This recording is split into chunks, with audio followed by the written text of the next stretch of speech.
Yes, everyone, you know what time it is. It's your boy Jack here at the Irish Hotspur. And like I said in my video today, Spurs have finally signed somebody. Spurs have finally dusted out the cobwebs of the January transfer window. And we brought in Danjuma, however you want to say it, from the likes of Villarreal, where Gio Lo Celso is over playing. And I think we brought him in on a loan with an option to buy. Of course, a lot of people might be having kind of mixed feelings on this one. We've waited a long time to do this. Perhaps we could have done it sooner.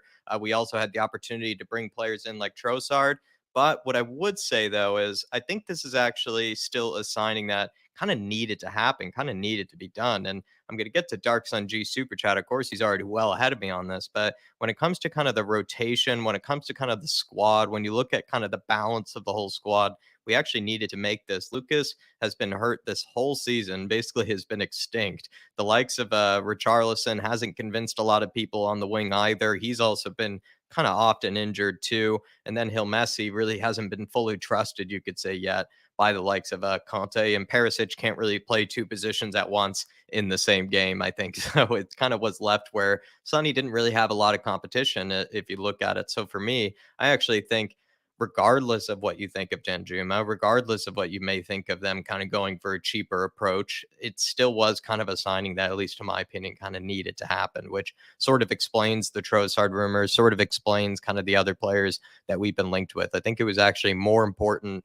to explain really, or maybe to go further, I would say it was more important for us to go after a left winger than it actually was, I think, with a right winger, especially if Conte is fine with Hill for the rest of the season. If he trusts Hill to be that Kulusevski understudy, I think it was more important to bring in somebody that basically replaces Lucas Moura or replaces Stevie B, if you look at it that sort of way. But let me know, everybody, what you think of kind of my quick thoughts on this. Kind of other things we're going to touch on is basically tomorrow is Pedro Porro Judgment Day. So pray to the gods of the Portuguese news outlets, of the Portuguese transfer market outlets, because I think this saga is going to reach finally some sort of climax of some sort of kind. But I'm not really sure how it's going to go because it seems like there is inclination he's going to probably leave somewhere because he wasn't, I think, included in Sporting's lineup or something for some sort of game recently, or maybe for tonight. Maybe they're even playing right now. I think I saw some sort of tweet about Sporting leaving him out of a lineup. And then we're meeting with his agents or meeting with Sporting to finally get the deal agreed or something like that. And if we don't get it agreed tomorrow, then I think Chelsea could actually come in and swoop in and actually hijack that deal. Kind of how like we hijacked the Everton deal, they could kind of come in and sort of hijack that Pedro Porro deal. So let's hopefully we get that done tomorrow. And let me know, actually, everybody in the chat, if we brought in Pedro Porro as well as if we brought in the likes of Danjuma, what else would you want? Like, what other signing do you think we should have? Because that's kind of a question I'm going to be asking people today: is what should be Spurs' third signing? Should it be that center back that we've basically been crying out for, or are you are you willing to hold out for the rest of the season at center back and maybe go for someone like a Weston McKennie or something like that in central midfield, or McAllister? I don't really know what's out there, but it'd be nice, I think, if Spurs were bringing in a third signing, because there's so many holes we have to plug. Maybe even actually want to bring in a Hugo replacement in January. Let me know about that. Lots of different ways you could go about it. And then rumors of the Kane contract extension. And I know it sounds kind of crazy, especially during these times when things are a little bleak, kind of doom and gloom, but I think we're getting weirdly some good news around Harry Kane contract extension. At first, we were being told that maybe Spurs have to prepare for life without Harry Kane. That's probably still true. But there's also been some rumors that maybe Harry Kane is willing to meet and sit down with Spurs over contract extension. That's hope that means, though, when they have that contract extension meeting, that he gets to have like a good word with the ownership about what he thinks he needs to happen in order to get him the trophies that we know he truly deserves. But that's kind of my whole synopsis of kind of the things I think we'll talk about. Plenty of other stuff, of course, to get stuck into. But let's get to the chat and get straight to this fan show here, everybody. Mark saying, no chance Kane signs new contract. Where are our new defenders, Levy? We need those new defenders, Mark. But I believe me, I kind of didn't want to believe it either, Mark, when it came to the contract extension rumors. But I'm kind of seeing them slightly, a bit consistently at the moment. It seems like maybe they are going to be sitting down at some stage. But like I said to you, I hope he has a good word with the ownership, with what he thinks might need, with what he thinks needs to happen in order to kind of get this club turned around here. Big up, Mark. Chris is in the house. Good evening, folks. Don't forget to smash that like button and subscribe. Big up, Chris. Really do appreciate it, my man. Adrian Troca is in the house. Good to see you, Adrian.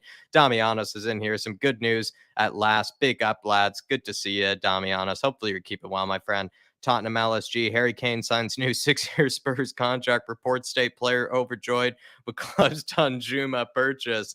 Poor Harry. Poor Harry. King Hoddle evening. Looks like we've stolen the Todd Bowley playbook. Decent signing. Gives our attack much more balance with 2 players to fit each of the 3 forward positions. Add Porro, and this is a good window. I think we need to bring in another player on top of that. I think we need to bring in 3 signings this window in order to probably truly classify it as like a decent or a good window, King Huddle. But I see where your head is at when it comes to kind of how it balances out the squad a bit more. And also it is a bit of a Todd Bowley move, kind of doing things behind the book or behind the, kind of going behind their back. Absolutely right. Big up, my man. Patty Higgins is in the house. I take it that's Danjuma dancing like an Egyptian in the background. I think he enjoys kind of the snake celebration or whatever it is. I don't know, Patty. I think he enjoys the snake celebration. I think Virgil van Dijk does it as well, if I'm not mistaken. I think Virgil van Dijk does it. Big up, though, my man. Mark Ivy in the house. How about some central defenders, please? Absolutely right, Mark. I would love to have some. DJ Samuel, come on, you Spurs. Good to see you, DJ. And then Darkside G says it's a good signing for depth and rotation. If Danjuma can help us out like Kulu did, then this signing will become great. Now, please get Porro and either a center back or a goalkeeper.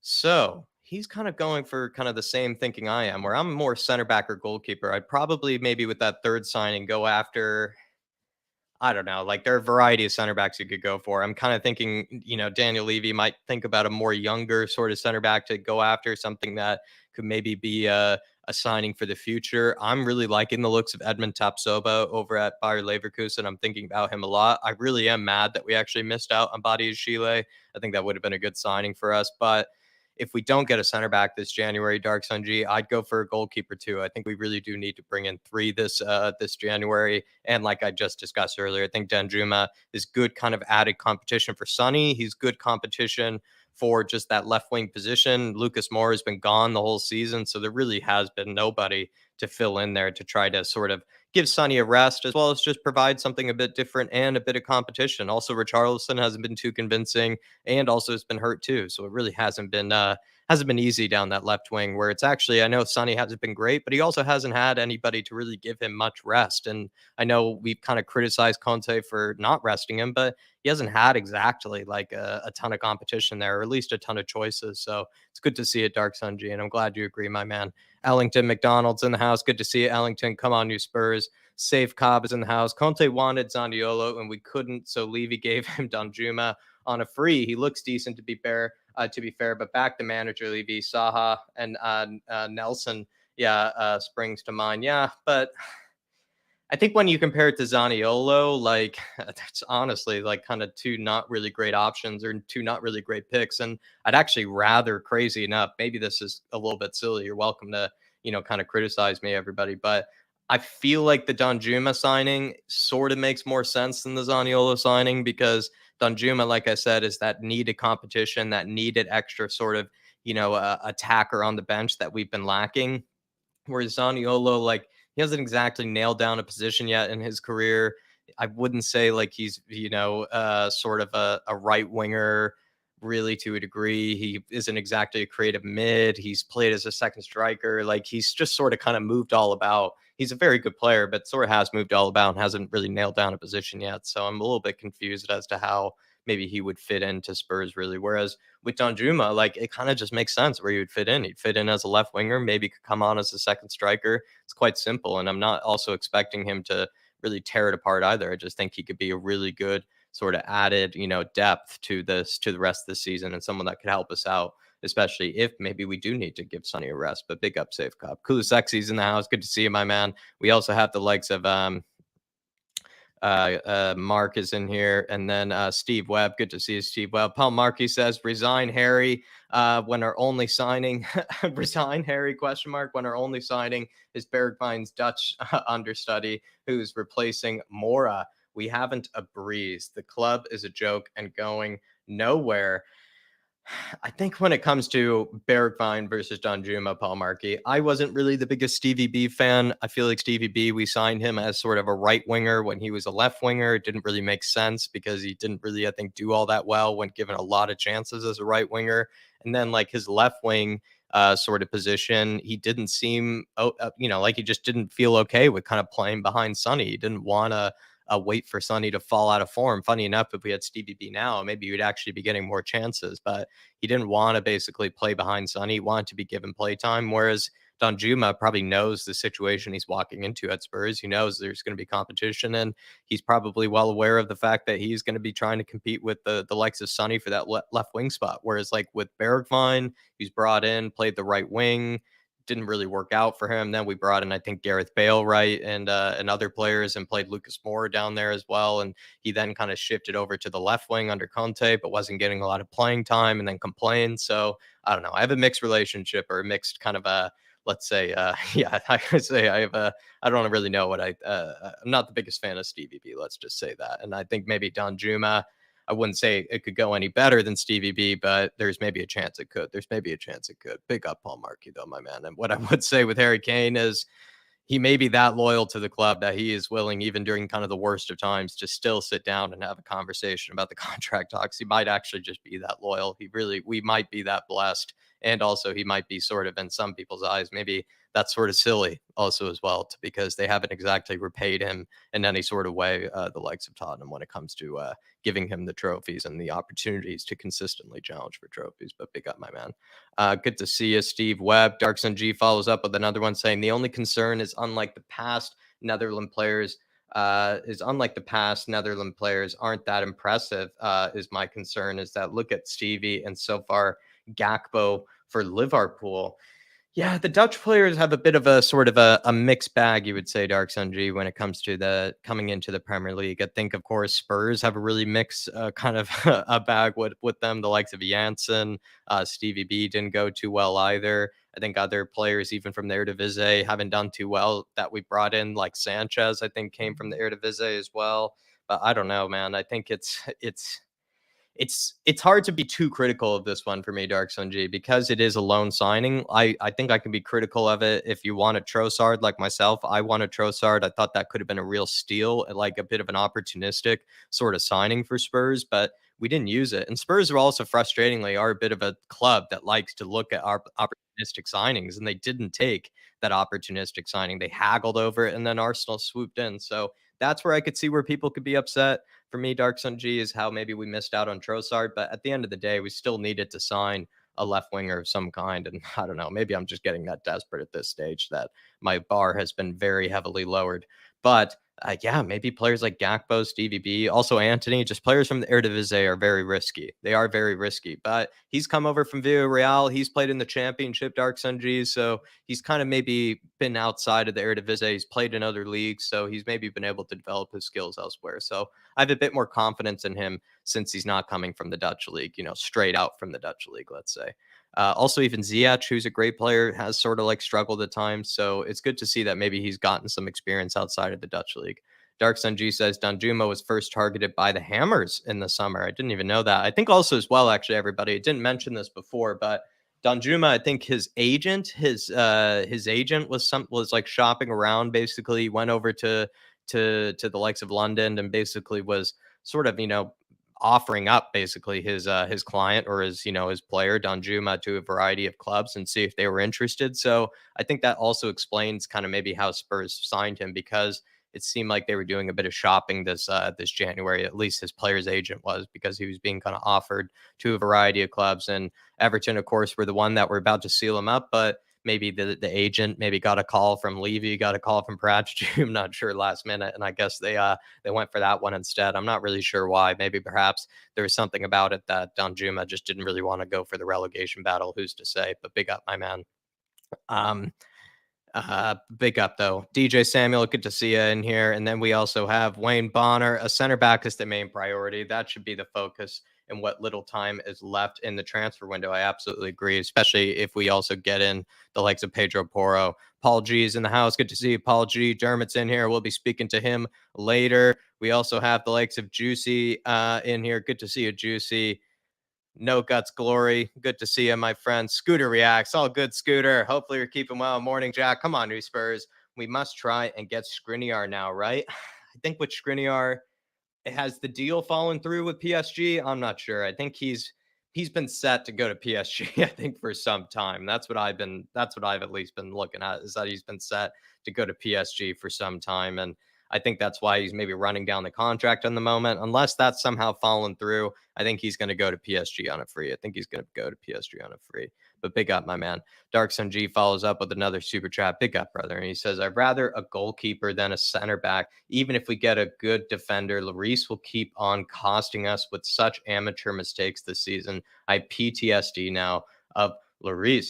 Dark Sun G, what I feel maybe people have misunderstood me before when I actually asked for Forster like you did was just because I feel like I don't know. I feel like Hugo was making such basic mistakes as a keeper that they basically were sort of like any keeper in the Premier League you would imagine would probably be able to do better. Like it felt like the mistakes were so poor, you would almost expect most standard professional keepers not to make that mistake. That's a kind of low the bar had really reached, and also maybe that's how low his confidence basically had gone as well. And so that's why I was going for Fraser. I don't even really rate him as high as maybe other people might or anything. I just rate him enough that I don't expect him to make some of the mistakes that Hugo has made this season. So that's why I've been kind of pushing for him more than other people have. And then probably maybe similar reason for why you've been pushing for him so much. Let me know what you think of David Raya, though, Dark Sun G, because really then like after the rumors of Spurs, kind of, looking at him as the potential replacement,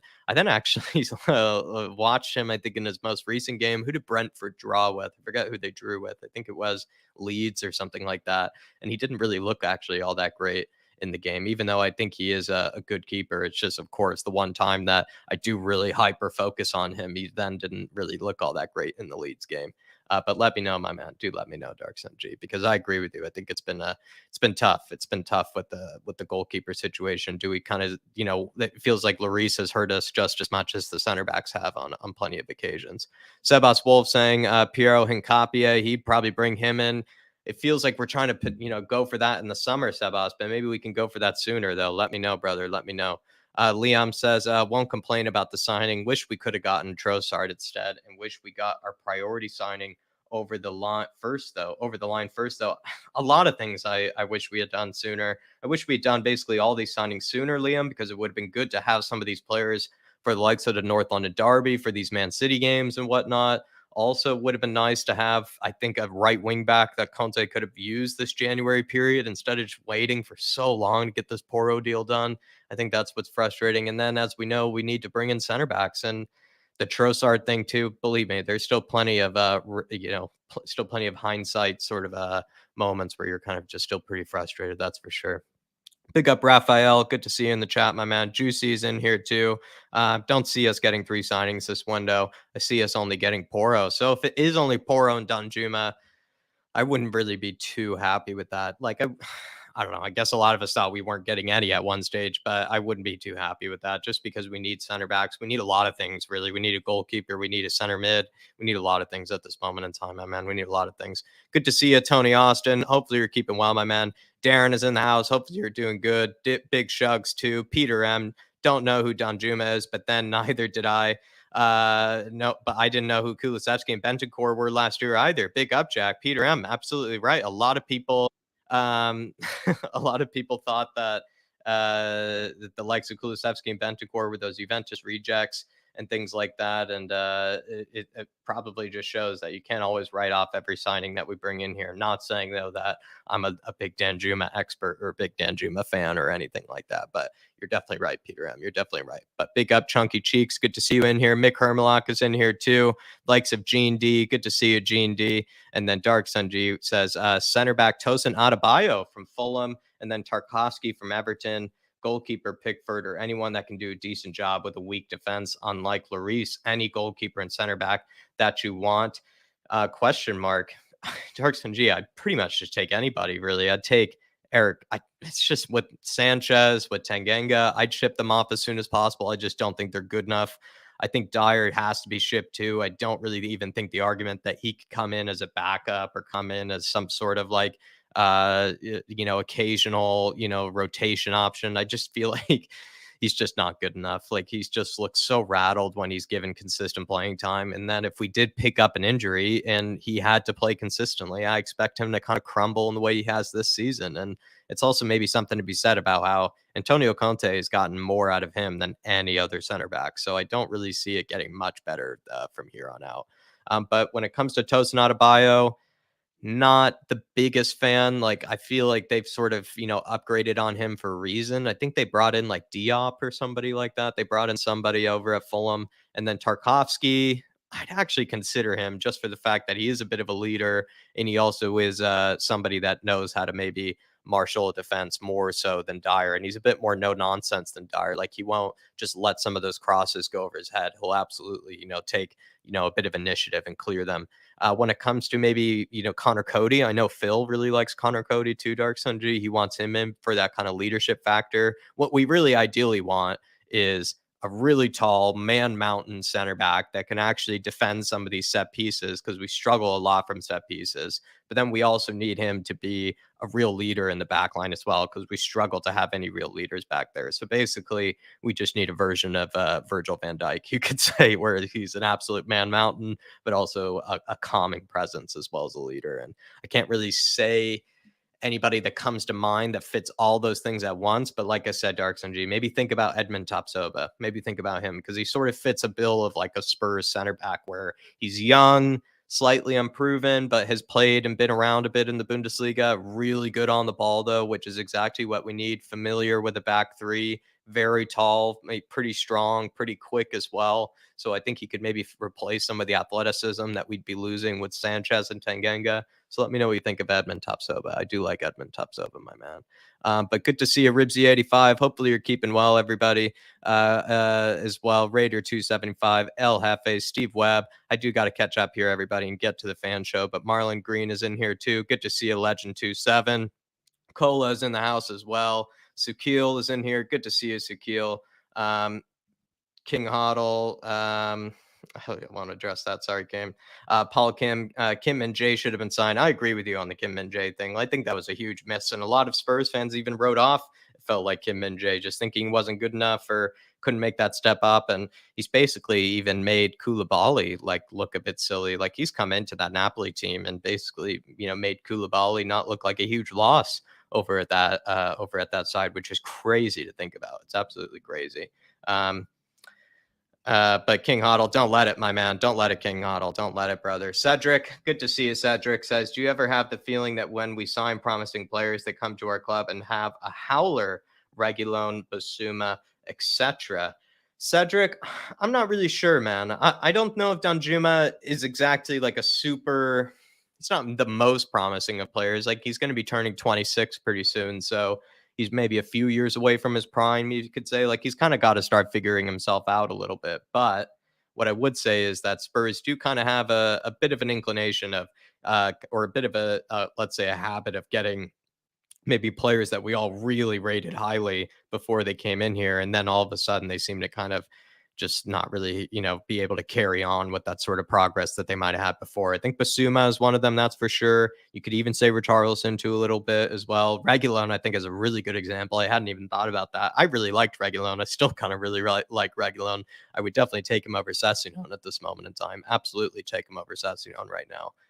But yeah, and he was really highly rated when he was over at Sevilla with Lopetegui, and he was one of the most up and coming sort of fullbacks, or at least I wouldn't say one of the most up and coming. He had a really good season with Sevilla in that Europa League winning campaign. So really did like Reguilon, and there are other players that you're probably right about. Maybe even Jed Spence you could throw in there, but I don't also want to read into this too quickly. I think I'm still going to give Basuma time. I'm still going to give Richie time. I'm still going to give Jed Spence time. So I'm not going to sort of look into it too quickly or, judge it too quickly. That's what I would say, Cedric. But big up, my man. Do really appreciate it. Sexy saying Spurs fans always want 60 million signings. That means that they're really good. Ndombele, Lo Celso for 100 million with these two. Yeah, it's not always the money. It's absolutely not always the money. That's for sure. Big up, Steven. I'm from Brooklyn, my man. I live over in Brooklyn, brother, but I'm not originally from there. Junkie Cheek says 2022-23, Larice. is equal to 2020-21 Kepa.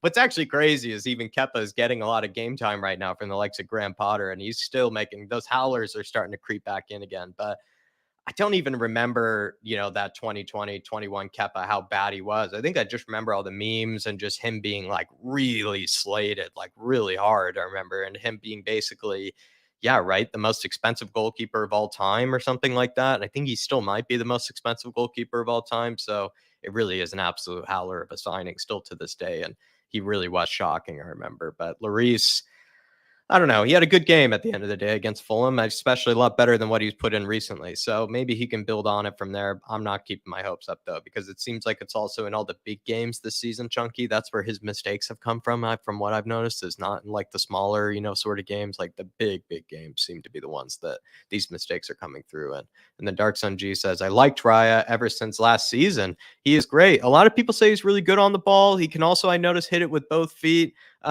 too. So I do like the fact that he can, clear it as well as find people with both feet, because you can find yourself stuck sometimes as a goalkeeper. And if you struggle with your left foot, you will probably be in a tricky situation. But I do I do like Raya, but I need to watch him a bit more before I make a real true judgment. Dark Sundry, that's what I would say.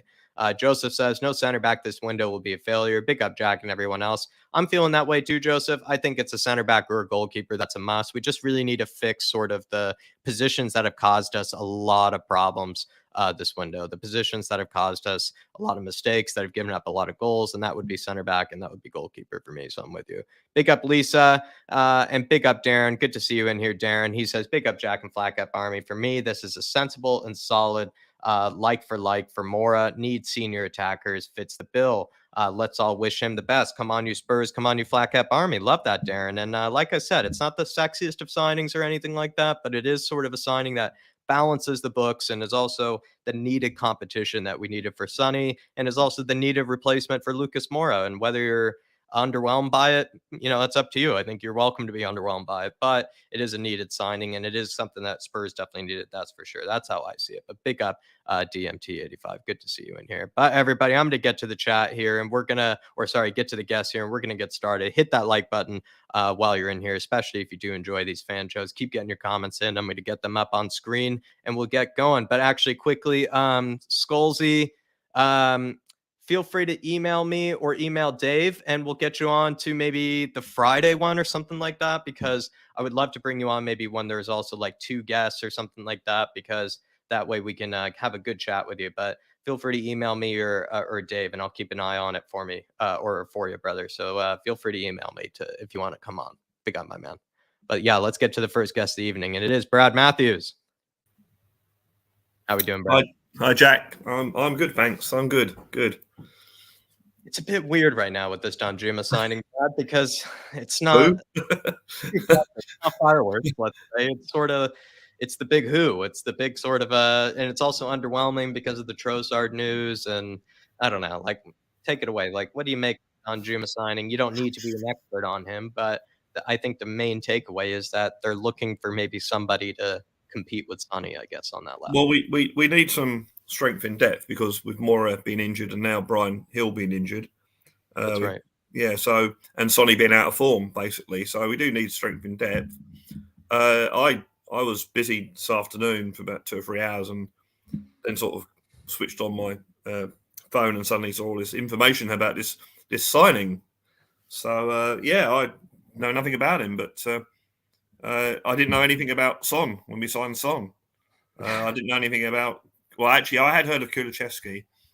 I didn't know anything about Bentancur when we signed him. So hopefully it goes that way, and not sort of the Steven Bergwijn sort of way. So, although to be fair, Bergwijn had a few good games for us, but we do need to strengthen the squad. But I guess it depends on how many games he gets, how he fits in, and I can't really comment on him because I've not really heard of him. I've seen even in the chat, someone said, "Oh, he didn't get on at Villarreal because he doesn't work," and then someone else said, "Oh, he's a really good player. He's really hard working." So so it's one of those things, isn't it? So we'll just have to see what happens. I feel like it's definitely a mixed feeling sort of one, because yes, it was a signing that we needed to make, and I think it was in the right position. But you look at also maybe missed opportunities like Trossard, Mm. because Spurs were really heavily linked with a guy like that. I would have been happy with Trossard. He brings a lot of creativity. I like sort of what,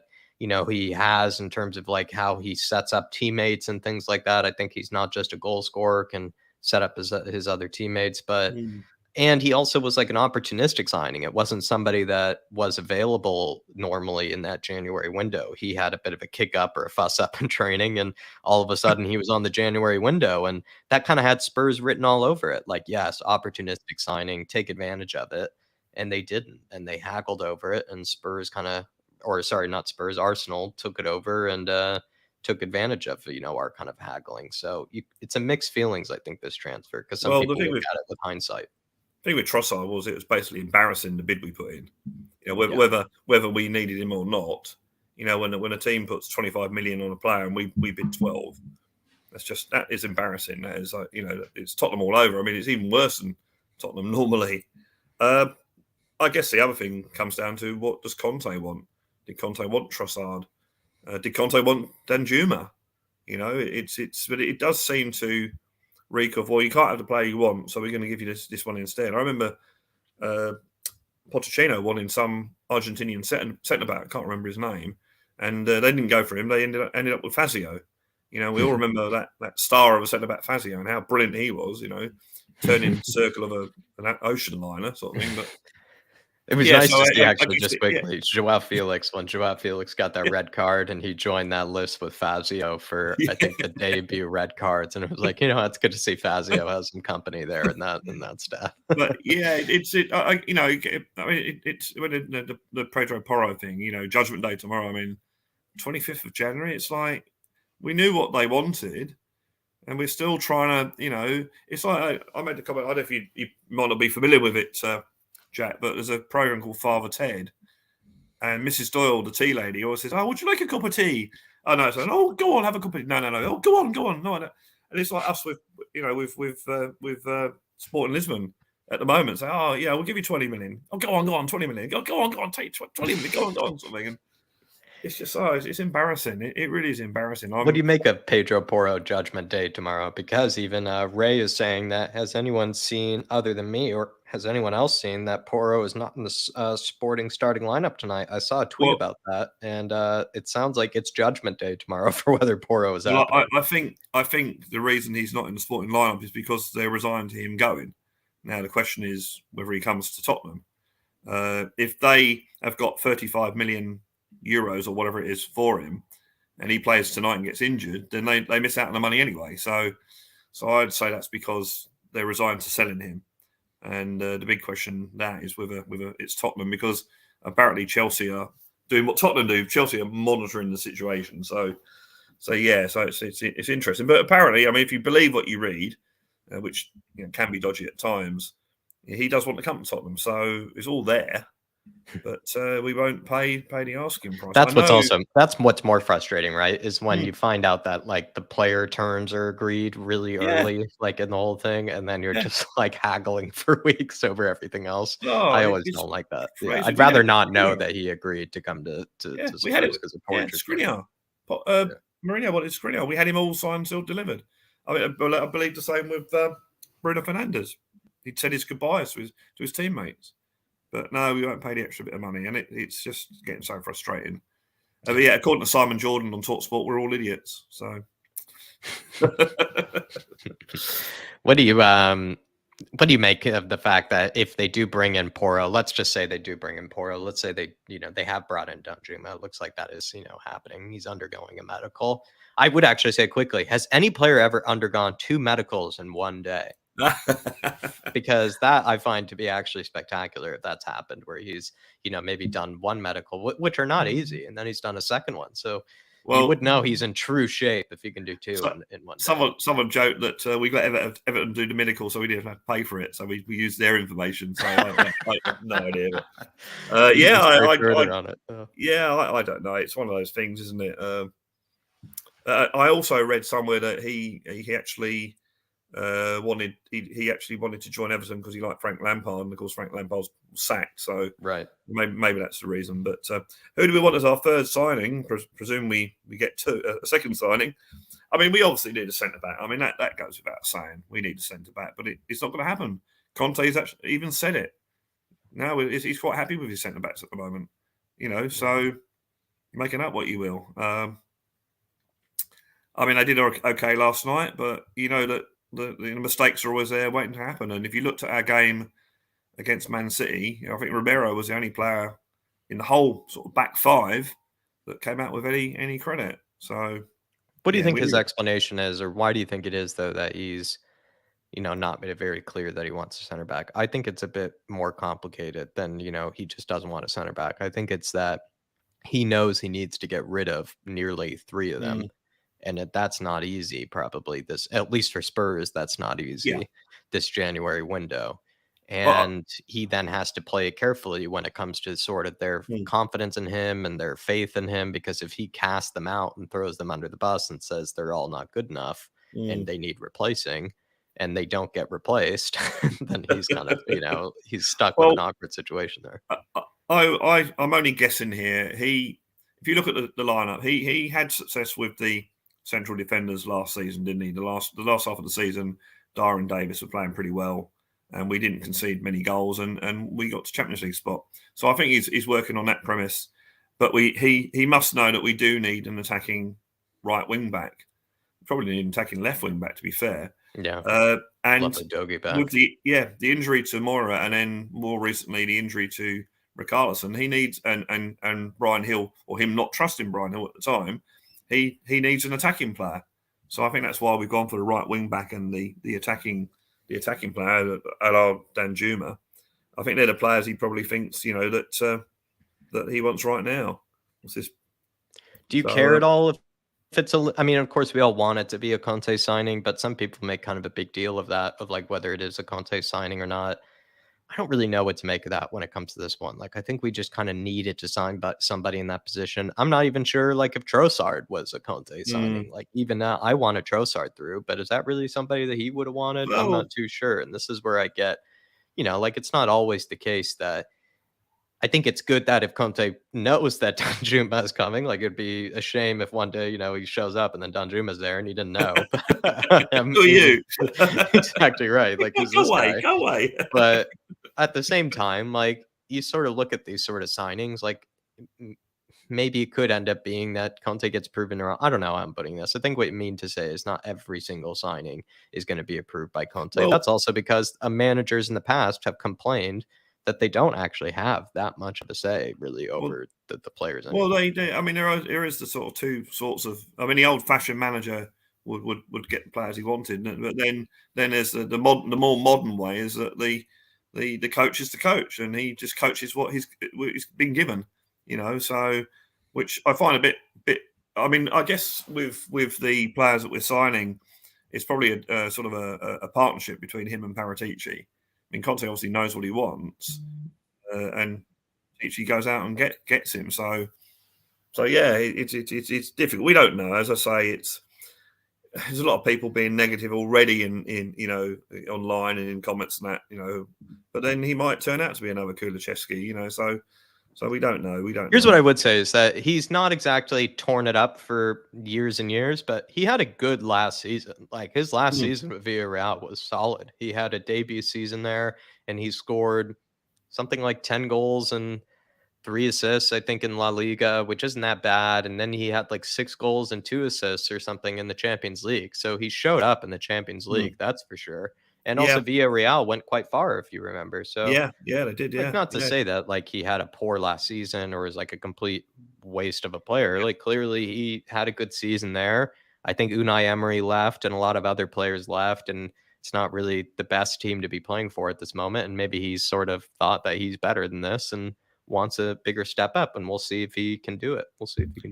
Yeah, I see you have his agent was apparently shopping him around, I think, as well, like this January. I see you've got a YouTube video on him, which I haven't had a chance to see. And my friend actually sent me a like an 8-minute clip of him. I mean, yeah, you know the YouTube videos. I mean, I'm sure there's probably a YouTube of me out there showing how brilliant I am for like 5 minutes. So it's just those sort of things, isn't it? It's We do need a left wing back, Brad. So well, yeah, no, I'm right-footed, unfortunately, but I can use my left, unlike some professional footballers. But yeah, Mm. no, Actually, quickly, he is quite two-footed to a degree. Like he's not, Sonny by any means, where he's scoring mm, a ton of goals with both feet, but he has, from what I saw, is that he has an ability to be able to cut inside like any left winger does, but he can actually take it down the byline and put in a cross with his left. And he also, I think, at least last season or something like that, I think half of his goals or almost half of his goals were scored with his left and with his right or something like that, well, which is a I, good I, sign. I guess in some respects, I mean, I noticed last night that Kulusevski was getting a lot of attention from the Fulham defenders and getting kicked around and that. And I think you need some sort of alternative there for Kulusevski if Kulusevski is being sort of not playing well or being kicked around. So you can do that. The other thing with the right wing back is I think at the moment teams don't fear our right wing back. So if we get a right wing back that they do fear, then they've got two players. They've got Kulusevski and whoever it might be to worry about. The same goes to the left side, and I think that's why we're playing pretty boring football because our wing backs we've got aren't that good at attacking. Yeah. So I think if we get decent wing backs that can attack, can go down the byline, can cross it, can get on the end of the other side's wing backs, crosses, that sort of thing, which is what wing backs are supposed to do and how Conte wants them to play. We might play a bit more exciting football. So yeah, it's all up in the air at the moment. I was disappointed with the Trossard thing because he'd had a successful season so far, and I think we were all even talking about him before the transfer window. So yeah, Mhm. but unfortunately, we don't seem to want to go the extra mile and pay the extra Yeah. money. Jerome says Trossard would have been a better signing than Danjuma. He seems like a panic signing. And he also says he's on a loan deal anyway. So let's Yeah, see. yeah, It's a loan with an option to buy for I think 27 million pounds was the right. reported fee. You sort of kind of look at it as, I like the sort of tasters. You get right the loan kind of tasters, or you get a sample of the player. And also he's coming into a team where he gets to see if he can make a real impact in 6 months, right? And then if it doesn't, then he gets to Yeah. go back to Villarreal and sort of try it elsewhere. But a Conte team, a team that's also trying to really turn things around, like if he's motivated, if he's kind of a good sort of let's say team player around the dressing room and all those sort of things, like I don't know, like it could end up working out, Jerome. But I agree with you. Like I think Trossard, like we all look at that as like a player that we all know because we got to see a lot of him in the Mm, Premier League. Like we got to see him at Brighton, and he even, scored a goal against us, last season against Brighton. So we know that he can score in the big games as well. Like I said before, kind of what I liked about Trossard, Brad, was he has that creativity. He has that sort of kind of, that thing that maybe Sonny mm. has sort of lacked this season. I think Sonny has kind of lacked that ability to, play with his teammates and be able to, create for others, it feels like. Whereas Trossard, I think, is quite good at, being able to be very Well, composed and he. creating for I others mean, too. I know 5 minutes of football's not anything to base it on, but he came on for Arsenal the other day, and the first thing he did was go past about 2 or 3 players. So which you have a player that does that takes him out of the game, and then suddenly you're overloading. So yeah, you need. I mean, Gascoigne used to do that brilliantly. Take players out of the game by just taking them on and Mhm. going through them, and then. But yeah, it's yeah. Let's face it, Kulusevski and Bentancur were supposedly panic reject signings, so they worked out well, or did we get lucky? I don't know. It's And sort of also with the Kulusevski one, right? We had a big option to buy. People were worried about it. I think it was like 30 to mm, 35 million or something like that, whatever it was. People yeah, maybe thought that was a lot. And now like you look at that and you're like, geez, slap your like you anybody know, would have you taken know, it. you know what's going to happen, don't you? You know what's going to happen.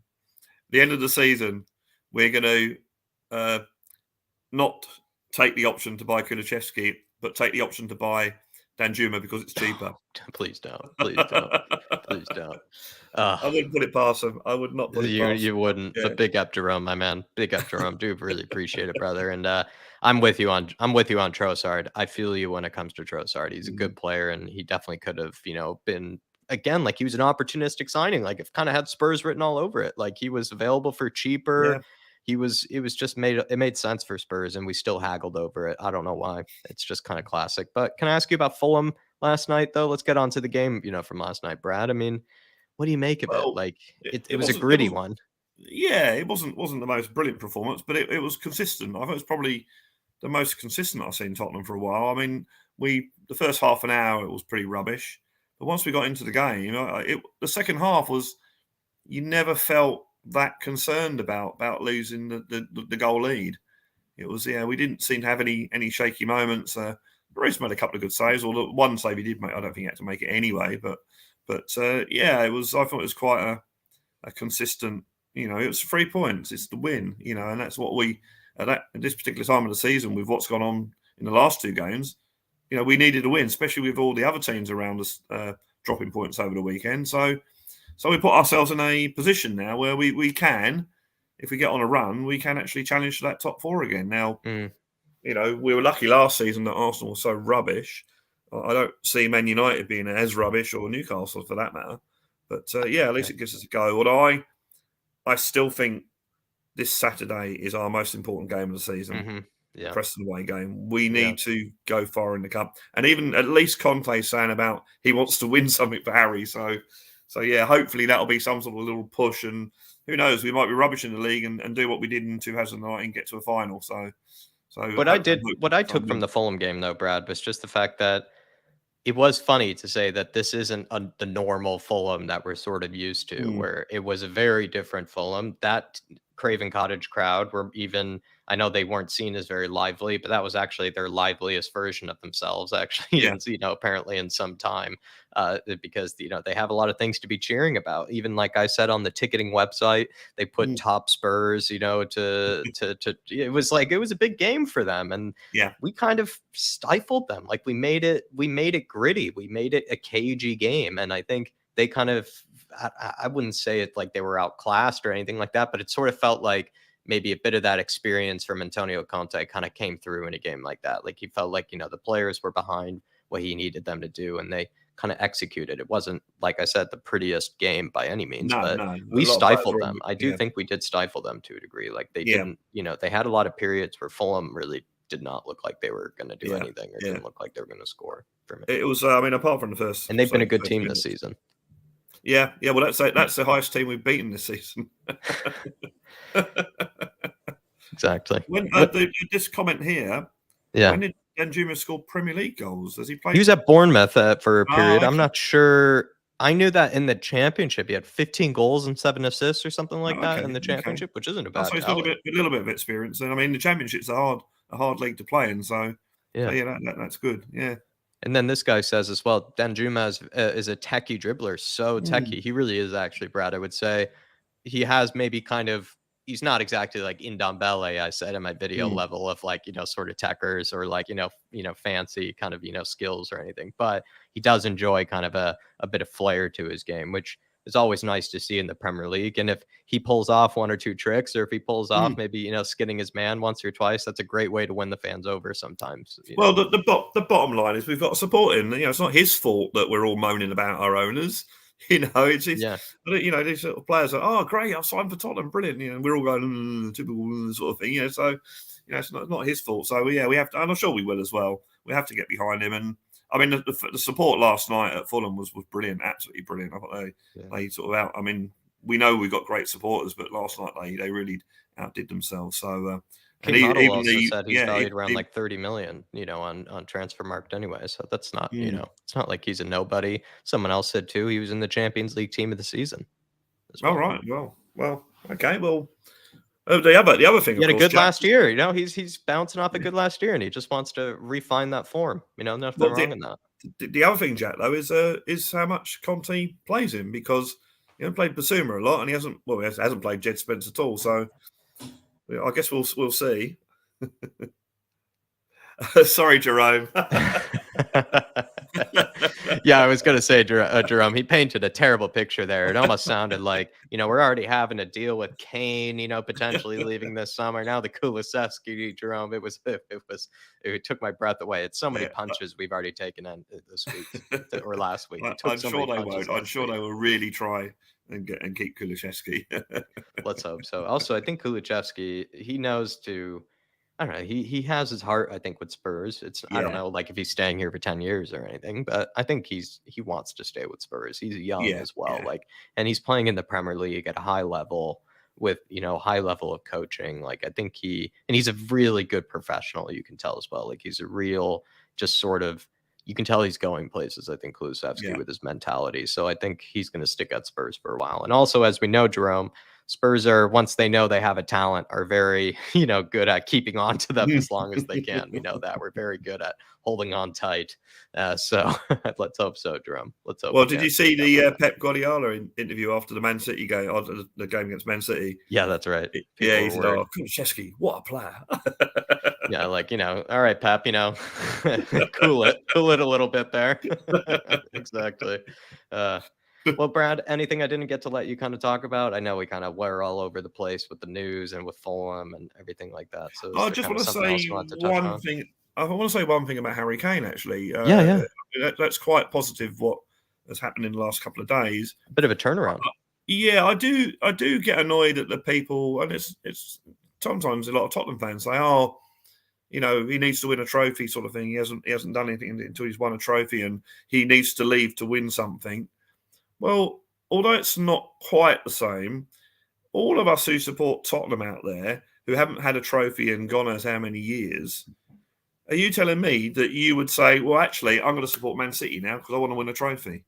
So if Kane is as big a Tottenham fan as we're led to believe he is, then that's probably the reason he's staying, because he wants to win a trophy at Tottenham. And if he doesn't, he wouldn't have, died trying. So I think that comes into it. Everyone goes, "Oh, he needs to go to get a trophy." Well, maybe, just maybe, he loves Tottenham as much as we do, because we wouldn't suddenly support Man City because we're going to get a trophy. So yes, maybe that's what it is. And I agree with you, Brad. I yeah, think it's a great point. Ricky says it's a great point as well that you make. And I think it's two things for me. Like, I feel very blessed. If it is true, if the rumors are true, I feel so blessed hmm, that he loves the club as much as he yeah, does, if that's true, because he hasn't exactly been, repaid for his faith, and he hasn't no, exactly been repaid for his loyalty and for his love for the club. And so he really has been tested, let's be honest. And so yeah, I yeah, think yeah, it'd be amazing to see if he did keep that faith. And I hope I hope they repay him. I really hope they repay yeah. him.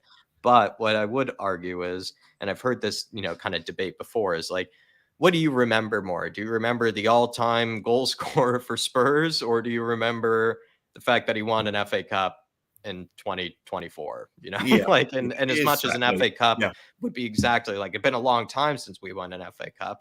yeah, It's just that sort of thing. Like even non-Spurs fans would sooner remember Harry Kane for the goal scoring than they would the trophies. yeah. And I think a lot of Yeah, I think players, and it's same. What did they say? It's the same thing with Teddy Sheringham. Where they or I forget who it was. I don't think Teddy Sheringham. We didn't win anything with us, but I he forget, but also I won. think it was another striker that Yeah. who was Well, Jimmy Greaves only won 2 trophies. He only yeah, I won think the it was. I forget it Tottenham's was Cup. another Yeah, striker they compared him to that didn't win a lot of trophies. yeah. What Well, was Alan it? Shearer Alan won the Shearer, of title with course. Yeah, I Blackburn. think it Yeah, was won Alan the title with Shearer. Blackburn. But Right. Yeah. so They remember Alan Shearer more for the goal scoring, not for the yeah. fact that he won a trophy. In fact, you're more likely to remember Alan Shearer winning, scoring so many goals, as you are that Blackburn actually won the title. So, Mhm. Exactly so right. yeah. Exactly right. But I'm with you. And isn't it a bit weird? Just maybe then final question. Isn't it a bit weird that we have now kind of conflicting reports? At first it was like life, Spurs fans prepare for life without Harry Kane, and now it's like Mm. Harry Kane potentially, looking at a contract extension. So I don't know what to think, to be honest, but it No, is no. I mean, relieving. he's always said that if Tottenham are going forwards and showing ambition, he'll stay. And I always thought that with Conte at the helm, that would sort of he'd be more likely to stay. And I guess the doubts over Conte's contract probably would have put doubts over Kane. But well, as I say, maybe he's just looking at his boyhood club and thinking, I'd rather stay here and win a trophy at Tottenham means a lot more to him than maybe going to Man City and winning 4 or 5. So Yeah. yeah. Sorry, I kept you over, Brad. I just realized. So I put your channel in as well. I was actually just stalling. Thank I you, was Jack. actually just stalling for a minute while I was putting in your link. But I apologize. It's a little rude of me because I know you have another show to get to. So give your channel a quick plug. But Yes, thanks for the chat. please have a look at Blue Sofa Songs. It's me trying to write songs basically. They're all lyrics of mine, the music's mine. Just be prepared for a little bit of average playing, but I'm doing my best. I'm a bit stuck on 129 subscribers now, so it'd be really nice if I get some new ones after the show. I put a song out every 2 weeks now because I'm using music software.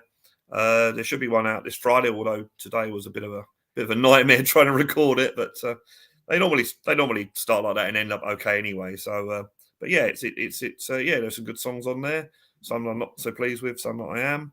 It's my views on things and experiences, life experience, trying to make sense of this crazy world we're in. But it is totally separate from football. So people say, "Oh, write a song about Spurs." Well, there is a song on there which is sort of about following a sporting team in the premise of being in a relationship. So check that one out. So, but yeah, it'd be great if you could just have a look and see what you think. But yeah, thanks, Jack, for giving me the opportunity. Thanks for And getting started, click Brad. like and subscribe and quick like, subscribe to. I always get the things wrong that way, isn't it? Yeah. No, yeah, this one, yeah. It's weird Nice. 'cause I'm pointing away from you, Jack, but it's pointing at you. It's weird. It feels But good yeah, when you click get it like, done the subscribe, first time, though. When you do it right the first time, no better feeling, I'd say. But and thank you, yeah, Brad, for thanks to getting me everyone started. in the chat that's supported me and yeah, have a good show, Jack. And Thank you, Brad. pass on my regards to David as well. Be good to see him back. Yeah, I'm looking forward to having him back. Pick up, Brad. Thanks for getting me started. Right. Thanks Cheers, Jack. for getting us going. See you soon. Come on, you Spurs. Come on, you Spurs. Big up, Brad. Everybody. See Brad's link in the chat there, everybody. Please hit that link. He really also as well did me a massive service and kind of getting the show going, getting kind of the chat going, getting the blood going, you could say. But really good to have him in here. And he's headed off to another show, and I kind of made him a bit late as well. So I do apologize. I do apologize, Brad. But everybody, do hit that like button, please, if you've been enjoying the chat, and do hit Brad's link and give him a big subscribe as well. But Kay, you're so right, my man. Like so techie, like absolutely right. And I brought it up in my video if you didn't check it out as well. But big up, my man. And Dark Sun G says, I hope we can use GLC as a part of the Danjuma deal. Maybe that's part of the reason as to why Villarreal. It looked like Villarreal accepted the terms of Everton, right? And he was about to sign with Everton and was in the middle of the medical. But perhaps maybe the reason Villarreal were so quick to accept us going after Danjuma is because maybe we can kind of include GLC in the deal, make it a bit easier, maybe a bit of a swap deal, perhaps of some kind, where we actually make even that buy option even cheaper. I don't know, 1,000 possibilities you could say, and I'm pretty sure maybe it does maybe play some part. I wouldn't be surprised, Dark Sun G, if Lo Celso, if let's say Danjuma has a really good season, Lo Celso could end up being a sweetener maybe in the deal. He also says as well, this Premier League season is fun to watch because normally the relegation battle is that normally the promoted teams, examples of Norwich or Norwich, Watford last season, and plus top four battles normally being the fixed teams as well.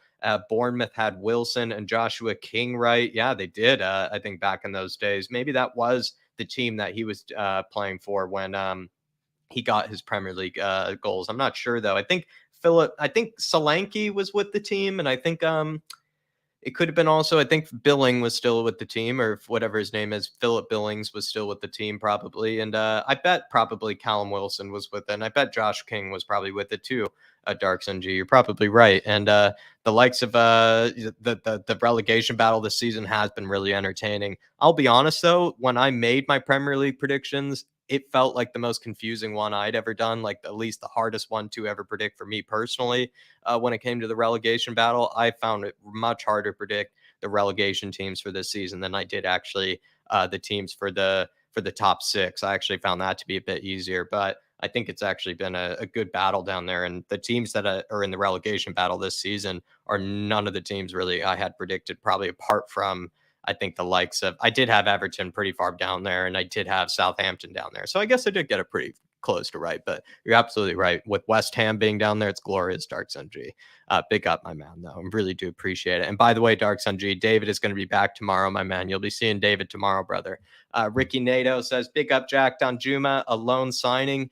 Okay, you'll see my video if you haven't, Ricky, but I think for the time being, it's a signing that we need to make.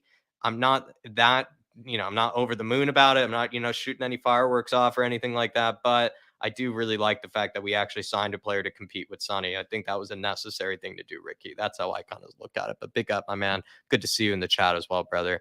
But let's get on to the next guest of the evening. It's time for Mia. How are we, Mia? Not too bad. How are you? Kind of just trying to get to, the mixed feelings of this whole Danjuma signing. Do you have mixed feelings on it? Are you excited about it? Are you optimistic? What do you think about it?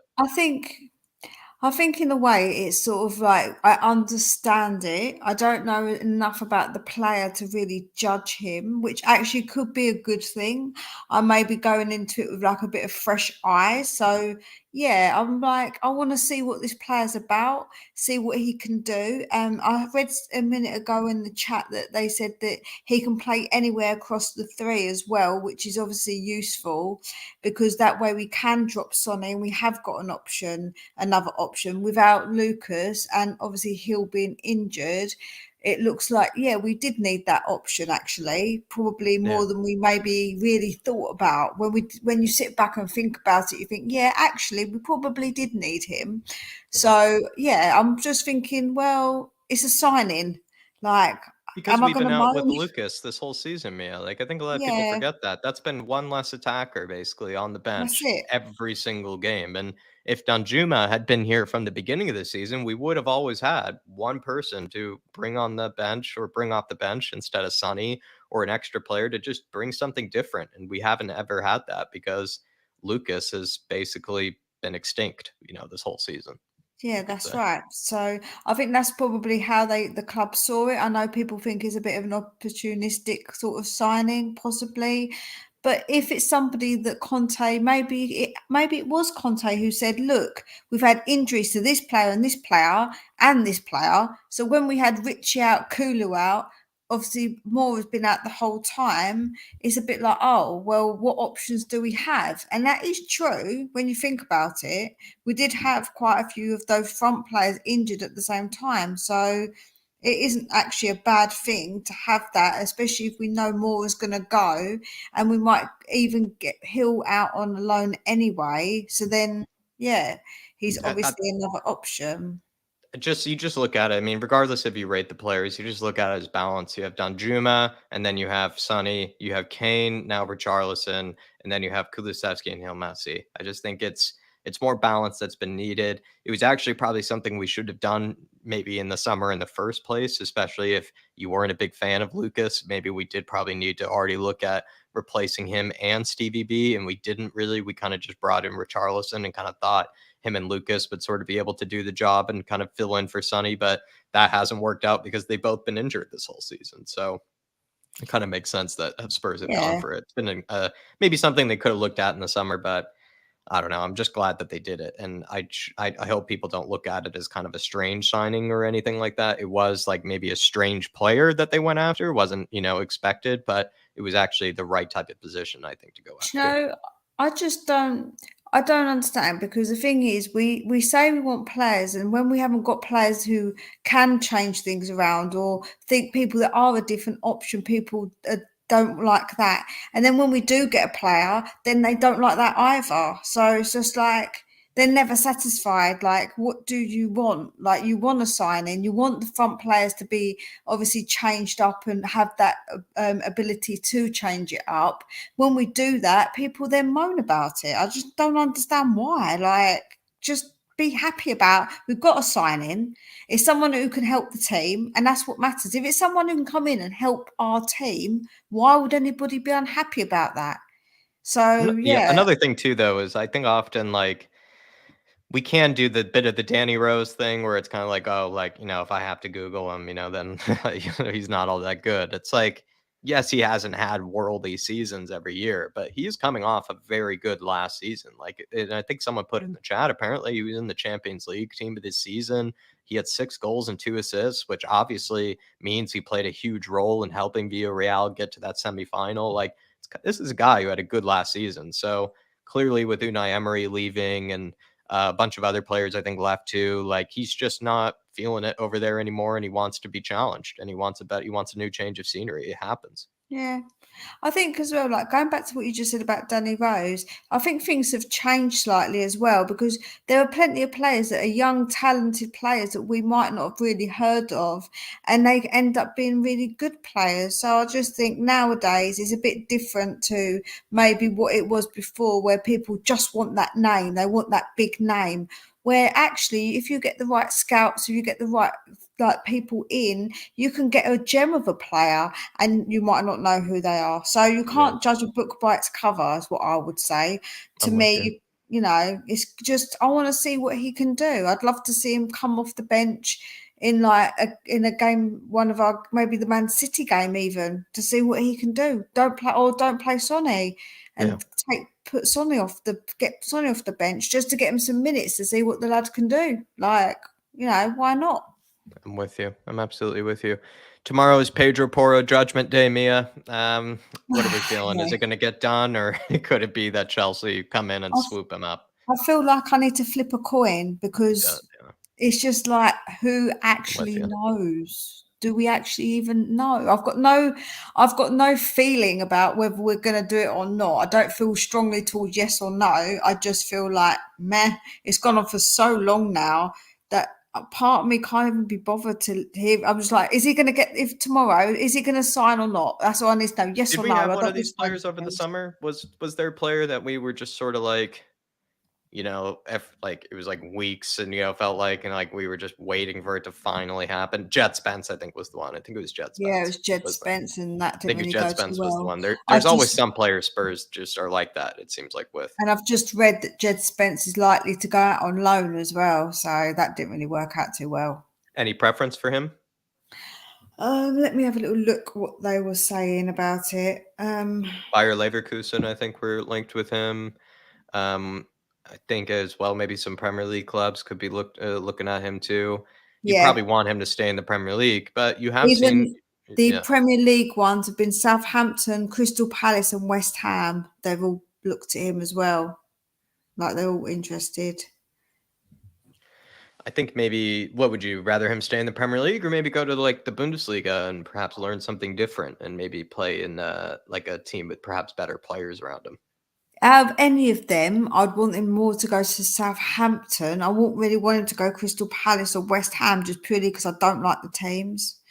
Like they're not like they're a team that. No, do you think about this? You're coming from Tottenham. I know that players don't necessarily have a loyalty to Tottenham, but if we're going to loan him out, we're not going to loan him out to a Crystal Palace team who seem to always have something against us, and a West Ham team who feel like we're their cup final every time we play them. Like, it doesn't make any sense, in my opinion, Mm.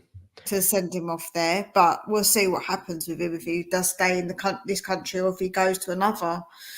But I do think he will be loaned out. I think he will be, because he's not being used, is he? So Chris, like, yeah, Chris is bringing up a topic here, Mia, that might probably should be brought up, I think, on a debate show or something. And it says people need to lay off new signings. How can you judge him without watching him in a Spurs shirt? Give him a chance, and he has a clean slate.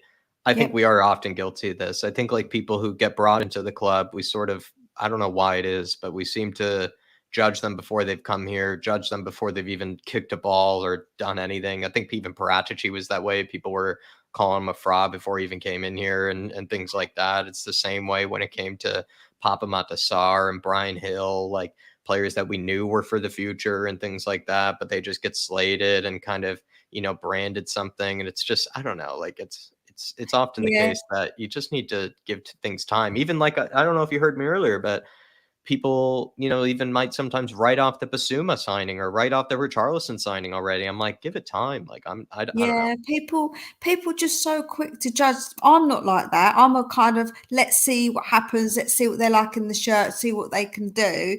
And even if they don't, I think I don't remember which player it was, but even I said you can't just judge them so quickly. You have to give them a chance. Like don't just be down on them straight away, They've come to a new country, if they've come from another country, into a brand new team with a whole load of players that they don't know, a whole load of back staff, like backroom stuff they don't know. So they have to adjust as well. They have to have some adjustment period, and they're human, so they can't automatically just settle in. We all know when we've been somewhere new, it is intimidating. Even when you go to a new job or a place that you don't know, and there's a lot of people you don't know, you feel intimidated and a bit nervous about it because you're like, oh, I don't know these people. They don't know me. If I joke with them, they might take it the wrong way because they don't know me, or they might not know the language very well. So there's lots of different factors that people need to probably think about when a new player comes to a team. And, I don't think people really do that. People are very, very quick to point the finger and judge and be like, no, not for me, not him. And it's like, oh, well, that's not very helpful, is it? He's at our club now. What do you want to do? He's at the Yeah. club. Yeah. Like, Yeah. it's just silly to do that, in my Kulusevski and opinion. Bentancur, I think, are the Class A examples because they now are basically, the guys that we depend on every game to a degree, and a lot of people have written them off right away. And I think they're good examples and good lessons of the past, in my opinion, at least. Yeah, especially with Bentancur, because Kulusevski actually kicked off quite quickly and was good. But with Bentancur, I think I even said I think I was speaking to my brother about it, and I said, no, give him a bit of time and see. And now look, like I absolutely love Bentancur because Bentancur did take a little bit more time to adjust. But now look at him. So you definitely have to give people a bit more time. Mm-hmm. Dark Sun G saying here, Mia, I think people are upset because we hijacked a deal for Everton relegation battle team with no manager, unlike, for example, Diaz when he was hijacked to Liverpool. So Well, it's a I good think point he with makes there. the Diaz, no, because the Diaz one I think was a smokescreen because he wanted to go to Liverpool anyway. So all they did was wait. They let us do that, knowing that he wanted to come to Liverpool anyway, and they were going to offer him whatever he needed to be offered to go there. So it wasn't really like they hijacked it. It was more of like they kind of used us in a way. So I don't really think we had that much of a chance with Diaz I because think I'm I think it no. wasn't exactly Liverpool used us. I think you're right, where it was actually the player's agent, I think, Yeah, used yeah. us or something like that to get the deal done because he Yeah. must have been frustrated with Liverpool haggling. And then he, phoned up Spurs and was saying, would you guys be willing to hijack this deal and come in on him? And then they were like, oh, no, we got to finish this up quickly then, I think, Liverpool. And that's probably what happened there. But Yeah, maybe the so whole time, right, like you said, Spurs probably wanted Kulusevski the whole time. Maybe made so sense. that's what I'm saying. So really, that wasn't really one that I can say that we can really compare it to. But the fact it's Everton, does it really matter? If Conte wanted the deal, if Conte felt like we needed it or it's betterment for the team, does it really matter who we got them from? We've got players before from other teams that are lower down, and look what happened, and they end up being good players. So does it really matter? Is it maybe just because, he was originally going to a team like Everton and you're like, "Oh, it's a relegation battle team that we hijacked," instead of you wanna be hijacking Chelsea's deals and you wanna be hijacking Arsenal's deals. But Maybe that's what we Dark Sun G but means. that's unrealistic because Chelsea can offer them the most money. They can offer them so much money. Arsenal, let's not be kidding ourselves.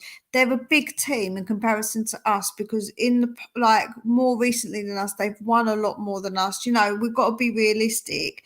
So when you look at it, it's not realistic for us really to hijack them. Let's be fair. We've got to know our place in the Prem, and I don't think it's up with Liverpool and hijacking Liverpool's and Chelsea's and Arsenal's. Mm, Let's be honest, mm. because they can offer them a lot more money. Same as Man United. Man United overpay for so many players. They give them ridiculous wages. So we're never going to be able to top that. It's going to be very difficult if we both want the same player. They're going to go to Man United. I'm realistic about it, at least.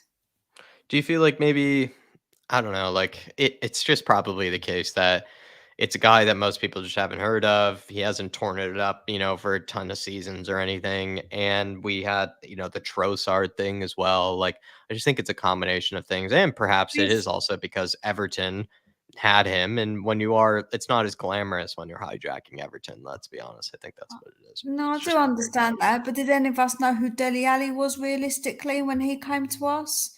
Joe, like I Mhm. say, you've got to understand that happens a lot with players because you just don't know them. Doesn't really mean anything, in my opinion. You can not know who they are, but that doesn't mean they're not going to be a good player. So, meh, I just think it's just people get so caught up in little details when it's unnecessary and get themselves all caught up and upset over it and worked up over it.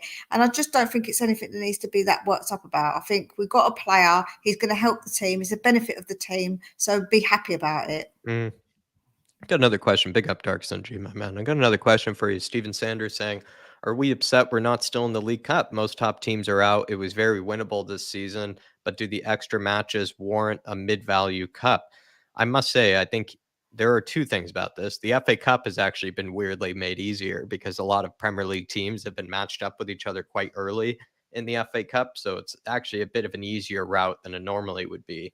And then when you look at how Forest are in a semi-final. Like I don't know. It does make you think, right? Mia, that we probably could have thrown maybe more eggs into the basket of the comp with that maybe cup in particular too.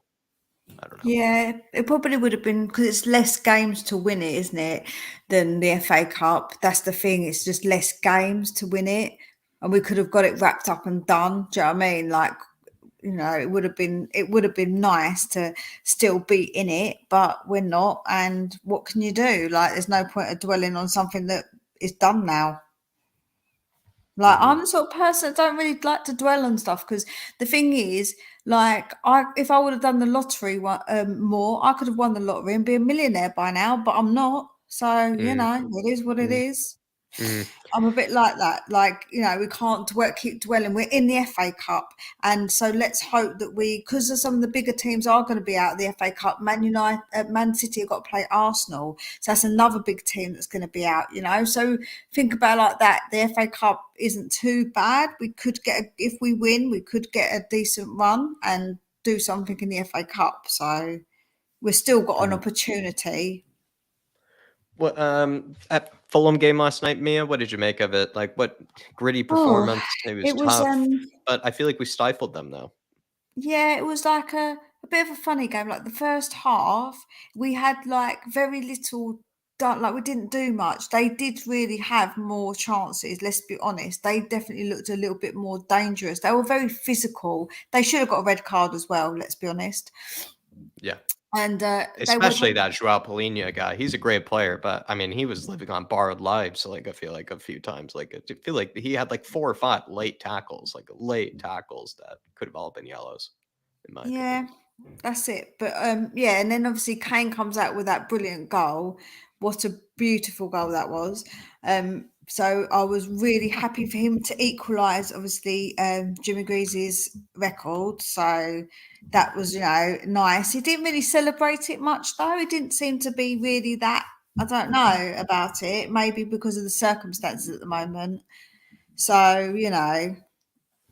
it maybe something to do with that. But then the second half, they didn't look like they had a few chances, as did we, but they never really looked like they were putting loads of pressure on us. But we Yeah. didn't put loads of pressure on them either. So it was a bit like a 1-0 was probably about right. I did say it'd be a tight game. I said 2-1 either way. So I Hmm. wasn't that far. I said one goal in it basically. So Yeah. I think I we knew it would be tight. none of us expected it. I think Spurs to blow them out, and also because they were going into this with good form. Fulham, they were actually one of the better Yeah. sides of the last 6 games or 5 games too, and they also, I believe, like I said, Mia, like on their website, it said top Spurs. Like they kind of were going into this really wanting to win. Yeah, so I think they are a tough opponent nowadays. I don't think they're as easy. And Craven Cottage is a really hard. It's a really old school place to go, isn't it? It's an old school stadium, so they're very close to the close to us in the pitch. They were making a lot of noise. They're quite rowdy. So I think it is a tough place to go, definitely. So Yeah. I'm pleased that we got the win. A win is a win. A scrappy win, I don't care. A win is a win. 3 points on the board is all I cared about. Like, I don't care. Sometimes you have to win those scrappy ones. It Exactly is what right. it is. I'm with you. I'm with you. And then also Harry Kane's contract extension. Like it's been a strange week where we're being told that we have to, come to terms with the fact that we could be living without Harry Kane after the summer, but also at the same time we're hearing rumors that maybe he's not eager, but he's willing to sit down to talk for a contract extension. Yeah, it's a weird one because it feels like we're getting like up and down news all the time. It's like Conte's leaving. No, he's not leaving. We don't know if he's leaving or not. Kane's going to leave. Oh, actually, no, we don't know if he's going to leave or not. Like, for goodness sakes, it just feels like I'm constantly, it's like a roller coaster. Know when you get up to the point and then you drop back down again, you go up to the point and then drop back down again. That's what it's Yeah. like supporting Spurs. It's an absolute roller coaster. So I hope that he signs because I think if he's happy and he wants to sign, I want him to stay. I don't want him to stay if he's not happy. If he's not happy, then it's not worth him being at the club. So I want him to be happy if he's going to sign. And obviously, it'd be nice for him to win it up with us. It would be nice for him to break the records and to win something at Tottenham. And I was reading the quotes on what Conte was saying about him, saying that he wants to win something for him. And to be fair, Kane was saying back to him that he understands that Conte is going through a lot at the moment and he really likes him as a manager. So there's obviously quite a lot of respect there with them two. So if Conte don't sign, I wonder if that will affect Kane as well. That's the other thing, isn't it? Will it affect Kane if Conte leaves, depending on who we get in? Yeah. That could be a factor because he said he's not looking to look at contracts now. He's saying he's going to look at them maybe in the future. He said now he just wants to concentrate Yeah, on sure. on the Prem and on like the FA Cup. So he's not saying he's going to look at any sort of contract very soon, like in a soon future, but we'll have to wait and see what happens, really. It's like one of those you've got to wait and see, haven't you, with anything. With Conte, Mhm. with Kane, we just don't know. None of us really truly know what's going to happen until we Mhm. find out on the news ourselves. So, Yeah, I think when it comes to Harry Kane, I just two things kind of come to me with it, where it's just like we probably don't realize like how truly lucky we are to have a guy that's that in love with the football club and is one of our own and is willing to basically do anything to stick around. Like, in fact, he hasn't ever really, let's be honest, been repaid, you could say, for his faith or his loyalty, I think, with this club either. And I just hope that when he does sit down for these contract talks, Mia, that maybe he can have a strong word and he can have some power at that negotiating table when it comes to getting what he wants for not only for his own contract, but more importantly, probably for what he thinks he needs around him in order to succeed. yeah, like it's very tricky because with that, when you look at some players who do have that power, that can kind of be a bit too much to give them that power. But with Kane, because he isn't that kind of player, I just think, yeah, it would be good for him because he's a fan of the club as well, for him to go in and say what's what and basically tell them we want this and we want that because we want it for the betterment of the club. And it isn't for him. Like, he's not a selfish player that would do that just for him, because I think he would probably he does want to win trophies, of course, but I think he probably would think of the fans and of the whole thing, if you know what I mean. Like, I think he's not the Hmm. kind of player that does it in a selfish way. So I'll be happy for that. But if it's someone who's going to do it in a selfish way and just go in because they want to win and it's all about them, I think I don't like that. But yeah, with Kane, I just don't think he's like that as a person. You can just Yeah, tell he hasn't got that about him. He's not arrogant. He's not, I don't know, like he's confident in his ability, but he hasn't got that level of arrogance about him where he thinks I'm the big I am. yeah, Like he's yeah. very level-headed and grounded. Because even when he was first He's a role model in a lot of ways. yeah, Yeah. he is. Even when he was first coming through the team, he was one of the last. Like, he was one that used to do the boots. He used to go and clean all the other players, like the players' boots and stuff. And not many people are like that. Not many of the players are like that anymore. Like the old-fashioned. Like, he's a bit old-fashioned, Harry Kane. He feels like he should have been played in the past. Like, he's a bit Yeah, old school, the way he is in his attitude and stuff. He would have I'm with fitted you. in well before.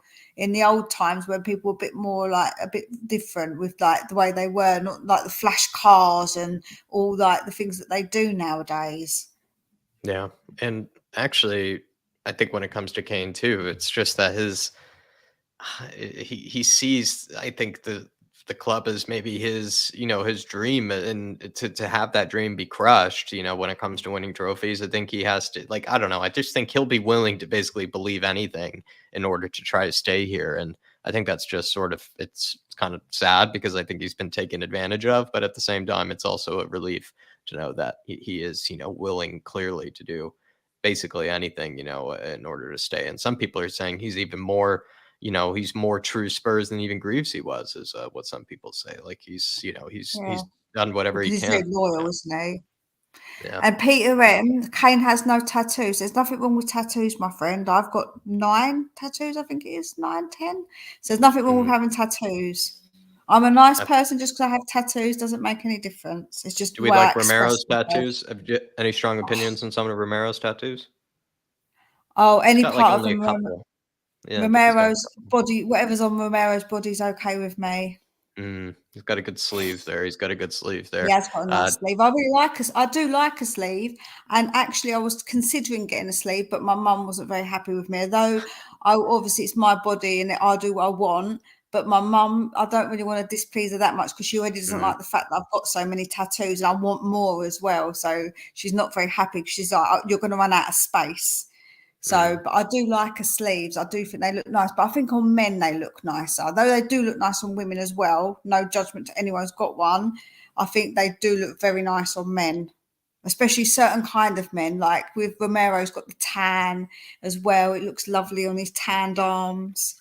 Badass is I what he won't talk is. about Romero because I'll be here all night Badass is talking what about he is. Romero. That's what he is. John Stokes, good to see you in the house. Says big up Mia, talks so much sense. And also Juicy as well says, I love Mia, great, realistic, accepting human being and a fan. Big up Thank Juicy. you. And then Mark New says, love the Porro deal to get over the line tomorrow. Is he a Conte signing or a Poch signing, depending who's in charge next season? If he's flexible, that's what we need. There's a bit of a worry right with that, Mia, is that you sign a right wing back and then Conte leaves, and then you have sometimes these right wing backs that can't really play as a fullback, and you kind of find yourself with some trouble. That was the case with Doherty. Like we signed Doherty, and he was not really a fullback; like he was a right wing back. Yeah, I know. That's the only thing. And that's the problem with this whole Conte not signing a contract because we're going to get players that suit him in, and then we don't know if he's going to stay. That's the problem. That's why I said it's always a bit of a funny one with it because we want him to get his players to be backed, but we also want him to sign a contract. And it's about who blinks first, isn't it? Really, with Conte and Levy, it's about who's going to blink first on them. Like it reminds me of those old Western movies. No, and they like they walk away and like turn around to shoot. That's what it's like. Who's going to shoot first? Because it's a bit of like they're stuck and we're stuck in this situation where we don't know if he's going to stay. So yeah, I don't know. I don't know what we're going to do if we've got a player that can't play in that position. Hmm. Don't know. Sebas says, if Kane stays, I'll tattoo his face. I swear. There you are, Sebas. Let me know the location. Is it on the leg? Maybe, nice, shoulder tat or something like that on the bicep where, you just get to see Harry Kane every day, when you're doing the workouts. Big up, my You man. can kiss it Good to as see well. you. If you put it on your arm, you can give it a little kiss every day. Exactly. Kiss the biceps every day. Kiss Harry Kane, Sebas. I bet the missus would be jealous, my man. The missus would be jealous of that. Big up, brother. Good to see you in here. Last final question for me, man. Then we're going to plug your channel. What should be Spurs' third signing? Because I feel like for me, and maybe this is actually a two-part question, but I'm not really like totally satisfied or too satisfied with only two signings. If it were Pedro Porro and Danjuma, I feel like we still need a third.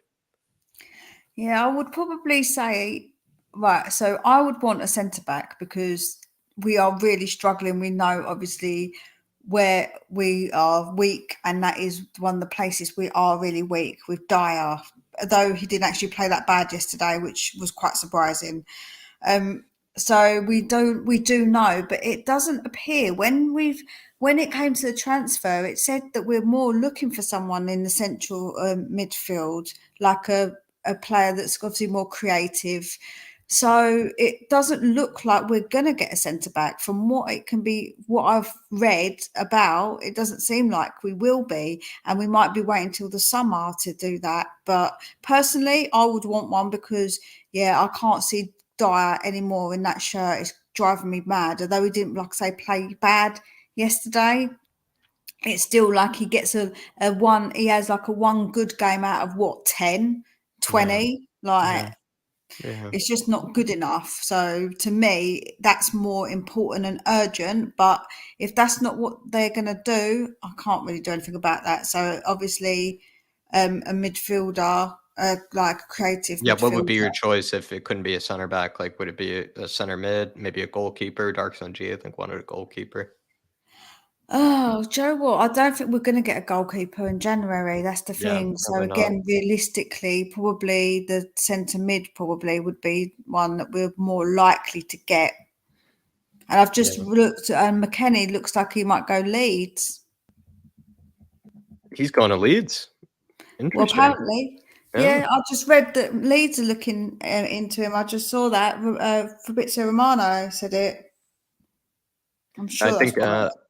I feel like he'd be an interesting one to go after for us because he could help us play that 3-5-2. I feel like Weston McKennie he likes those box to box runs, driving forward. He's a bit of a goal scoring midfielder to a degree as well. Yeah, but it looks like, well, that's what I'm sure I just read that because I was surprised myself when I read that. I was like, Leeds? But yeah. But a lot of people, obviously, some people rated him. It's a bit like the Trossard thing. Some people rated him, some people didn't rate him. So then, obviously, people now say that, oh, we didn't get him. But then there was people who actually didn't even really want him. So do we want him? Because I heard that some people don't want him. Is he that good? I don't know. Mm, Like, it's very difficult, isn't it, to tell? Like I say, it's like a really hard one to judge until they're wearing your shirt and see how they fit in. And with your manager as well, it's hard to mhm, really know if they're going to be any good, to be honest with you. mm.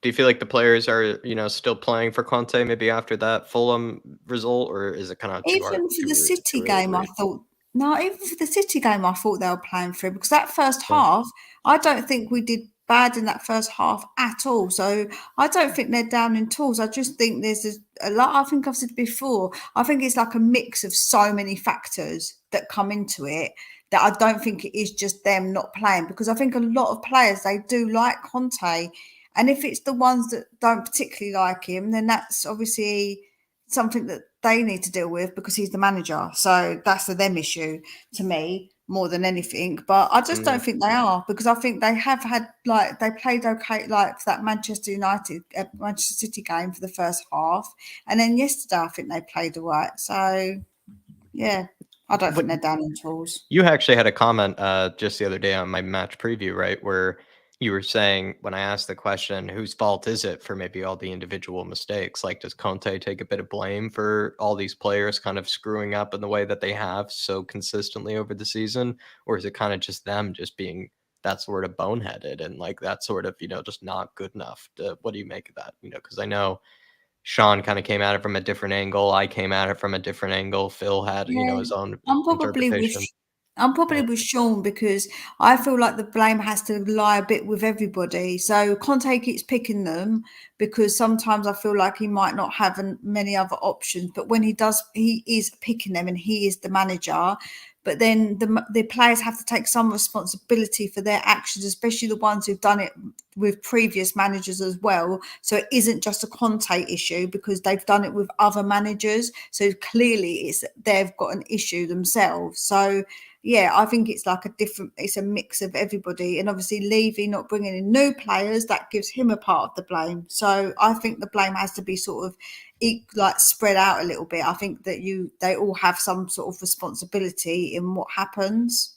Mm, and I'm with you there. I'm with you there. And also, just Tyler says, even though he would want Weston, because I think he is a good player, and obviously, I think fellow American, doesn't say he's the right player for us right now. And maybe that's probably true, to be Yeah, honest. that's what I'm saying. So it's very difficult, isn't it? But we'll see what happens in the transfer window and see if we do actually manage to get Porro. This is like a bit of a flip of the coin situation, and then anybody else. But I always felt like we'd get two.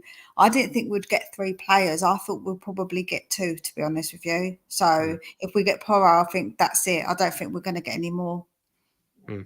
Yeah. What do you sorry, Mia, any kind of final comments? Maybe something that I didn't get to let you say, and then give your channel a plug as No, well I for me, can't think please. of anything, to be honest. Okay. Well, give your channel a plug for me, please. Yeah, if you could all go over and follow Spurs Between the Lines. I post regular content. I'm thinking about doing a live real soon, so keep your eyes out for that. If you give all my videos a watch and a like, I'd really appreciate it, because all them things matter to the algorithm, and watch them the whole way through. Even if you watch them on ×2 and you don't particularly want to listen to them, just put them on mute. I don't mind that. It's just 'cause it helps the algorithm. But yeah, I'm trying to get to 200. I'm on 141. So my next aim is 200. So I'd really appreciate all the support, and I appreciate all the support so far, because there's been so many kind comments that I get. It's really lovely. Like, everybody's been so supportive, and it is hard. Talking to you is easy, but pre-recording yourself is so much harder, because you're talking to nobody, and you really are conscious of what you're saying and what you're thinking to say, and it's just a much harder thing to do than to do these lives. It's funny that you think that lives would be hard to do, but actually I find pre-records really Oh hard to yeah, do. different beast. Definitely a different beast. Really, really difficult to do. So yeah, I'm trying my best, and I'm trying to improve myself. Like, I'm trying to look at different aspects of what I'm doing and trying to improve all the time, because obviously I want to give good content for everybody, and I want people to want to enjoy it as well. I want you to enjoy my content. So yeah, keep an eye out for everything that I'm posting. Please, everybody, show Mia some love. Everybody, hit that link, and let's get her up to, I think, the race to 150. I think now, and then the race from there to 200, and then we'll go Yep. from there. And I think I'll be seeing you Thursday as well. So everybody, if you Yes. want to check out a live show on Mia's, I'll be there Thursday to be chatting with her as well. Yep. Brilliant. Thank you very much. Thank you, Mia. Thanks for helping me out, and I'll see you soon. Speak to you soon. Bye. Come on, you Spurs. Bye. Come on, you Spurs. Everybody, show Mia some love and click on that link, please, and just help her out, as well. I think a lot of people come on these fan shows and have a good chat with me, and they also, I think, deserve a bit of love in return as well. So please hit that link as well, and head on over to her channel. Nick is in the chat here. It says, "Love from a Brooklyn ER room. I feel like the recent news about Kane's contract was a wholesome gesture from his camp to the fans to help calm our anxieties, but maybe it's the media talking." Or maybe it's the meds talking. I feel like weirdly the meds are making you feel like, maybe, I don't know, think a bit more realistically or a bit more rationally, or perhaps the meds are making you not think so optimistically. But I would say Lazy Eight, because at least the way I look at it is I think it could be possibly the case that Harry Kane's love for Spurs is so strong that he is always willing to be able to sit down and have those talks. But it also could be that it is so doom and gloom right now that he did sort of look at it like, you know what, maybe we should just sort of calm the tensions a little bit. Maybe the rumors of that coming out sort of made, it even more, catastrophic for Spurs fans if it's just too much to take at once, and through a sympathy card of a rumor. I'm not sure, but you could be on to something. I don't think it's the Mets talking. I think that's you thinking it quite rationally, to be fair. But I'm going to think irrationally. I'm going to believe that Harry Kane loves the badge that much. He's willing to come over to the mighty Tottenham Hotspur. But that's how I'm looking at it, Lazy 8 at least. And hopefully you take care of yourself, my man, and let me know if you need anything, or if you wish, for me to bring anything over or something like that. Because, geez, I mean, you definitely a tough injury to take in the warm up, a tough injury to take, today, and hopefully you'll be back soon. We'll get you away from the Spurs medical team, because I think the Spurs medical team wouldn't help you, but we'll get you back in action as soon as possible. Because everybody, by the way, Lazy 801 was he was going to be co-hosting with me tonight. As well for this one, and unfortunately he picked up a big injury in the warm-up, so that's unexpected, but nothing you can do, and he's taking care of himself. So everybody, as well, keep him in your thoughts until he makes his return to the mighty Harris Army for these fan shows. Also, as well, I think Dermot, I just saw in the private chat, is missing out too.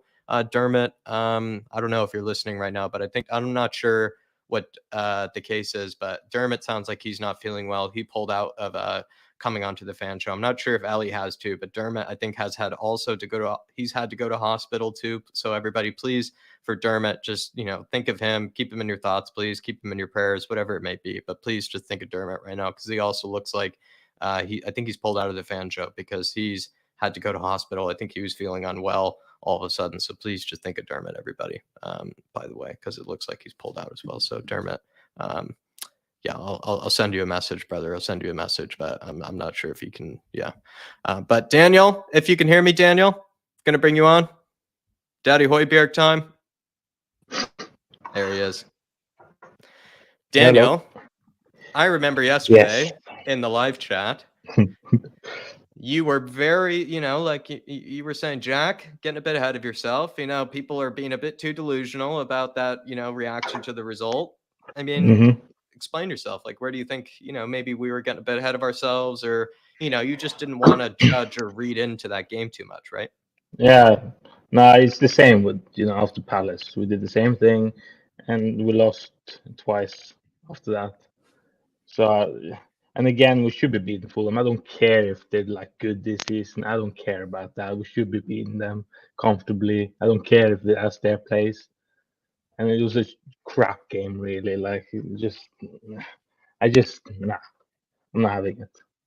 Do you think, though, like, as well, though, Daniel, like, just to counter you, like, this Fulham team, like, they just got off the back of, beating some pretty, handy sides, and they've been a tough team to go to. They've taken some scalps this season. They're much better. Like, they are just a better Fulham side. Like, what are they, 6th or 7th in the table? Yeah, I mean, they are our rivals right now, to be fair. I mean, but more so than Chelsea. Yeah, but listen, I don't care about Chelsea or Liverpool. They can do whatever the fuck they want. At least they won fucking trophies recently as well. So I don't want to look at that. I mean, they got their own problems. I just care about Spurs, and for me, we should be beating them comfortably. Especially since yeah. No, go ahead. My bad. Do you think with that Fulham game, though, like, it was gritty and we made it difficult on them, like, and maybe other teams haven't made it difficult for them. Like, it felt like they just sort of ran out of ideas of Fulham, and there was a bit of, there's something intentional about that with how we kind of made life difficult for them. We made it ugly for them. Yeah, they did run out of steam at the end. You saw they did many mistakes, but I just got little emotions right now in this club, so I just feel little. But listen, the only thing I care about right now is the FA Cup. I gotta say, big up Sean. Was Sean taking it a little too far yesterday with his reactions? Oh, I'm kidding. No, like I love Sean's passion and all that.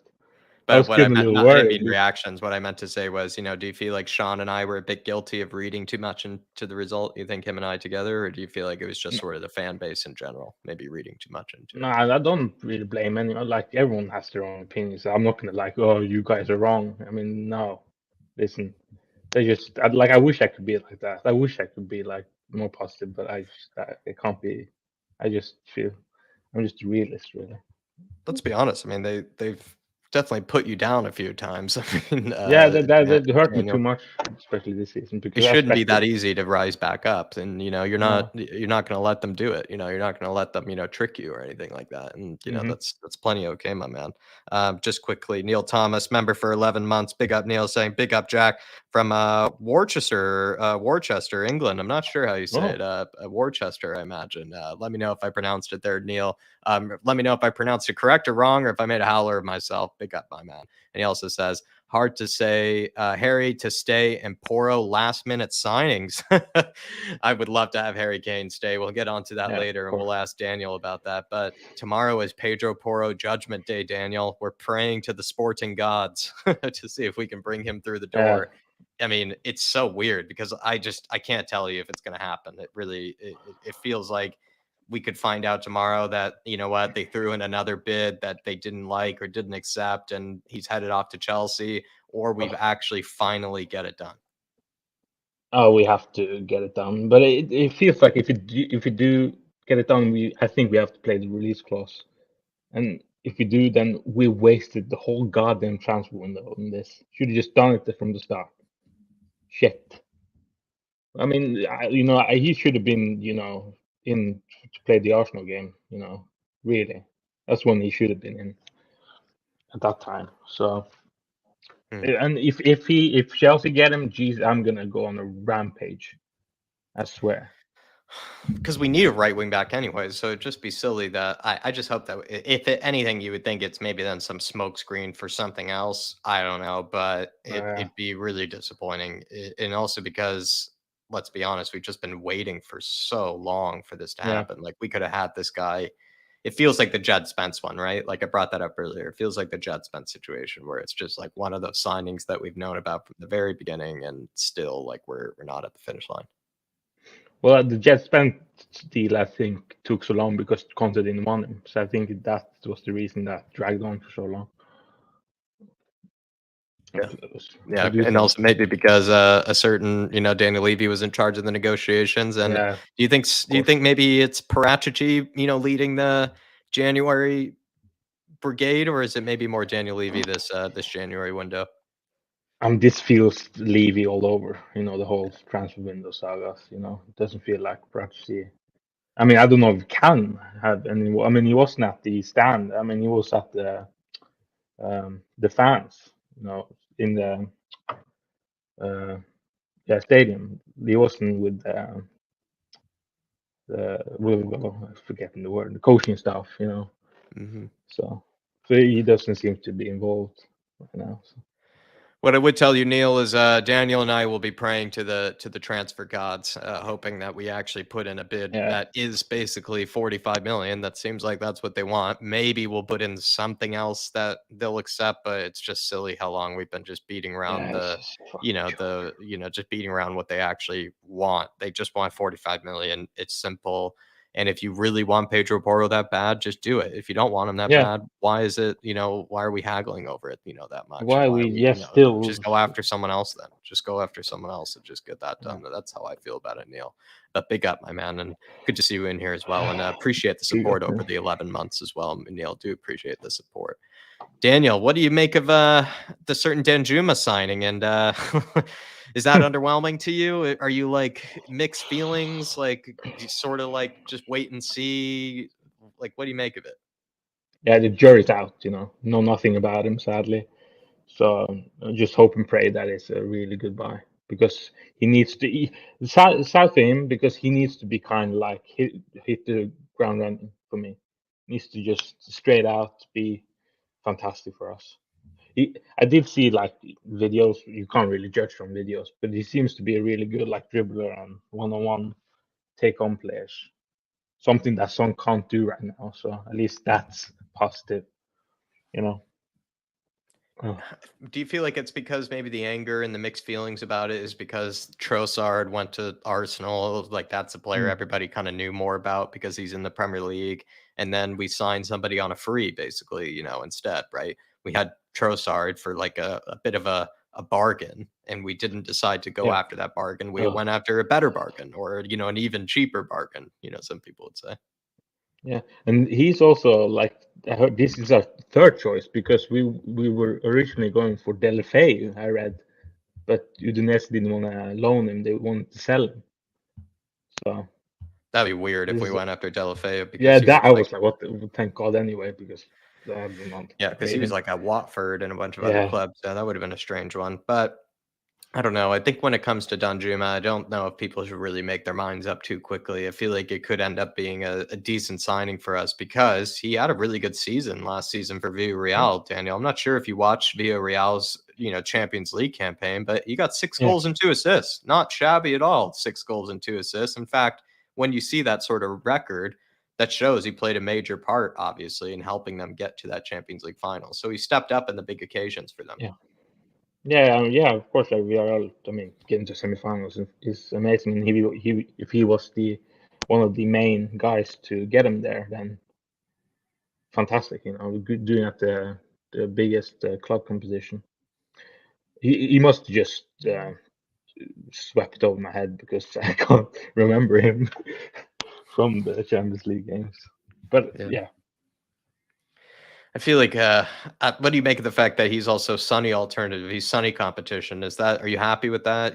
I kind of even made the bold claim that if you accept Brian Hill as like the Kulusevski alternative or the Kulusevski understudy, it made more sense, in my opinion, to actually go after a left winger than it did really actually a right winger.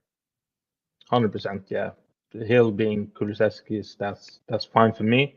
And we needed, Son needs a competition now. Well, he needs to be benched, really. So hopefully this guy can be, he's really good competition, and hopefully like he making some better, because players do get better when they have competition for places. Yeah. And that's, I think, there's been a few things wrong this season, right? Where it's Sonny's form has not been the same, Daniel. But on top of that, I don't think there really has been realistically and consistently a challenger there for him. Richarlison's been really hurt this season or not consistently available. Lucas Moura, like I said, I mean, basically hasn't played at all this season whatsoever. Where the hell is he? He's gone extinct. And the likes of Perisic, he can't play two positions at once. He can't have. No. Sadly, we can't have two Perisic's. And Hill wasn't ever really trusted in the first place. So we actually had not really a true alternative, it felt like, or a true challenger to Sonny. So I don't know. I think it's actually a signing that maybe we could have probably have done in the summer even. So maybe we actually really did need to do this. Yeah. Yeah. Also, I also see still people blaming Perisic for Son's form, saying they can't. Like, what? You're blaming another player for his form being shit. What's going on? There's no way that's a valid theory anymore. Like, I think you could play with it like in the beginning of the season. Remember, people were kind of bringing up that theory in the beginning of the season. You give Sonny the benefit of the doubt and maybe give it a bit of legs, give it a bit of listening to. But now, like, I mean, come on, like we're more than halfway through the season. Like, and Perisic has put in more assists than even Sonny has. Like, even if Sonny didn't score, he could get more assists. He could be able to create more for others. He's not doing that either. 100%, yeah. He's got. Yeah.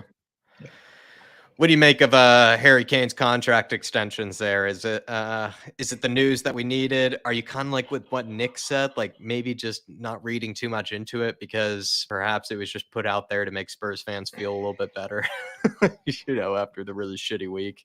I don't know. Like, what do you make of Harry Kane maybe potentially willing to sit down for a contract extension? No one would have thought that would be possible, or no one thought that sort of news would be given to us. No, never in a million years thought he wants to continue here. I mean, he's at the end, almost at the end of his career, but getting there. So he needs to win stuff now. But if he thinks he can still do it here, and if he wants to be a one club man, break records, great. I mean, he's absolutely world class, one of the best players I've ever seen. I want him to. I mean, as a Spurs, I want him to stay here for long as he wants to, but wow, the club needs to reward him with everything now for us to be successful. For that kind of loyalty is unheard of, really, since Totti. Really, like Totti's the only one that's done that. Do you think also with Harry Kane though, Daniel, like what maybe we sometimes forget is he's really not been ever repaid, let's say, for his loyalty, for his love for this football club. Like, he's had a few occasions where if he wasn't, as big of a fan as he is, and if he wasn't as loyal as he is, he probably would have packed up and left, because that would have been a better decision for him, when it comes to his career. But he loves this club this much that he's willing to convince himself of anything as long as he can stay here, basically. And I don't know, it's something that maybe we take for granted, something that maybe we forgot about. I'm not sure what it is, but it's more just lucky, Daniel. Like, it's not the case, modern football, it's very rare to have such a player that would do that for you, especially in the modern game. Yeah, especially after the failed Man City transfer. He really wanted to go there and still be like, being so nice to the club after they, shatters almost his dream, of course. Yeah, because he really wanted to go there, let's be honest. And also, do you think maybe when he goes into these contract extension talks, he can actually, perhaps demand a bit more from Daniel Levy? He can actually have a word with some of these guys and say, like, listen, if I continue to sign another contract, if I continue to stick with you guys for Yeah. once have to actually help me out a bit more and actually give me a better, squad around me to give myself a chance to win, because I hope he at least can have a bit of, say in it all. Like, I hope he could maybe have a conversation with the ownership, Harry Kane. Yeah, I hope he can. Yeah, I hope he demands so much. Like, now you need to give me something back. This is your final chance. Don't let me down. Don't let the fans down, please. Hope we have some sort of power, but that's of course having player powers. We're not PSG, we're not Mbappe here, but we could be that. Then I mean, Kane is never going to be that kind of guy, but just hope some positive. We need positivity now. Mm-hmm. What's your third signing, Daniel? Because for me, I don't know about you, but it's kind of like 2 signings is not enough for me. I need 3. I feel like I would need I want a center back as my third signing, but if that's not going to happen, I still would take another one. I would take a center mid. I would take a goalkeeper. I would take their other problem areas. Like, it's not just center back. Center back is, I think, the utmost priority. But if even we don't get center back, might as well plug in another hole or something like that needs fixing. So what do you think? Do we need 3 signings for you in order for it to maybe be a better window? Yeah, we need a centre back. There's no hiding from that. And I saw, I don't know if it's true, but Inter Milan really prefer to sell Skriniar now than let him go on a free. So why we just try, try at least. Like, I don't blame him for trying. Like, it could be hard, but do everything you can to sign him on some sort of good deal, because he's incredible and he's played with Conte before. Yeah. We should be going all in for that, but we won't, of course. And if Inter is willing to sell too, like, that is interesting, right? If Inter would rather sell him than just let him go on the free, and if they are looking to try to get rid of him, that would be nice. That definitely would be nice. Enigma, what do I mean by third signing? It seems like Pedro Porro could get done tomorrow. Enigma, I could be totally wrong and made an absolute fool of myself, but there's a lot of rumors that tomorrow is sort of the day where the Pedro Porro deal could make a huge, kind of final conclusion. Either it makes the conclusion that we screwed it all up, or we made the conclusion that we signed it. Like I brought up before, if you were listening, Enigma, tomorrow is Pedro Porro Judgment Day. So get ready for it, my man. Get ready for it. Judgment Day. I saw he didn't start for Sporting today either. I don't know if that so has been even further evidence then hopefully. for that. That would give me then rumors that if he isn't starting for for Sporting, he's going to Chelsea or he's going to Spurs. Like, he's headed somewhere. He's not sticking with Sporting clearly this January. If I see He's him headed somewhere. He's headed somewhere, it looks like. God, You never know. really You never know. bad. Well, Daniel, anything that I didn't get to chat with you? Maybe something else about the Fulham game, or maybe the Preston upcoming, or also the fact that Newcastle, right? They just got into the final here. I mean, that's disappointing, especially because that could have been seeing, what was it, Forest? Like, we would have been in the semifinal. Oh yeah, could have been. Yeah, should have taken this competition seriously and not bend over like we did, and we could possibly be in. We would have been, well, God knows where we would have been, but I'm just so dejected by that. I mean, if Newcastle win this, then it just proves new owners, and they won a trophy in like not even 2 years of new ownership. So that's kind of depressing. But yeah, actually, I want to big up Emerson because, of course, he's toughest critic, but he was man of the match yesterday. So Deservedly. great. Yeah, 2 good games in a row for him, actually. 2 good games in a row, I would say. 2.5 games. Yeah, that's right. Maybe some people, he disappeared in the second half of the Man City one, but so did everybody else. Yeah. But yeah, he was the man of the match, and I don't know. Here's the thing with Emerson, right? He'll put in 2 really good performances like that, and then you think maybe he's turning it around, or like you maybe think about giving him the confidence, and then he'll just put in a howler like in the next one. So I almost think putting in Doherty in the next match just to sort of switch it up, because I feel like that's how it works. It's like a hot potato situation between the two. Like, their form only lasts for so long, so then you got to switch over to another one, to the other one. That's how I kind of see it. Yeah, exactly. And the Preston game at the weekend, the biggest game of the season. We need to smash them, and I don't want to see any ugliness. Like this, I don't want to see a slow start. I just want to see us batter them. We cannot. If we lose that, then it's over. It's completely over. I wouldn't care anymore. I can't take that anymore. That's the last straw for me to lose that. I gotta say, I gotta say. I think a lot of your hope and a lot of your optimism for the season sort of goes if that game, it's just a lot of. I think it's soul crushing. That would be soul crushing in that case. I think you're right, my man. It absolutely would be. But any kind of any parting words here for the Harris Army here, Daniel? Anything that maybe we'll be thinking about? Anything you'll be thinking about for the rest of this week, or just going to pass it off to Daniel, Levy, and Paratici, have them do their thing? Yeah, no, actually, how do I join your WhatsApp group? Oh yeah, that's right. You and I need to get in contact with each other. Yeah, Daniel. Yeah, I can. So I just email you.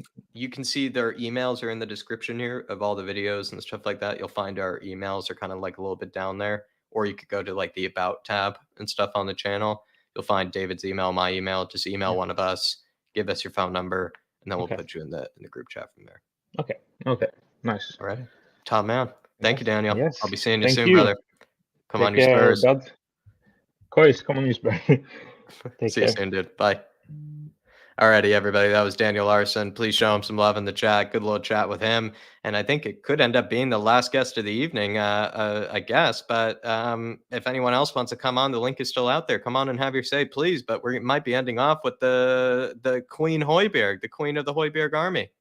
Yes, that's right, Jack. That is right. Loving the setup, Ellie. Looking I proper. I know. This is my streaming room now, so the family understand that they're not allowed in here. Only my cat. executive privileges, I guess, in there. That's right. But everything's coming. Yeah, look, a huge upgrade, Ellie. Huge upgrade. But we're trying to upgrade the Spurs squad right now, and it feels like some people have mixed feelings about Danjuma. What do you make of that? He's what do you make of it? Mixed feelings seems to be the case with the Spurs. I haven't got any mixed feelings about him because I've been watching him, and for Villarreal, he's performed very well, but especially in the Champions League as well. Because in Champions League, you're bread and butter, aren't you? Because you can prove that you're a good player. He scored 6 goals, so that's fantastic, and 2 assists. So I'm just glad we've got a signing over the line. All right, it's a loan, but it was trial with Daniel Levy. It's try before you buy, isn't it? That's what his motto is: try before you buy. It's a sampler. It's a taster. Yeah, it's a sampler. Yeah, but what I've seen of him, I like. And he looks powerful and he looks strong on the ball. He's got some tricks up his sleeve as well, which I like. I like that flicked goal he scored. Not many players can execute that. So if he can do that for Spurs, I'm all in. Some people, I think also he seems to have a bit of the flair to his game as well, Ellie. And those type of players, if it pulls off, if maybe one of his first little tricks or one of his first little moments to skin his man, if it pulls off for him, not a bad way to kind of win fans over. I would say it's a quick way to do so if you got a bit of skill in your game. We've been lacking a bit of that, haven't we? Even Sonny, I've got his hat on to that tonight, right? Because he's full of all the little tricks, but his confidence is right down, and you can tell the boy is trying, but he's maybe trying too hard. So we need another player in the mix to give these players a little kick up the arse as well, because they need to pull their socks up, and they need to start performing. If we're going to get that top 4 place and go for a cup, we need to start performing, because there's teams out there that are better than us technically all round. So we have to be smarter than them. And if you've got little smart players like Danjuma coming in, a little Porro, we stand a chance. Sometimes you might not be as good as the other team, but you can be just as good as them in effort and just as good as them maybe trying to get those little flicks and tricks work, and they could put you 1-0 up or 2-0 up and you're flying. You need that in your team. A lot of people really like that this is one where we're actually going after somebody that can challenge Sonny, because we've really lacked that this season, right? Anybody that can either give Sonny a rest or give Sonny some real competition, and some people are happy with that. Bring some balance to the squad. I know the South Korean fans won't like me saying this. I've got his hat on. So I like to see somebody challenge him, because he does need a little booster, Sonny. He needs somebody to challenge his position so that he starts scoring again. Because the effort is there, but it's just too much. What's the word? It's just too much of trying too hard. That's what I mean. You know, he has to relax into his game, Sonny, because he is a natural performer. And when he's got his shot on, there's nobody better than when he curls that ball into the net, is there, Jack? When he's on form, you know, he's an exciting player. That goal against Burnley the season before, that was fabulous. And do you know what I like about Sonny, right? He's not been playing well, and he realises it. He cares. You can see it on his face. Whereas some players, they don't really care if they've had a bad performance. They come off and they shrug it off. But you can see Sonny's upset about it, which means we know he cares, but he even cares more because he's not scoring. Well, I'm glad that he got the assist against Fulham. I saw a little wry smile on his face. And we want to see that face. We want to see that smiling face on Sonny. Because I think that's why everybody loves him who aren't even Spurs fans, is he has that incredible smile when he's scoring and when he's happy. He's just like such a footballer that everybody just seems to want to like, or everybody kind of naturally likes, because he does put emotion on his face, and he does show how much he cares, kind of like you said. So no one likes to see Sonny not doing well. Like, I don't think even fans that aren't even fans of Spurs probably don't even like, seeing Sonny not doing well. It's hard to watch. I know. And he's getting a really bad rap from our supporters. The only one who I saw bigging him up was Elias, who comes on your chat, because he loves him as well. But he also loves Eric Dyer, so there you go. Enough said. Is it similar to the Kane treatment from last season? Because sorry, I think Elias. Kane didn't exactly get treated, I think, very kindly either by Spurs fans last season. It feels like kind of sort of similar to that regard. Maybe different reasons, because with Sonny, it's just that he's fallen out of form. With Kane, it was a combination of the Man City thing as well as him falling out of form. But still, I think it's still kind of the same situation where maybe we've taken it a bit too far. Yeah, I think so. But the Korean fans are there supporting him. In the area I go in, Jack's area 252, they're crazy. And you get the crazy Koreans as well. They're really crazy. They've got all their Son shirts. They love it. And they're so infectious, the Korean people. South Korean people, they're so lovely.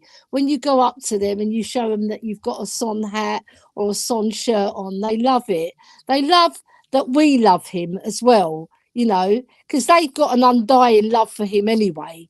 They don't have to try with that. That's in their heart. With the Spurs fans, he warmed our hearts from the very first season, really. We didn't know who he was at first, but we soon knew who he was. So I'm just hoping he scores a few goals to get that confidence back up. Because, he hasn't lost his skill. He's just lost his mojo a bit. He's just got to find it. Yeah, come on, Sonny. Can he find it this season, or can he find it this season? I think there's still plenty of time for him to find it, right, Ellie? I think so. We're only just about halfway through. Sometimes we're just so reactionary. It feels like there's only a few weeks left. Maybe the way we respond to the games. It's because we had the World Cup interrupting our Premiership. It's just like it's on slow-mo now. But listen, he can pick up. We know Sonny is a class player. We know he can score fantastic worldie goals. Look at the ones he scored against Leicester last season. They were absolute stunners. And he's got that in his locker. He just needs to find it again, Jack. I just hope he finds it sooner rather than later, so the fans get off his back. We do need these goals. We need these goals to win games. Because although we sort of hard grafted against Fulham, we didn't have that cutting edge, did we? You know, No. like where you're thinking, oh my God, we're going to win this one 3-4, 5-0. We just about scraped the 1-0. We did deserve to win in the end. We did, because we put the effort in. But it was more like a workman's performance rather than a class performance. I want to see these classy performances come in, like the last 10 games of last season. They were fabulous. So then it topped off with the Norwich 5-0 drubbing, you know. So yeah, I want to see more goals. We scored 4 against Leeds. We scored 4 against Leeds away last season as well, if you remember. We won, I think we won 4-1, I think, or 4-0, one of the two. Anyway, I want to see some performances where we're putting 4 or 5 goals past the teams, because we're more than capable. But we've got top scorer in Kane. We've got the world-class strikers. So let's start banging them in. Come on, you Spurs. I think that's part of the reason we brought in Danjuma in the first place, is to, if in case Sonny just can't really find himself, can't really find his form, you just have to, you know, have someone else that you can look to, someone else that you can, you know, maybe have confidence in that can step up. And I guess Danjuma might be that guy. He might be that guy. Neil Thomas says, "Big up Queen Ellie." Good to see you, Neil. And nice he's a big one. appreciator of the Queen of the Hoiberg army. Yes. I bet Neil is. Yeah, well, I was a midfielder as well, so I can see the fans want a creative midfielder, and I do. I called it out first, actually. I said, listen, you need creativity in the team. Bentancur coming back has added that flavour. He's such a brilliant player as well. He's all about the action, Bentancur. He wants to get in there. He wants to be seen. He wants to make those passes. You know, I like him. I like him a lot. But he's even got more to give, I think, because remember, he has to help out Højbjerg, who's holding. And sometimes they switch as well, because they're very intelligent footballers, those two. Yeah. I love it when they play together. Do you Yeah. know what I'd love to see, though, Jack? I'd love to see Basuma in there as well, because he is creative. He can pick out a pass. You know, when he came on against Man City, he was very good on the ball. I was watching him closely because I thought, give him a chance. He can't have gone bad from the time he was at Brighton. And he was very competent on the ball and he used it very, very well, you know. And you know what? That game could have gone either way. When it was 2-2, right, that could have gone either way. I know Man City have got more class, but if we had scored like we did last season, I think we would have wrapped that game up. 3-2, Yeah. They would have dropped their heads. You know, so unfortunately they got the 3rd goal and then they got the 4th. So that's history now, isn't it? Yeah. What did you make of yesterday's game, Ellie? I mean, it was a gritty one. It was a weird one. It felt like we stifled Fulham, but it wasn't a pretty game by any means. No, we won ugly again, didn't we? We've been winning a lot of games. There's nothing wrong with that season. when Fulham are 6th or 7th in the table. They're 6th or 7th. Yeah, and I'll tell you what, they're a very good team, Fulham. They work very hard off the ball as well. I was watching them closely. Listen, I didn't watch all the game because I was doing the watch along, but what I saw, I liked what I saw from Fulham, especially because they are a very, very good technical team. They move the ball very quickly, and we were lucky to stay on in there. The first 25 minutes, they were peppering us, but Lloris was up to the 2 shots, wasn't he? One was right at him, but it was very hard to save because it was like a quick flash shot. And then the second shot, he parried to the side, thank God. Because normally, well, lately, he's been parrying them into the 6-yard box. And that, unfortunately for us, the striker's been on the end of them and scored, right? And obviously, the one against Arsenal wasn't too clever, was it? The one he threw into the net. But I thought he was really good yesterday. He needed that clean sheet, let's be honest. He did. It gives you confidence as well for the defence as well, because our defence, especially Emerson Royal. Do you know, Philip Brady gave him a 9. I gave him an 8. I thought he wasn't quite worth a 9, but I thought Philip Brady gave him a 9 in our player ratings. And do you know what? The boy, he's Save got Emerson's so much does, Philip. Do you know what? He's a funny little player, isn't he? You don't know what you're going to get. You know, he's like, You know that old saying, life's a box of chocolates, you never know what you're going to get. That's like Emerson Royal. You don't know what you're going to get. Are you going to get the Emerson Royal who just muffs everything and just doesn't get up and cross the ball properly? Or are you going to get the one who can score against Man City and do a decent shot that the goalie was equal to? But Yeah. he was doing everything right, you know, and he was defending like a Trojan. And you know what's good about him? He's very athletic. And he Mhm. can recover. He can recover. Whereas Doherty, although he's better going forward, Yeah. he's not as good as getting back and, you know, making that effort to get back either. I think Emerson's he's not underrated. I think we just give him too much stick, you know. And I know he's been working on his game, you know. He spent quite a lot of money trying to improve himself technically and physically. I But agree he's with you where he covers yeah. more ground and he gets about a bit more than Doherty does. I Oh think yeah. Doherty is maybe more skilled, it seems like technically than he is in certain Yeah. occasions. But there are certain games when Doherty doesn't really end up doing a whole lot because he maybe lacks that sort of, maybe like you said, a bit of that athleticism that's sometimes It's the needed. recovery. The Yeah. recoveries. Emerson can recover very quickly. You know, he's But very it's good good to in the see air two as two well. good performances in a row, I would say. I don't even I think he was know. that bad against Man City either. I thought he was okay He was against them. okay. Yeah, Yeah. nothing to write home about, but he was okay. But this game, I thought he stepped up even another level. So let's see Mhm. what he can do for the rest of the season if we keep him. It might be just he's showcasing himself to get a move. You never know. Harry Kane, Ellie, we've been given some good news is that maybe he might be listening or willing to sit down and have a contract extension, you know, and Yeah, I don't know, like it's a relief, but it's also yeah. just it's a bit of a surprise. What do you make of all this? I mean, it just shows maybe he does Um, love this club. I mean, almost to a fault, he loves this club, which Yeah, is really undoubtedly he loves Spurs. He's a Spurs man. All his family support Spurs apart from his brother Charlie, I think, who's a Gooner. That's what I hear anyway. Whether it's true, I don't know. But the main thing is, if we do sign him, he's 30 years old. He's got 2 or 3 more years at the top because he's never going to be a fast player, is he? He's more of a technical, skilled player who can score fantastic goals. So and his goal scoring record is second to none. He's just equalled Jimmy Greaves.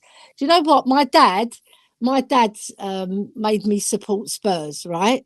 So I was born in Tottenham as well, as everybody knows. But my dad was the one who made us all support Spurs, right? And he absolutely adored Jimmy Greaves. My dad's passed away, God bless his soul, but he'll be glad that Harry Kane was the one who broke his record because just as he was breaking into the team, my dad was saying he's a very, very good player. He saw him when he was young as well, when he first signed for Spurs, because my dad was a very, very staunch Spurs supporter and he would go and see the youth players play as well. And sometimes I would go with him if I could, if I wasn't working, you know. And yeah, I think my dad got that one right with Harry Kane, didn't he? I think he Calling might him, have. yeah, yeah. But You a good know, guess of his. Exactly. yeah, I love Jimmy Greaves as well. I wish I was a little bit earlier born because I was born 1962, Jack, right? And by the time, well, 67 came, I went to the cup final with my dad. He had me on his shoulders and it was so cool. And all I remember of that match is the rattles and the suits. Everybody went in a suit and tie, you know, more or less. And the flat caps, you Oh, know, and the lovely rosettes. The rosettes were incredible, Jack. that's how I'll You be know, dressing to the AC Milan game, Ellie. I'll be flat cap and all, everything. Don't you worry. yeah. Do you know what? I'm going to make you a rosette. I'm going to make you a rosette, and your favourite player is going to be in there. I Oh, don't know, because Højbjerg, sometimes you give him a little bit of stick, and sometimes I'm kind of because watching you, Jack. But I you're know. very Well, honest. You're very honest with him, like me. I have to hear other people, Ellie, because I know Yeah.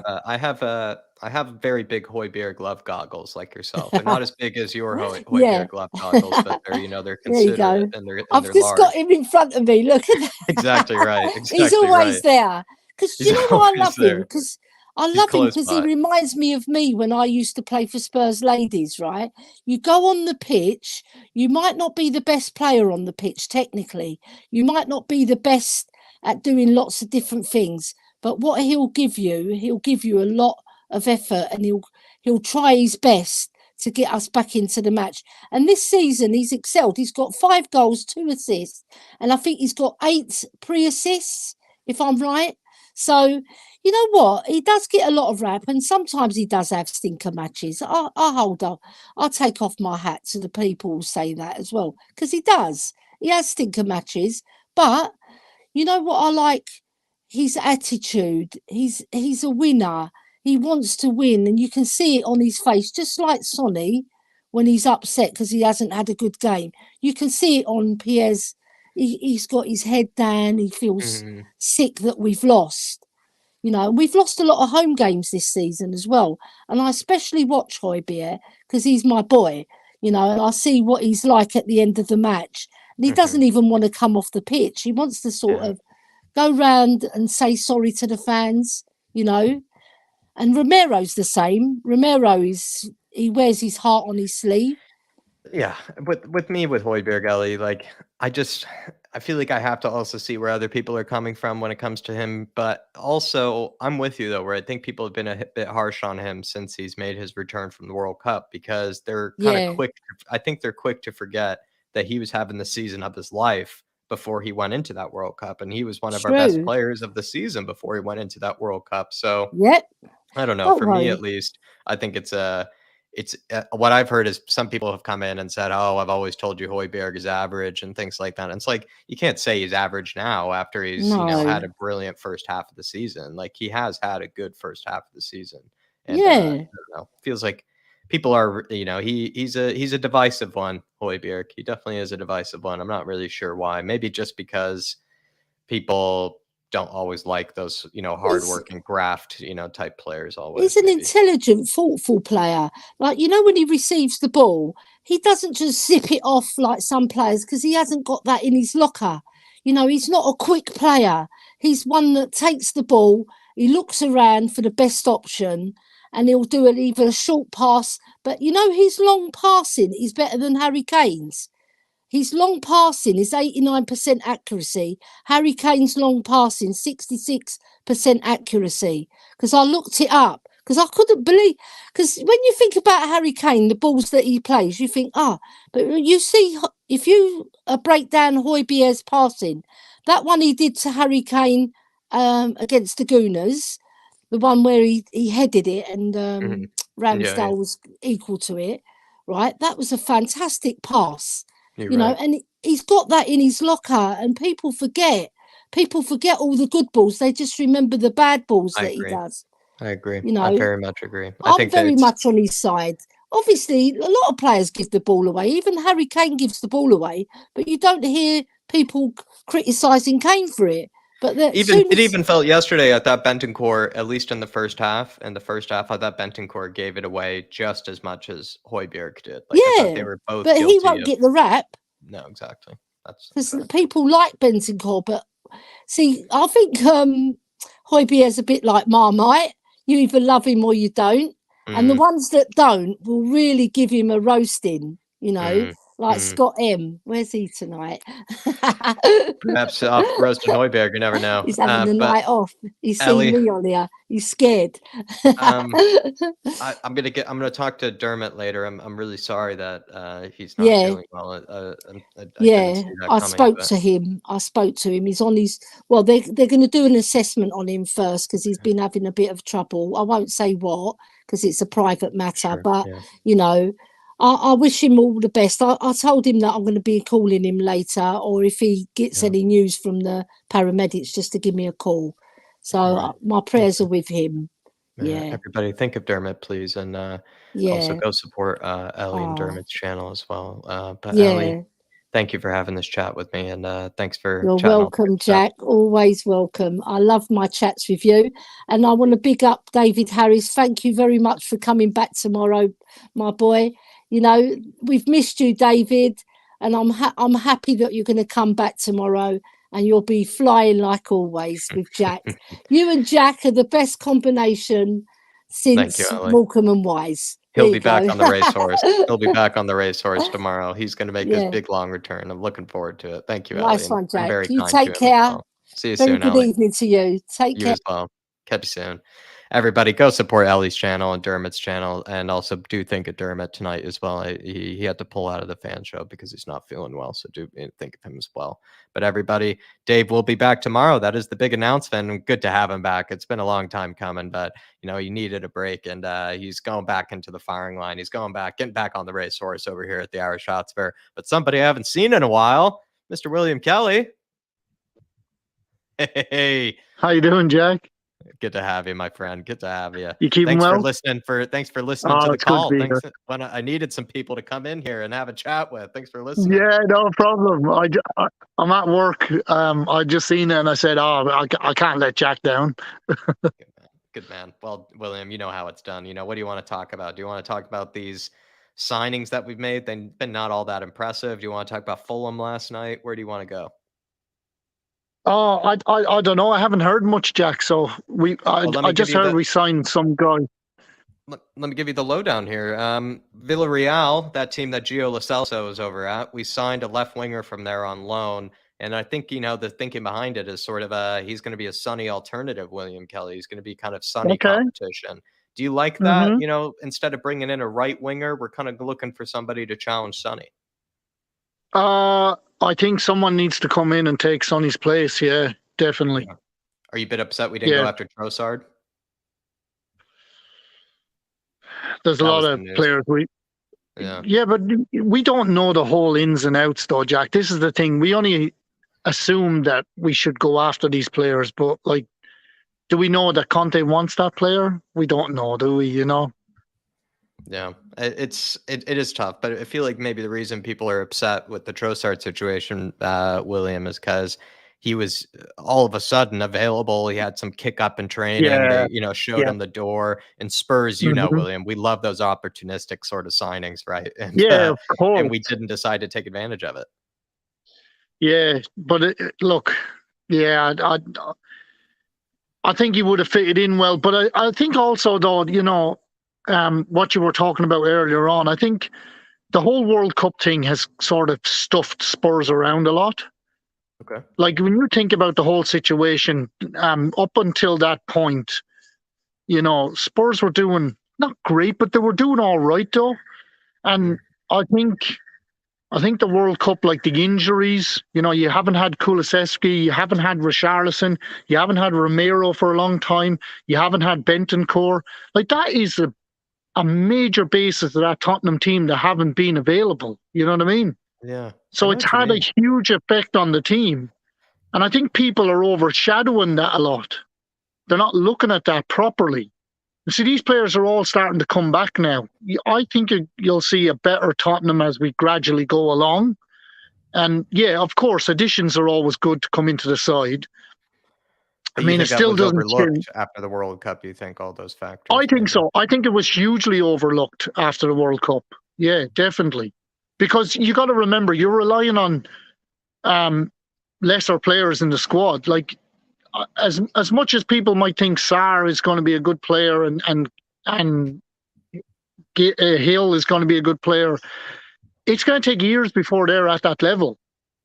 They're not there yet, and they're not going to be there yet. So you can throw them in all you want, but they're just not ready for that. That's why he doesn't play Spence. Yeah. He doesn't think he's ready. He doesn't think he's good enough to be in that level, Yeah, yeah. I think with Hill... Unfortunately... Yeah, go ahead, sorry. No, go ahead, Jack. It's all good. No, I was just going to say, I think he might actually have been sort of convinced on at least a little bit. He might be okay with Hill being that understudy to Kulusevski, because Kulusevski is the real deal, we all know, and obviously going to be the starter. And so he needs some sort of understudy. He needs someone else that can fill in for him and bring something similar. And I think he might be convinced that Hill can do it, because what's actually funny is both Kulusevski and Hill, I think what they both have in common, William, is they're both players that do not need pace or anything like that. They just have that footballing brain that maybe some players just lack. They just have that intelligence and that technical ability on the right that, is honestly exactly what we need sometimes. I think you got to give the young players sometimes. Some can hit the ground running pretty fast, and some it takes a little bit longer. Like for Sarr, I can really see a player in there definitely. But again, like, look at Basuma. Who would have thought he would have come to Tottenham and not done so well? Mhm. I think he's been played out of position as well, which Yeah, but that doesn't was help. rated as, you're so right, because that was rated as one of the signings of the season. I even rated it as one of the signings of the season. So Yeah. we're quick to forget that. Yeah. It was a big So, one. and plus, with all those players coming back at once, you got to remember they got to get up to fitness. Mm. So that takes another couple of weeks. So it's all, look, I'm telling you now, Tottenham are going to win the FA Cup this year. Definitely. Oh, we have to put all our eggs in that basket. We really have to. I mean, some people but even... they're going to do it, Jack, and they'll do it. They'll be underdogs for the final as well.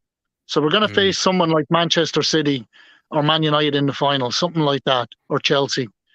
Have you seen, we're a little lucky with the fixtures, William, actually, with how that's what I'm saying, Jack. Like, it's fallen very nicely for us, very, very nicely for us in the first, because the tricky ones is always the third and fourth round. They're always the tricky ones to get around and get through. And, you know, we should have enough to put away Preston, you know what I mean?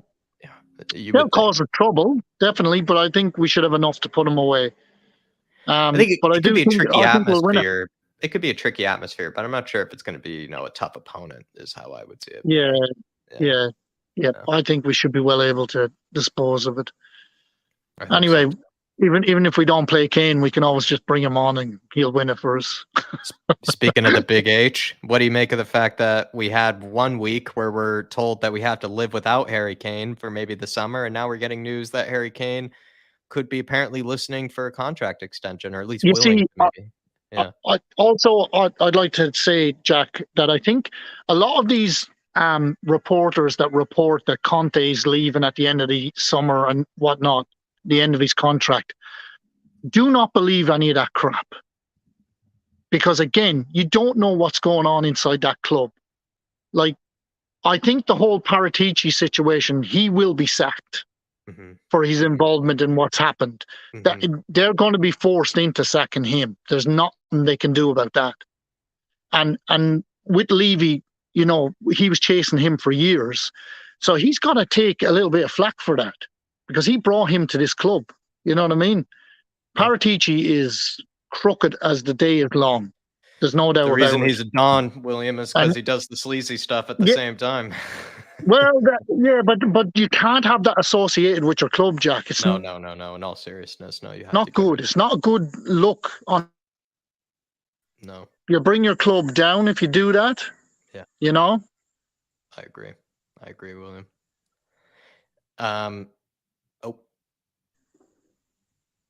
You there still, William? Sorry, Jack. I think I'm still here. I got you back. Yeah. I got you back. But as I was saying with Paratici, I just think that you can't have that at the club. You can't have that. It's just not. It's not a good look for your club. You know. I agree. And I think he's. I pretty much think he's already been sacked. To be quite honest with you, they'll roll him out like at the Fulham game and stuff like that, just so the fans don't get so upset so quickly. But he is gone. He's definitely gone. Felt like that was just to save face, you know, seeing him on cameras or something like that. That's exactly what it is, Jack. And then the whole thing about them saying that he's going to release a statement at the end of the transfer window. Plus, the finances are not being shown until at the end of the transfer window. So it's all calculated, you know. And we're not stupid. We all know this. You know what I mean? I think. You know, that lady did predict this, that Paratici would get sacked at Spurs. I feel like I think she might have predicted that one. I do remember that. I remember not. She did. And she also said that there'd be a strong lady coming into Tottenham Hotspur to take over. So I don't know who it is. Yeah, and she did say that Spurs would win a trophy.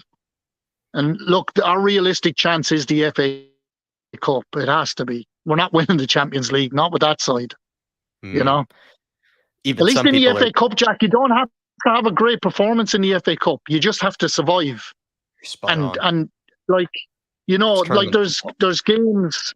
If you look at games throughout Spurs' history of winning FA Cups, there's times when they didn't perform in the FA Cup, but they stuck in there and they got the job done. And I think I think with a Conte side, you might see that, we're just going to have to sit back and defend very deep and try catch teams on the break. And I think adding this guy, this winger, he's Dutch, isn't he? That he's guy. Dutch. Yeah, he's Dutch. Yeah, he'll have a bit about him. You wait and see, and hopefully it ignites Son as well. I just think players are coming back at the right time now. They're starting to all come back into this side, and it's just going to take time, Paddy Harnett saying you're off again with the mad tea lady. That's all right, Paddy. But when it all comes true, man. I was going to say she got the Paratici one spot on. I remember laughing. I remember laughing even at William for it. I was like, I don't know. No, I know you did. I know you did, Jack. But now look at the situation we're in, because there ain't. Look, let's be honest. There is no way he can stay at this club if everything that's happening in Italy is true. There's no way he can. You're so right. And also, I'll hold my hands up. I think she did predict that one. I actually remember. She did. She did, yeah. She really did. But what do you think then, though? Has this January window then been all Daniel Levy then, basically? Has it had his fingerprints all over it? Has it been a mix of him and Paratici? Oh, look, who's been in charge of this window?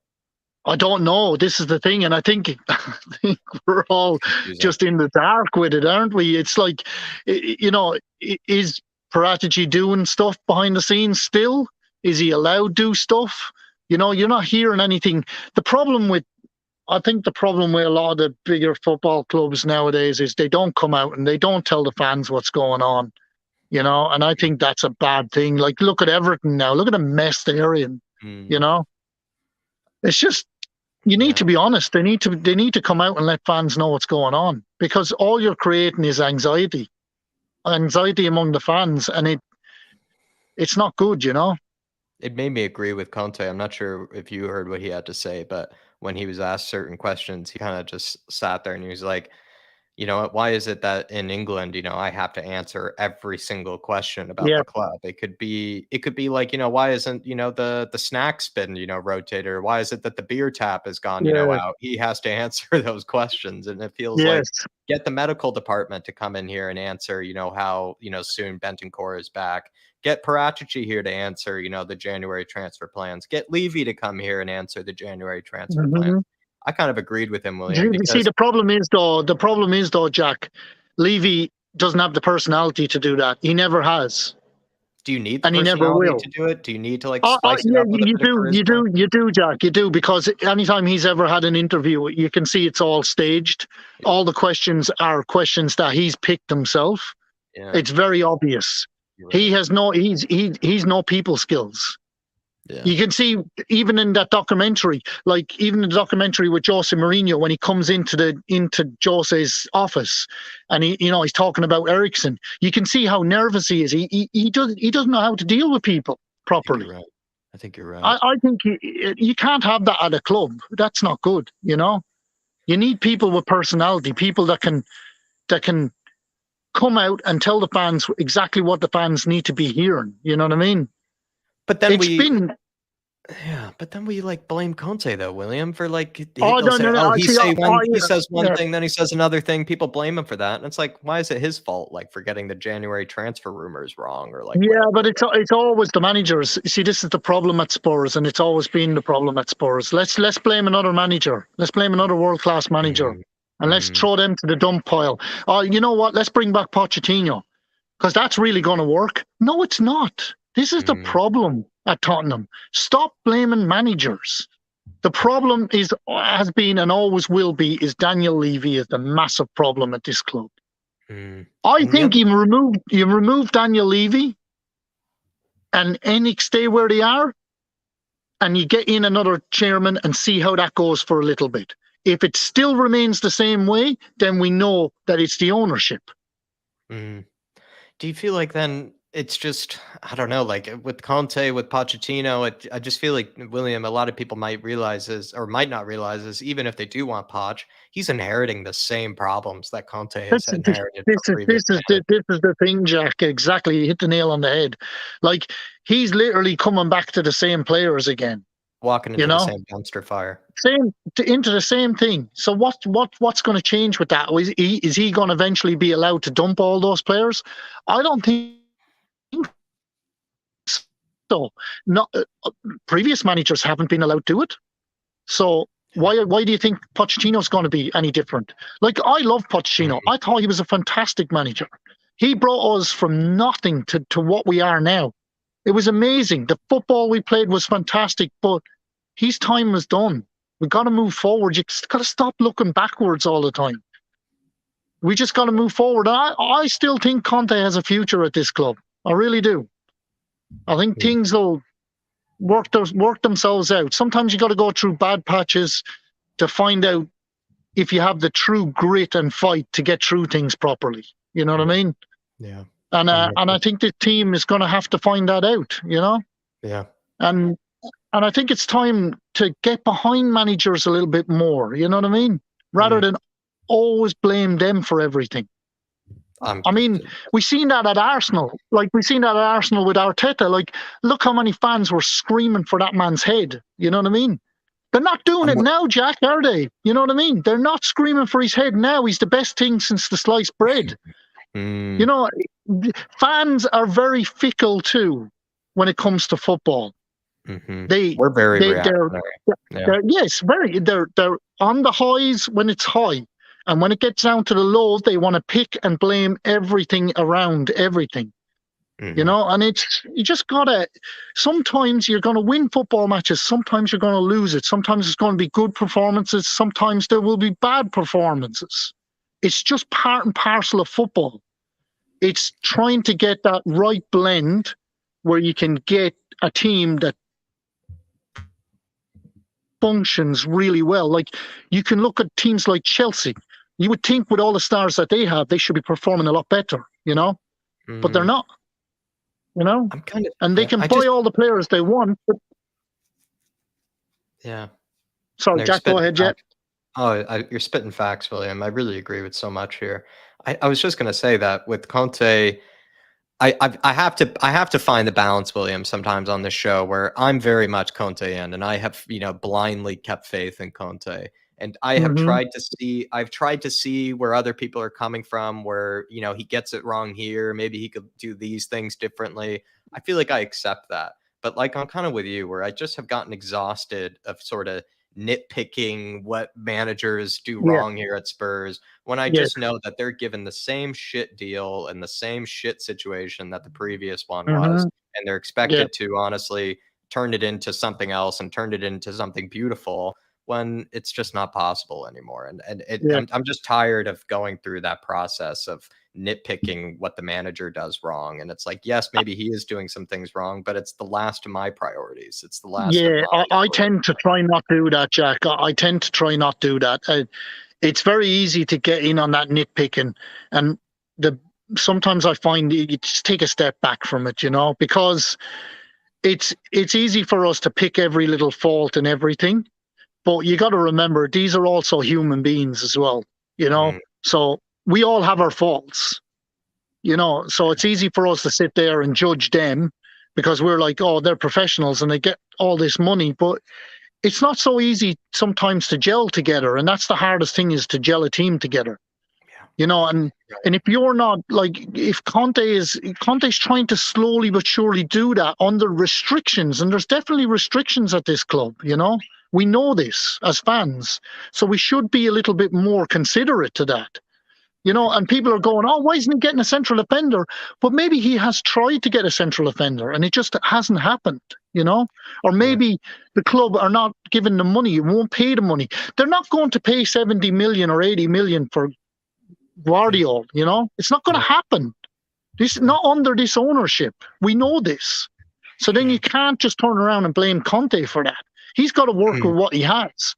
I mean, Son has been non-existent this season. And I know that people are saying, oh, Conte keeps playing him. But who is he going to play instead of him? This is actually one of the things. This is actually, sometimes we criticize him for the headache decisions that he finds himself in. And like, what is it? Even Mia calls it the micro penis debate when it comes between the right wing backs, you know, and everything. It's just kind of like, why are we criticizing him? it's like we I criticize like that him. one, Jack.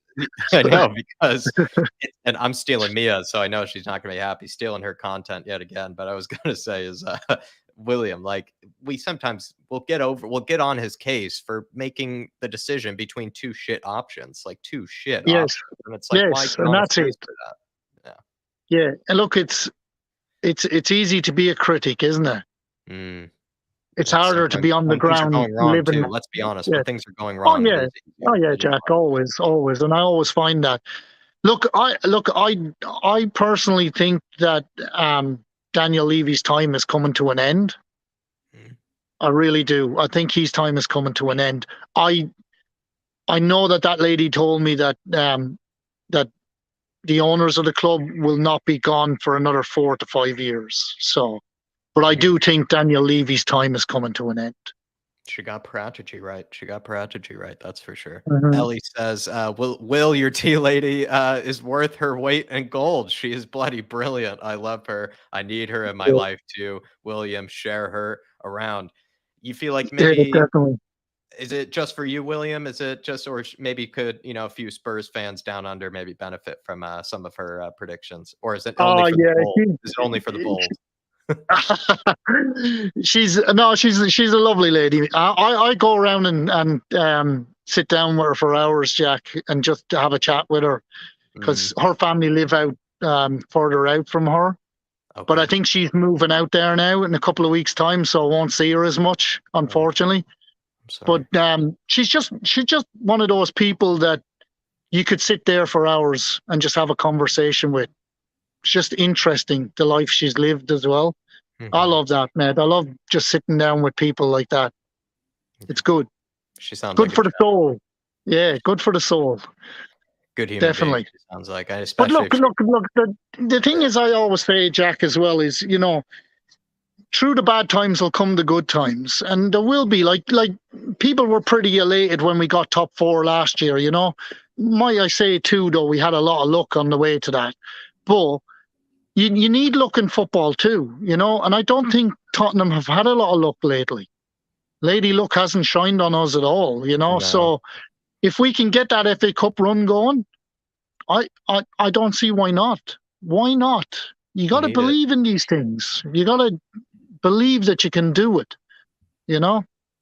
We need that. We need it, to be honest, William. We just need it. We need it to go that way. We need to keep the faith, and we need things to turn around. And I don't blame anybody for finding it doom and gloom right now. There's not a lot to be optimistic about, but also, I get that. But there's also, William, like you've been pointing out, there can be light at the end of the corner. There can be light at the end of the tunnel.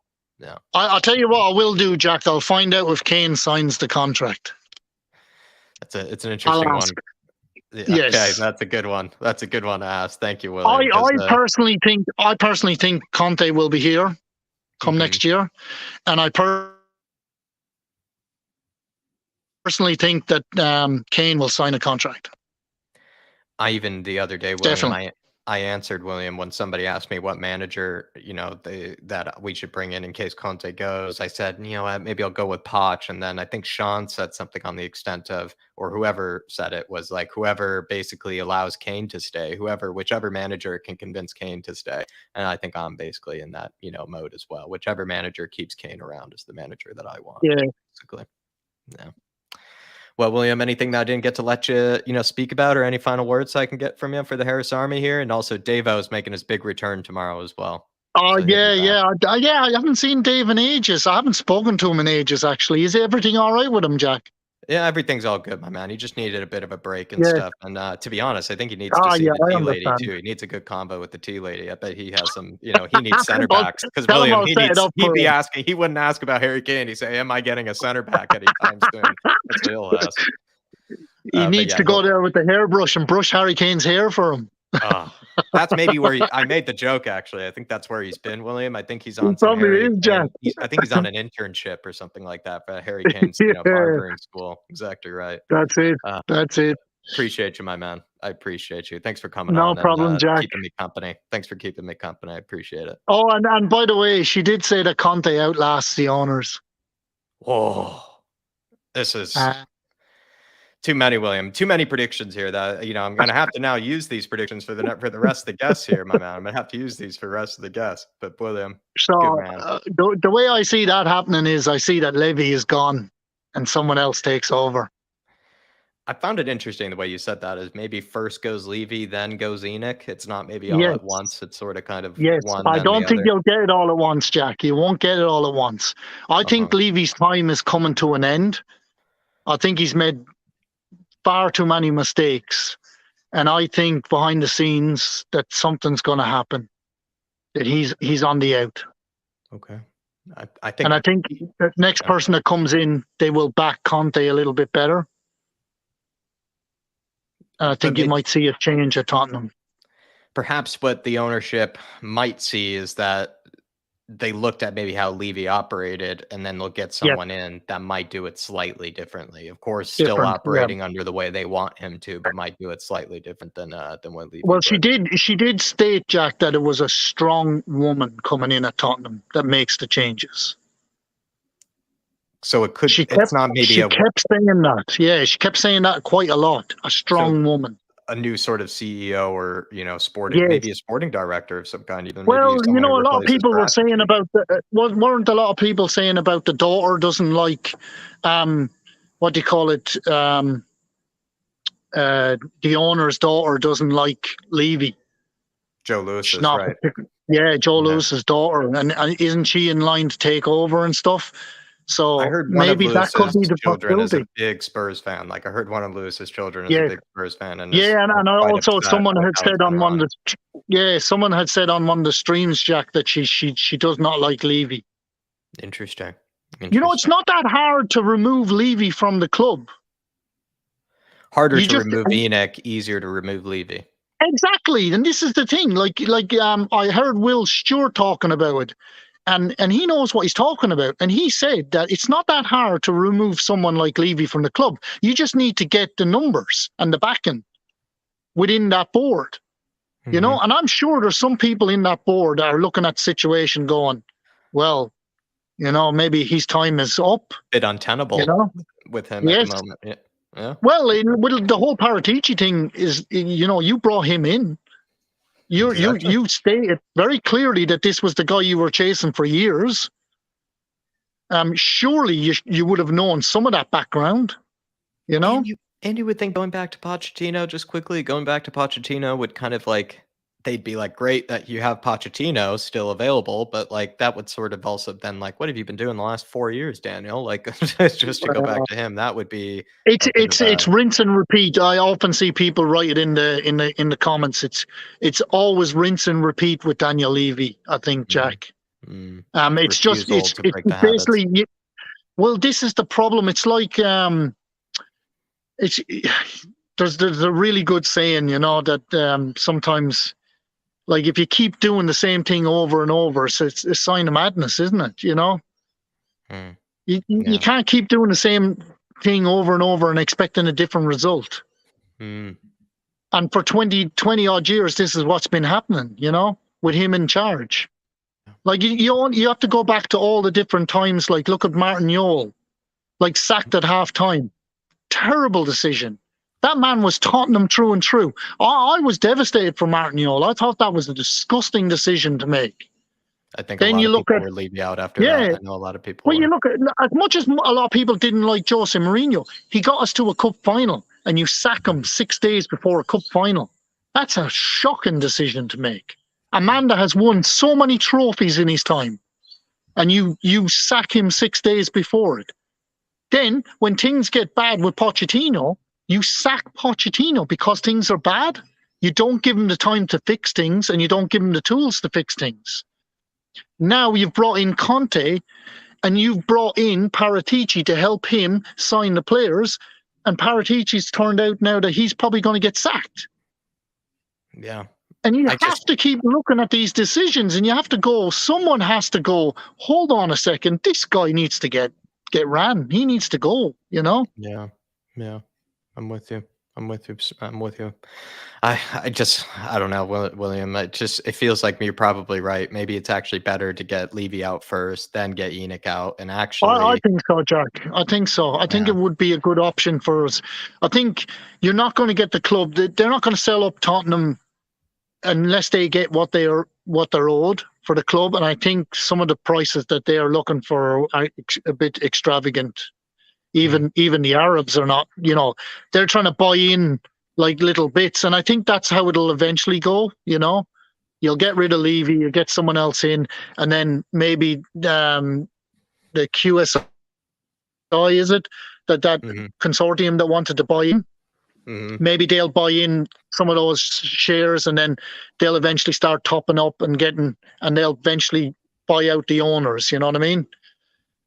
And because she did say 4 to 5 years, so it could be that sort of process for us. Could be. It could be. And but it's sort if of, I don't know, Conte is going to be, she's kind of hit some notes, like she's hit some predictions. yeah, So yeah.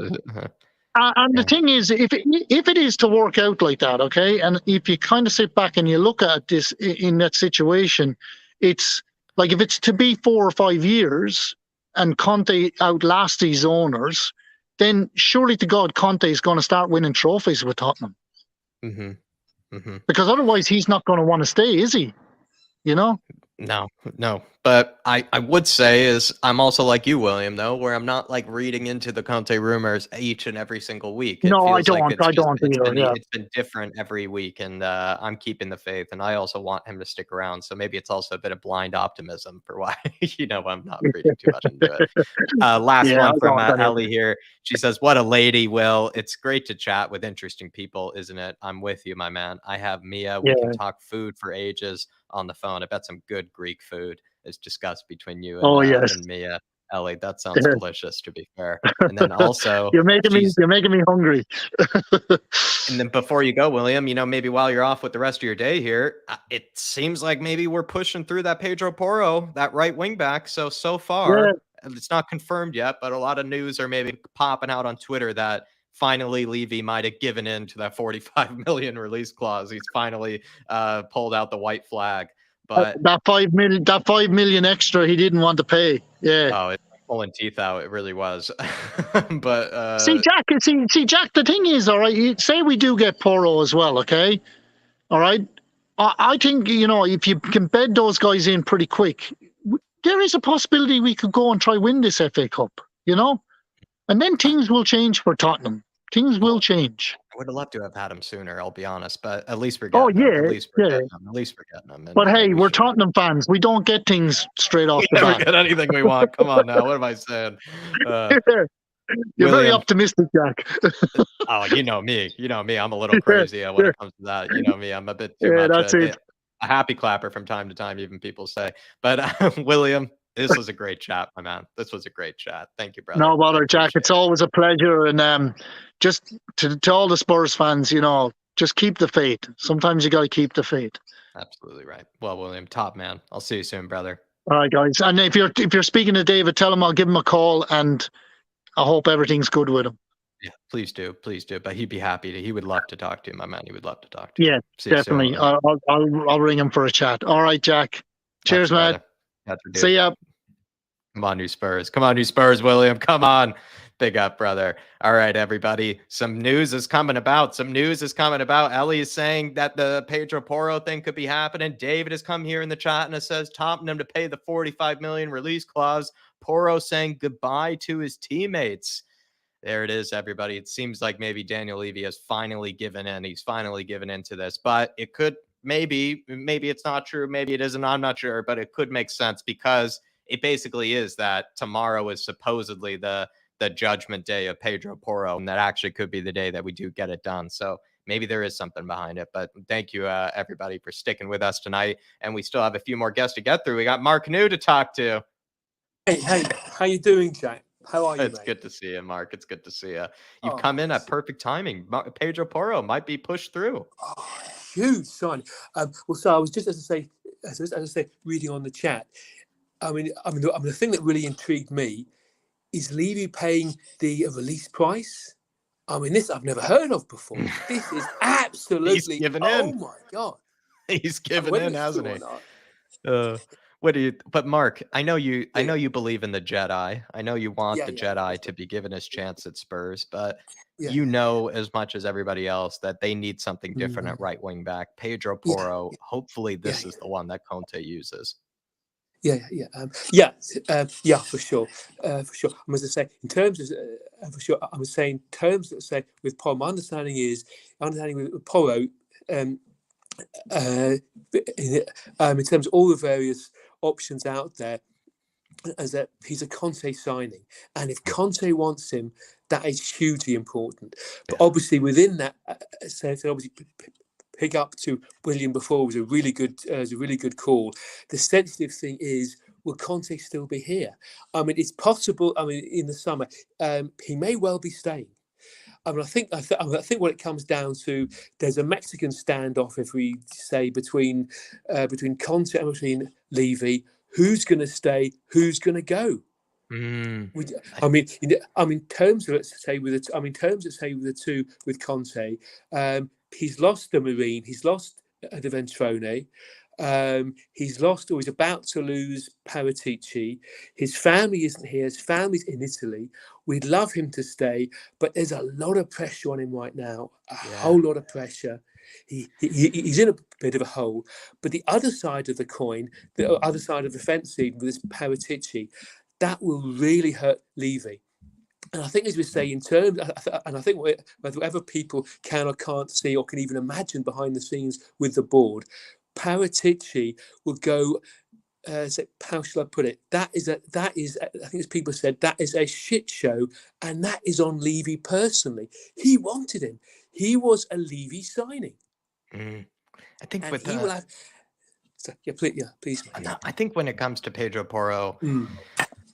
What I am interested in is that if, let's say, Conte were to leave, can he make that transition to maybe a back four or a different system? What I would say is he is exactly what everybody is, needing at right wing back, because he's good going forward. He has a lot of that sort of he has that cross, he has that delivery that Emerson has lacked, that Doherty has lacked as well. He's, I think, going to bring he's just going to be levels above what maybe we have there at right wing back. It's just more that I am curious to see is that, are these sort of signings, maybe they've come a little bit late, Mark, but I don't know. It's good to see these signings coming in, because we were very doom and gloom where we were sort of thinking like, are they going to sign anybody? Like maybe they'll just fire a Conte and just, scrap it all up and just sort of, blink and then the season is over. It just sort of feels like last week we did not expect even 2 players to be signed. I think it's not been I think we still need more, Mark, but it's good to see,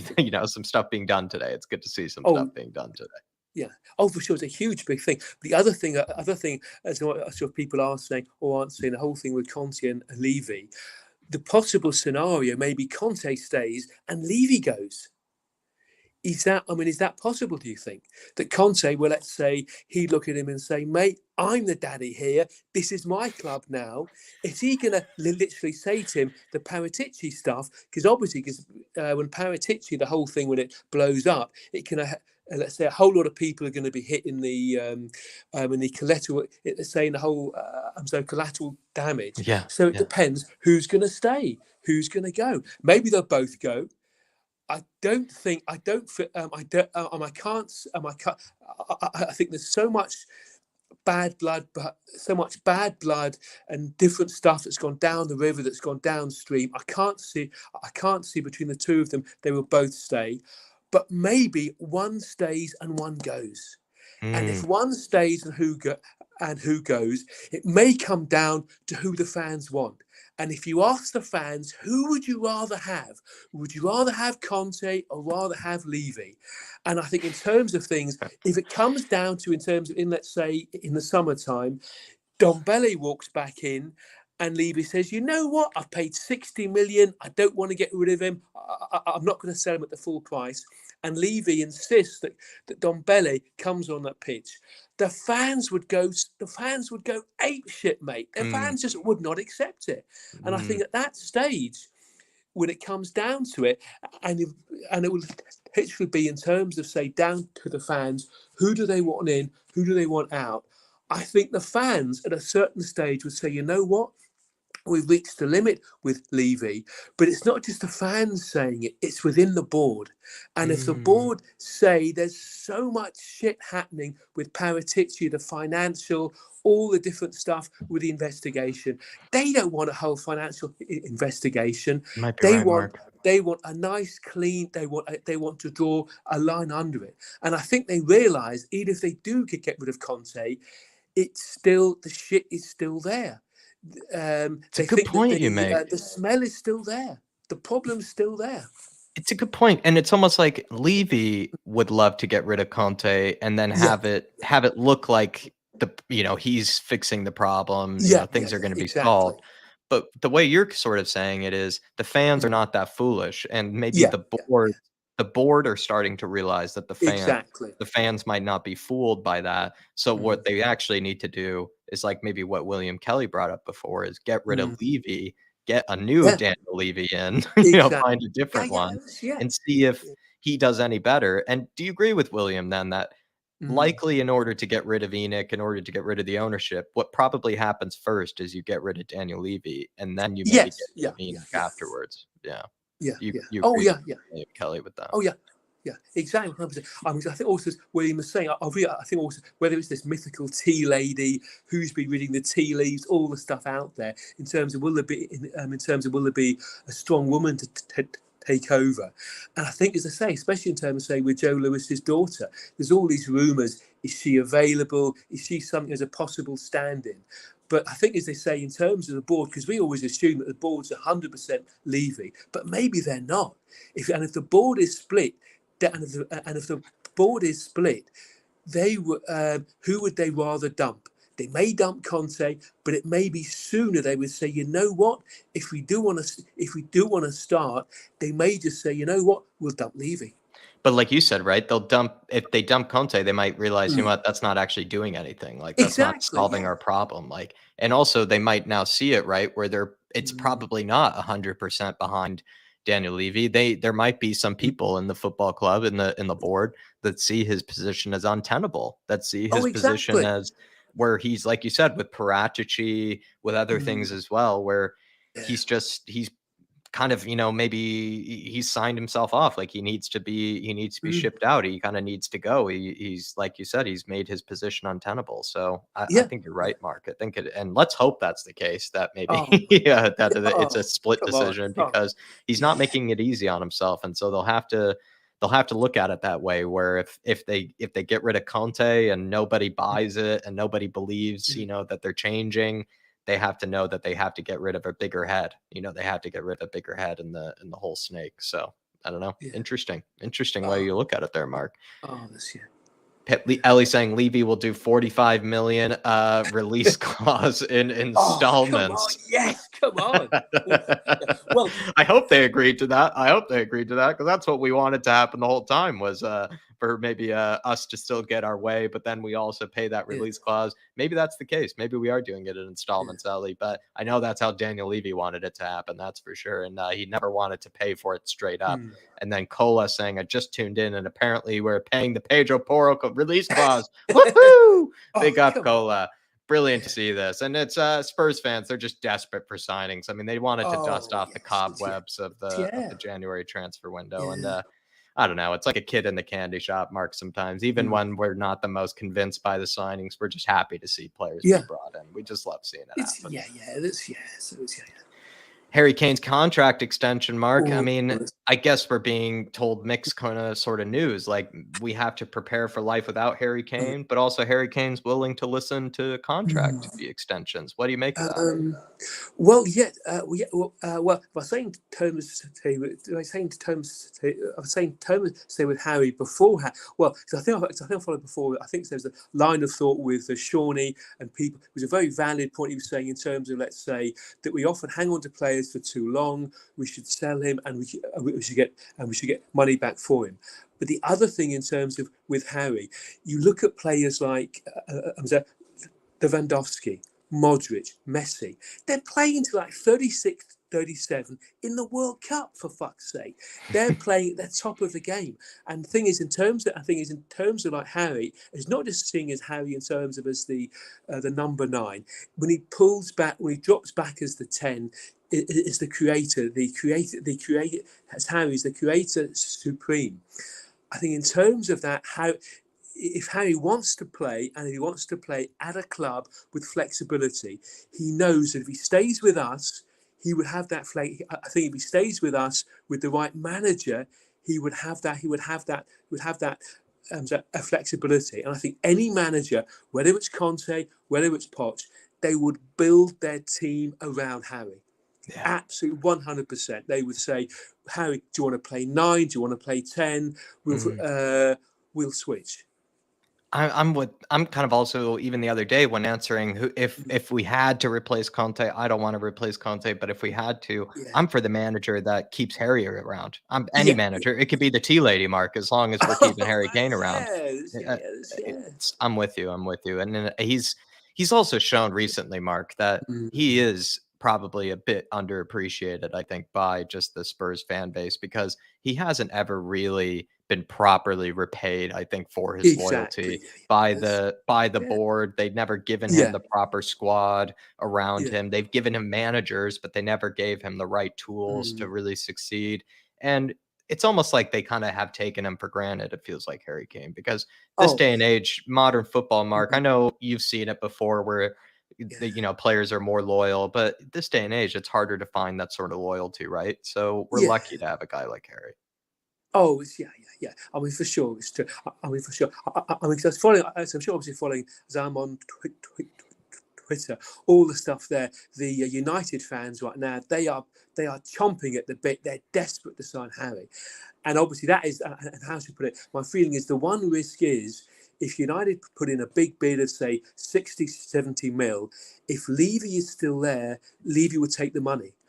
But I think the fans would be so, they would just, I think there's things that the fans can look to one side. They will not forgive Levy for, but if he sold Harry, knowing that Harry wanted to stay, that is the thing. That I'm with that you. is, I think, it is the most. But the other thing I'd say in terms, say, with Harry, the other possible thing is maybe he's playing hardball, he's playing tag team with Conte, because both of them are saying, I'll sign if the other one signs. Conte said, I'll sign if Harry signs. Harry's saying, I'll sign if Conte signs. I think the two of them are ganging up on Levy. They're ganging up on him. And actually, I think you're so right, Mark. But do you think in those contract extensions, he could even have like a bit of a, I feel like Harry Kane could rock up to those contract extension talks and just, kind of have all the power in the world and just say, listen, like you need to listen to what I want. And you need to, it'd be nice for what I'm trying to say. It'd be nice if Harry Kane sort of stood up for himself in those contract extension sort of talks and demanded, and had a good word with the ownership and had a good word with Levy. I hope he does. Yeah. Oh, for sure. Well, exactly. But the thing is, I think what's different this time round, Conte has Harry's back, and Levy knows that. Levy knows that Conte has his back, and he obviously knows in terms of Harry. Harry will, let's say, he can. He's, how should I put it? Harry, to a certain extent, will be the nice guy, but if Conte's there with his back, that's different. And I think the thing, if you look into the scenario, you're now, when you take a step back, you look at the board, and the board have got to balance up.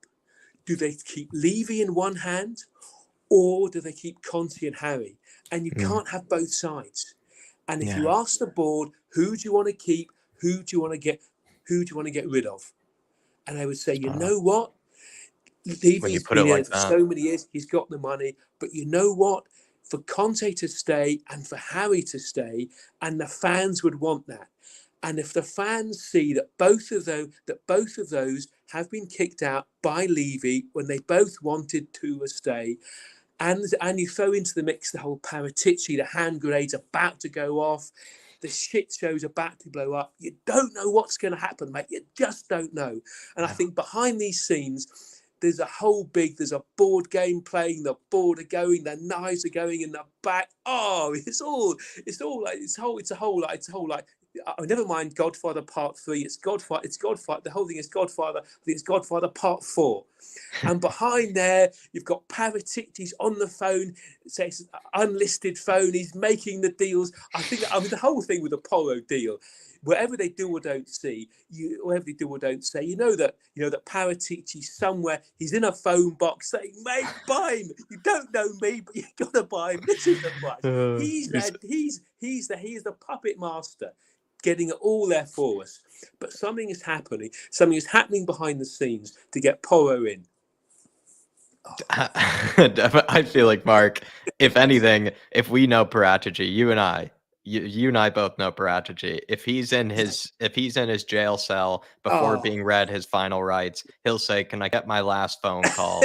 Before he goes. His phone call will be the one to push Pedro Porro through. That will be his last phone call to push Pedro Porro through. It may be, or maybe the call may be one man bigger. It may be, you know what? Fucking Bastoni over the line. And I think it's unlikely, but maybe that's going to be something to come through. Maybe to come through in the summertime. But maybe you can have Bastoni visit him. While do negotiations that way. I love you, Mark. I love you. Brandon Troller saying Man City apparently trying to hijack the Porro deal. Oh dear. Last question, Mark, or last thing. Tell Man City to go away, Mark, before I let you go. Tell Man City to go away for me. They can't get in here. Well, in terms of City, they got us at their ground, but that was close. I think, as Ellie said, at 2-2, Perisic, had we gone up 3-2, we could have taken them. Their defence was wide open. Perisic almost scored. It was going down to the wire. We didn't get the rub of the green. They came back, but I feel the City game was there. The City game was there. The City game was there for the taking. But now they're coming back to our manor, to our gaff, and they know there, and they especially know there. With Pedro Porro in hand, the fans are going to be there. I mean, also in terms of Porro, will he be playing? Will Porro play? I hope so. That'd be nice to have him against Man City. It'd be lovely to have him. Actually, Emerson put in a good performance, but we'll get to that later. We'll get to that later. Especially in terms of say with Emerson, he's looking stronger day by day because he knows that Porro's coming. I mean, with Emerson, whether he's going to stay, whether he's going to go, he's in the shop window and he's saying, you know what? He's pulling all the stops out. He's strong at the back. He's banging them in up front. He's scoring non-stop. So I tell you, if Shawnee wants an each-way bet, mate, I wouldn't bet against Emerson. Wouldn't get against Emerson scoring the winner against City. And you can see just the Conte Cam celebrations. He may look a little bit sad, but the only thing that could put a smile on Conte's face right now is an Emerson winner. He has a secret love for Emerson too, so maybe it would be an extra special celebration. Maybe it's extra special. He would love it. He would love it, mate. Absolutely love it. Well, I've appreciated this and I've loved this, Mark. Thank you for coming on, my man. Thank you for having your say. I love these talks. I love our chats. Thanks. Mark. Thank you, brother.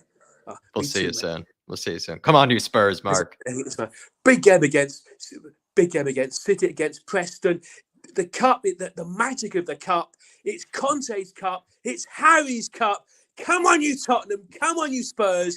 Harris Army, and big up Jack, and big up Big Dave. Come on, you son. Thank you, Mark. Legend. What a legend Mark is, everybody. We'll see you soon, Mark. Everybody, big up that man in the chat. I absolutely love Mark New. I love my cheeks hurt. It's like when I talk to KPV, who I'm about to chat to next. My cheeks hurt after I talk to Mark. I absolutely love that man. And Brandon Troller, Man City, they can't get in the way here. We've been waiting waiting far too long. This whole January window, been waiting way too long. There's no way they can ruin it for us now. Just no way. But I'll get a certain man in here and he can come in here and tell them to go away. But big up KPV.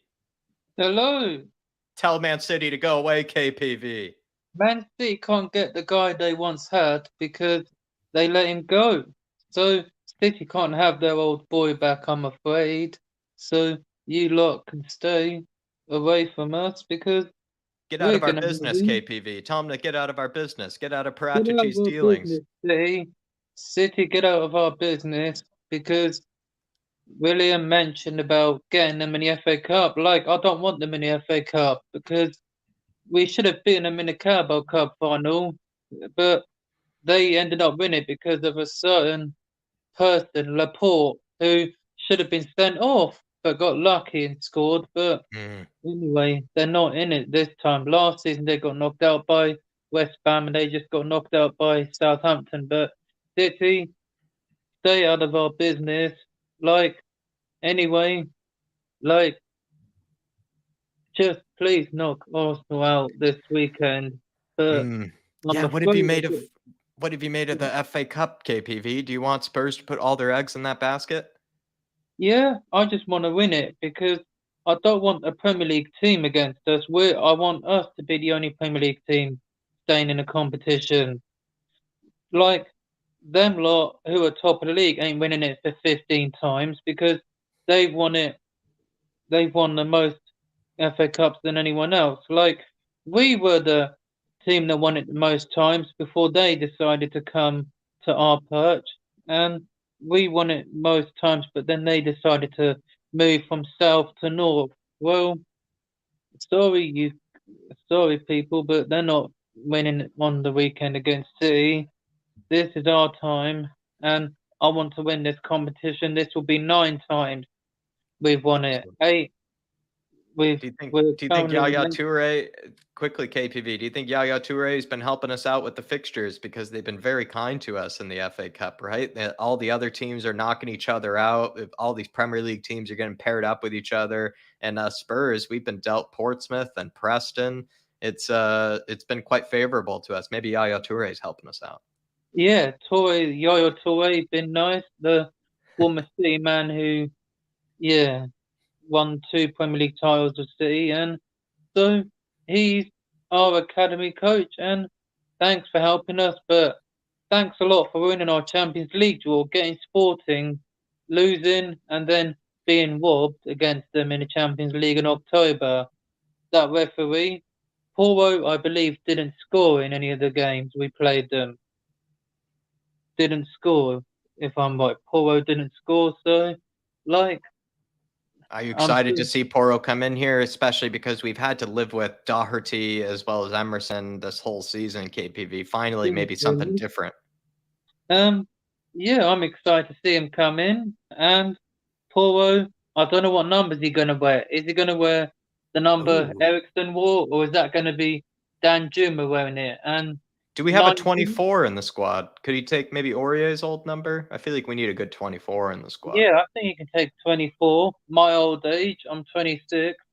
Ooh. So my old age, so he could take number 24. Like Aurier, he can take that number, but so do we have a 22 in the squad? KPV? Who wears 22? Ellie. Who wears 22, Ellie? Let us know, please. I feel like someone does. I feel like someone wears 22. I would let him wear 22 as well. You know, that's a good. Or 24, yeah, like 22 or 24. Yeah, but I say 24 would be the better number. Like Aurier wore it, and yeah, like so 24 probably a better number for him. And Danjuma is probably going to wear 23. I feel like I want Danjuma to wear like a 15 or a 16 or something like that, KPV. I feel like he's that type of guy. Yeah, like a 15. 16 was worn by Musa Sissoko, known as Musa Sissoko. 15, I don't know who's worn number 15 for Tottenham before, but Dyer was. So it's still Dyer who wears it. Dyer's got that number 15, so he can't wear it, Danjuma, but change the kit number from Dyer then to number 26 something, then give number 15 to Danjuma. So are you excited about Danjuma, KPV? And it's Sonny competition. Were you looking forward to, Spurs bringing in somebody to compete with Sonny? Yeah. Yeah, I was looking forward to that, but we need. I think we needed someone that can challenge Kulusevski, but and I heard that him and Bentancur could be banned. For what? Like, they didn't do anything.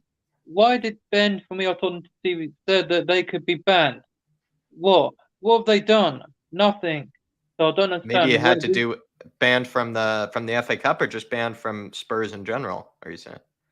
I don't know. Like, why are they going to be banned from Spurs or something? Like, they've not done anything. And I hear that the Dawn has got a 30-month ban. So I don't know what I year don't that's know. I going to think be. it was all done in Italy, says Neil Shaft, and it doesn't really affect Levy or it doesn't really affect Spurs. Maybe all the crimes were committed over in Italy, so it shouldn't have anything to do with Spurs.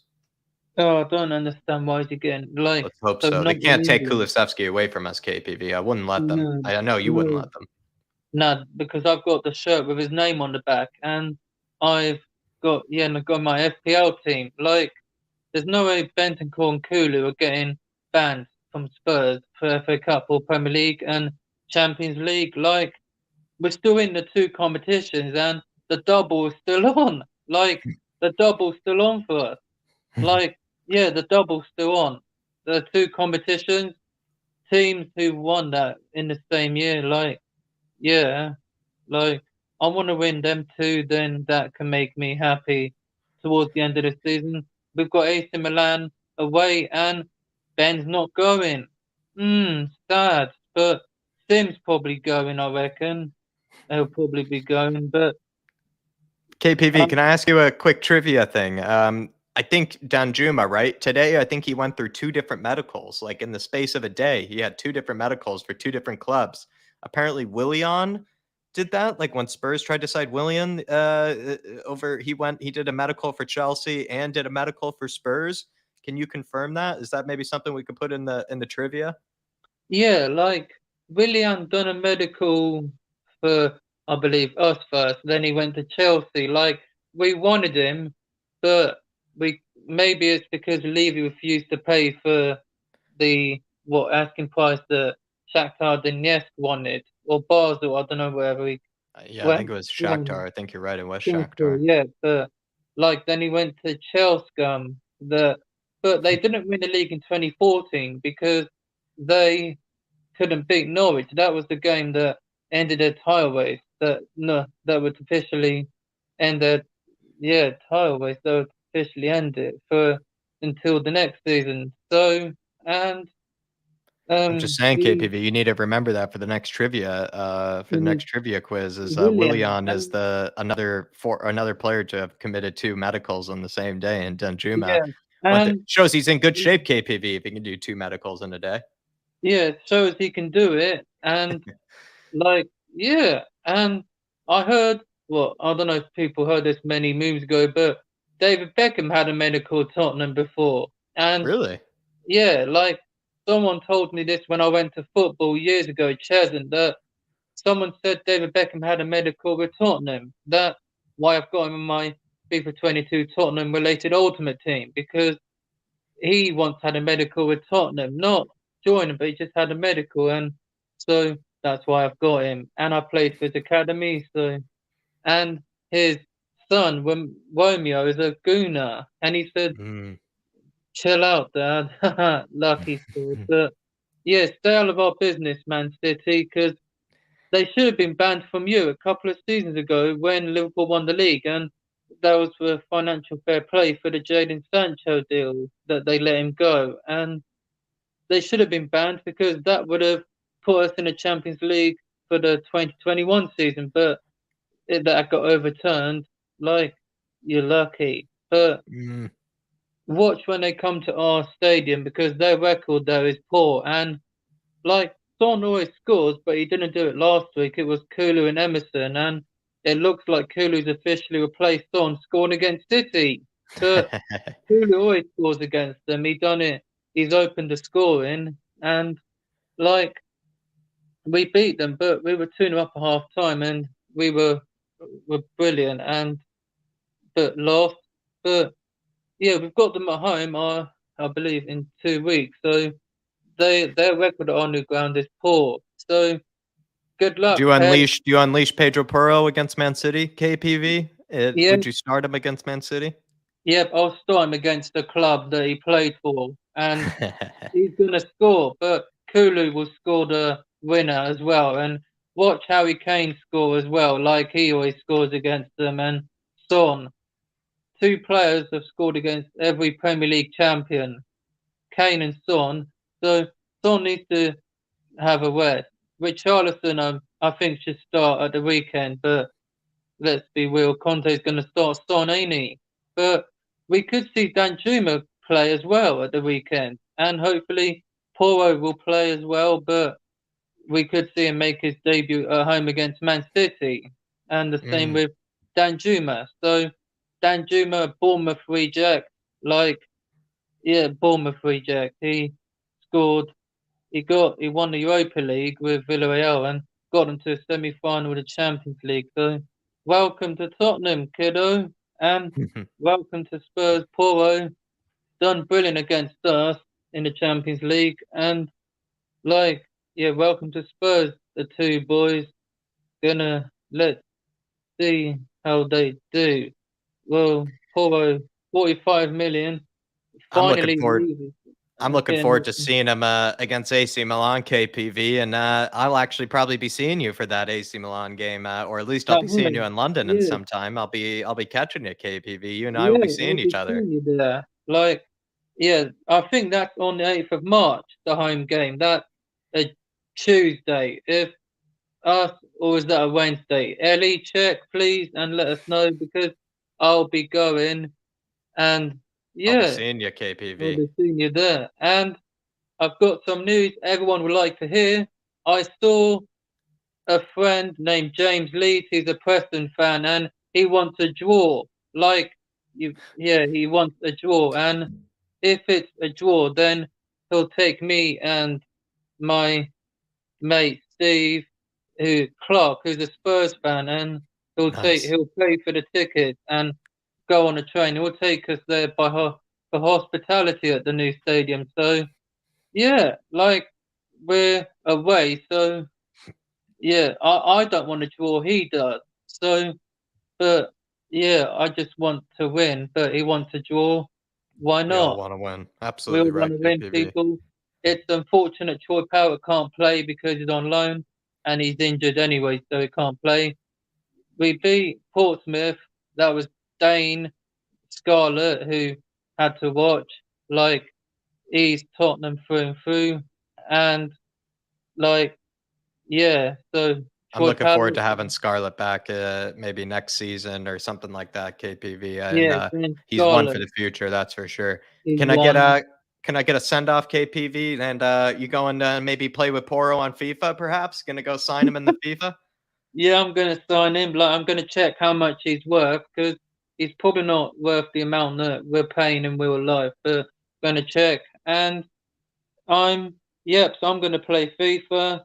And then, I've got work this Friday. And the good news is my Skybox is going to be back up and running. I just need someone to help me wing them. Then I get to watch the rest of the season, the finale, Spurs games I'll get to watch. More Good happiness. Man. Right. So give me that send-off, KPV. Giving the send-off. Everyone, have a good evening and tomorrow. And as always, Levy out. Stay away from our city, because Porro ain't coming to you. I heard Chelsea were going to try and hijack the deal, but they can't now because he wants to join us. So welcome to the club anyway, kid. I know he's not signed, but still watch some of his goals during his time at Sporting Lisbon, because we got Eric Dyer from there, who was actually born in Portugal, but he can speak Portuguese. So the man of many languages. Welcome to Spurs, Porro, and have a good weekend, everyone. Let's get the win, and then let's beat City at home, because them lot, hopefully they can knock out the Gooners this weekend, and I don't want City in the next round, because I don't think we will. Absolutely not. I take Bournemouth, as what Brian Daigle said yesterday and Barry said. So nice. Enjoy the week, everyone, and enjoy the weekend. I'm off to play FIFA and try and get Pedro Porro and other players like Bastoni. But yeah, the rumours about Kulu and Bentancur are fake. Like probably to do with the Probably fake championship. KPV. I'll be seeing you soon, my man. Give me that send off KPV, please. Yeah. Need to let you And go. as always, Levy out. We want Levy out, so we want Levy out. Come on, you Spurs. In Conte, we trust. Big up. See you Big soon, up. KPV. Legend. Big up, Later. brother. Catch you soon, brother. Everybody, show KPV some love in the chat. I can tell he's excited to be using the Pedro Porro in some FIFA. He's going to be bringing him in soon tonight. Last guest of the evening, everybody, and then we're going to be ending it off. Really do appreciate everybody that's tuned in for this one. We're bringing on last guest of the evening. I think it's a debut, if I'm not mistaken, or maybe I've missed him at some stage. We're bringing on Tyler. Looking forward to this. Hey, Tyler, how are we doing? Tyler? What's up, dude? You hear me? Yeah, how are we? Great. It is a debut. It is the debut. Hopefully I don't shit myself like Eric Dyer on the pitch and have a stinker. You would have to really have a stinker today in order to do worse than that. So I know we're going to guide you through this, Tyler. But I mean, where do you want to start, my man? Do you want to start with these signings and Pedro Porro and the likes of Danjuma have been unleashed today? We've gotten the cobwebs off of the Spurs January transfer window. Yeah, first I want to say thank you so much for having me on. No, I'm excited a little nervous. I'm a bit of a shy person, but hopefully everything goes well. You're going to smash this one, my man. We're going to get you on some more, and you'll be, second nature to you. Believe me, after a few. Don't worry. Pedro Porro, Danjuma, any of those that you more excited about? I'm very happy we're finally making signings. Obviously, I think the defense is what is needed most, but Danjuma for competition for Son is really good. Yeah. I'm quite familiar with Danjuma. I think he's a pretty solid player. He actually did not score, I believe, in the Premier League for Bournemouth. But he did. I didn't see any goals in the Premier League either. I thought that was sort of it felt like in the Championship is where he had maybe his goals. I think you're right.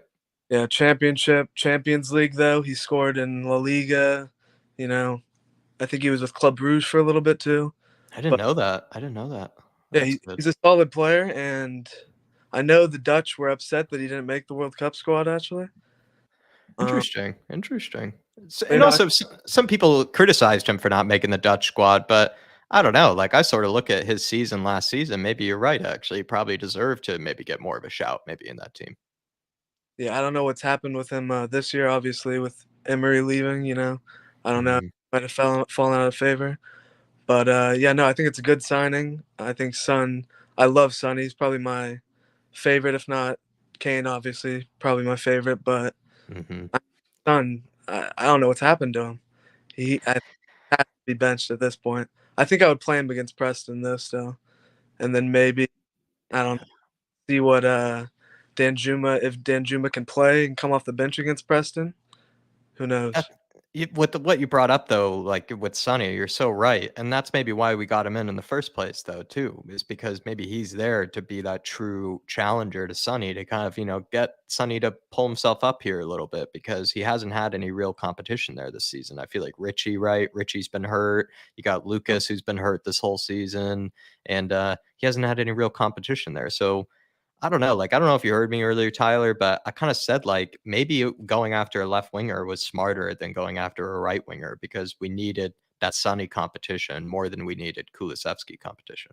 100%. Because hopefully Son will start banging him in just on the ball. He seems shaky. He seems a bit too and he seems like nervous on the ball. Like he's just lost all confidence. He's trying to do a little bit too much. He's stumbling with the ball in his feet. I don't know. You're so right. Great to get the assist, just got it to the big man. Great turn, beautiful shot from Kane, but he loves to he's been putting us he put the team on his back there, didn't he? Tyler, with that finish. It was glorious to have that. And it came out of nowhere. I was shocked. I was just like, holy shit, we've scored here. And that's what Harry Kane does, right? He just puts the team on his back. Yep, dribbled it around my fellow American, Tim Ream. It was good to see, though. To be fair to Tim Ream, he's had a great season. I must be honest. I love Tim Ream. He's had a good season. I'd rather have him than Moonhead this season. Oh, I actually. 100%. I could tell you know your stuff. I can tell you know your stuff. Sonny, Absolute Boar says Son will come good. That's the thing, though, right? Like, how long can we wait? And it feels like Spurs have brought in Danjuma because they can't wait any longer. They have to bring in somebody that they know they can put in right away in case Sonny still doesn't come good. And I'll be honest, too, Tyler, like, the Man City game was sort of a game where you really thought Sonny could come good because he's always destroyed them, and he still didn't end up getting off the market against Man City. So it does maybe cause, I don't know if they're alarm bells yet, but would you say it is starting to get a little more concerning? We're halfway through. 100%. And I mean, at first, with Perisic, I was okay with the excuses, but I mean, I know Perisic won't play him down the wing for some reason. He's just holding that space for some reason. He won't let Son take the space, but because I've seen Perisic come in for Bayern, I don't understand why he won't come in and use his right. I think he is a righty. I mean, he's great with both feet, but I don't understand why he won't come in at all and let Sonny have the wide sometimes. But there's no excuses anymore. I mean, he's falling apart. I pray that he comes back.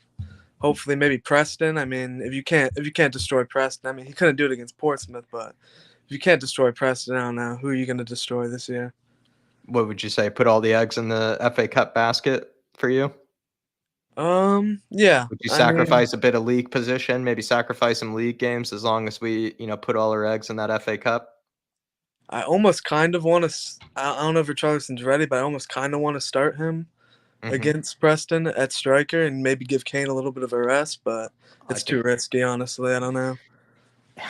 To be honest, like, I sort of see both. Like, Harry Kane has needed a rest because he's basically played every minute and every second of this season. And Richarlison, who was brought in here in the first place to give Harry Kane that needed rest when he so required it, hasn't been available. And it's been really frustrating with Richie because, like, that sort of was his role, was to be that competition for Sonny on the left, but also to fill in for Harry Kane when Harry Kane needed rest. And he hasn't been able to do that due to injury. So you might be right. Like, this Preston game would be a game that you would give Harry Kane that rest. Would you maybe start him, see how it goes, like, for 45 minutes or so? Maybe we end up getting 1-0, 2-0 up. Then you bring on Richarlison or something like that for him. You could go about it that way. Yeah, I mean, I'm happy either way. I mean, obviously would love to see Jed Spence, but obviously that's not happening. I mean, Emerson, 2 good games in a row.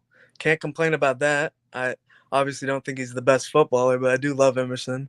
That one time with the yellow, when he picked up the yellow card to give it to the I mean, that was just beautiful. It's perfect shithousery. You're so right, Tyler. Love that. You're so right. You probably have heard me from time to time. I defend Emerson because I just think he gets a bit of a bad rap, more so than I think he deserves. I think we've had players in the past that were far more deserving of kind of the hate that he's been given, because I just think he works hard and he wants to do well for us. It's not like he has a bad attitude or seems like, he distracts too much. He just wants to do well for us. He's not a great footballer by any means, but I don't know. Like, there's just been players in the past, Tyler, for me, that have pissed me off more than Emerson have. That's what I would say. There are players that have pissed me off more than Emerson have. And how can you against highlights? The no-look passes. I mean, it's you gotta love it. In fact, though, just yesterday, like, he had a good game, my man. And there was that time when he had that, what was it? He had that left-footed, like, he hit that ball roll with the left foot or something, and then played like a no-look pass right afterwards. Like, he had some nice silky bits of play, Emerson, last night. He looked like a different player, basically, yesterday. And then he goes to cross the ball and hits it like 2 miles per hour into the first defender. I don't understand. Like, just kick the ball at least. Put something into it.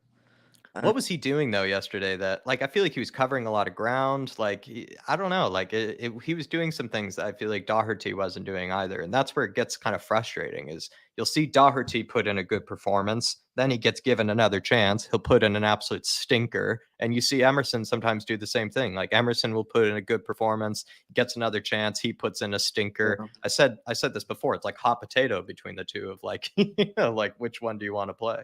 Well, it's because you get both bad. Doherty, Emerson's much better defensively.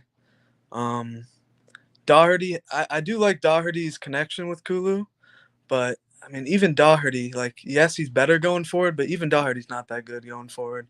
I mean, No. he has a decent strike in him. He can sometimes put a decent cross in, but I mean, Porro, I actually haven't watched much of Porro. I don't know how good he is defensively, but obviously attacking wise, he's gonna help so much. I mean, I think even like last game for Sporting, he had a goal and assist or something like that. He What had a like a relief, though, just to 9.5 finally rating. have a different right wing back, Oh Tyler. Just yeah, what a relief. Like, it's I mean, just we it's have finally. one, but we're not using him. I don't know what's going on there. I know it's You're a the believer in the Jedi. You believe in the Jedi. not even that I believe in him, but I mean, he's got to offer more than Doherty and Emerson. Like, why not try him? I don't like Yeah, yeah. the Portsmouth game was just a perfect opportunity. Do you feel like it? I've kind of said this before too, right? Or it's like I back Conte. I'm very kind to Conte. I sort of don't really think he's ever the problem. But you still have to look at some of the things maybe he gets wrong and some of the things maybe he could do Substitution. differently. Spence, would you say, is one of those?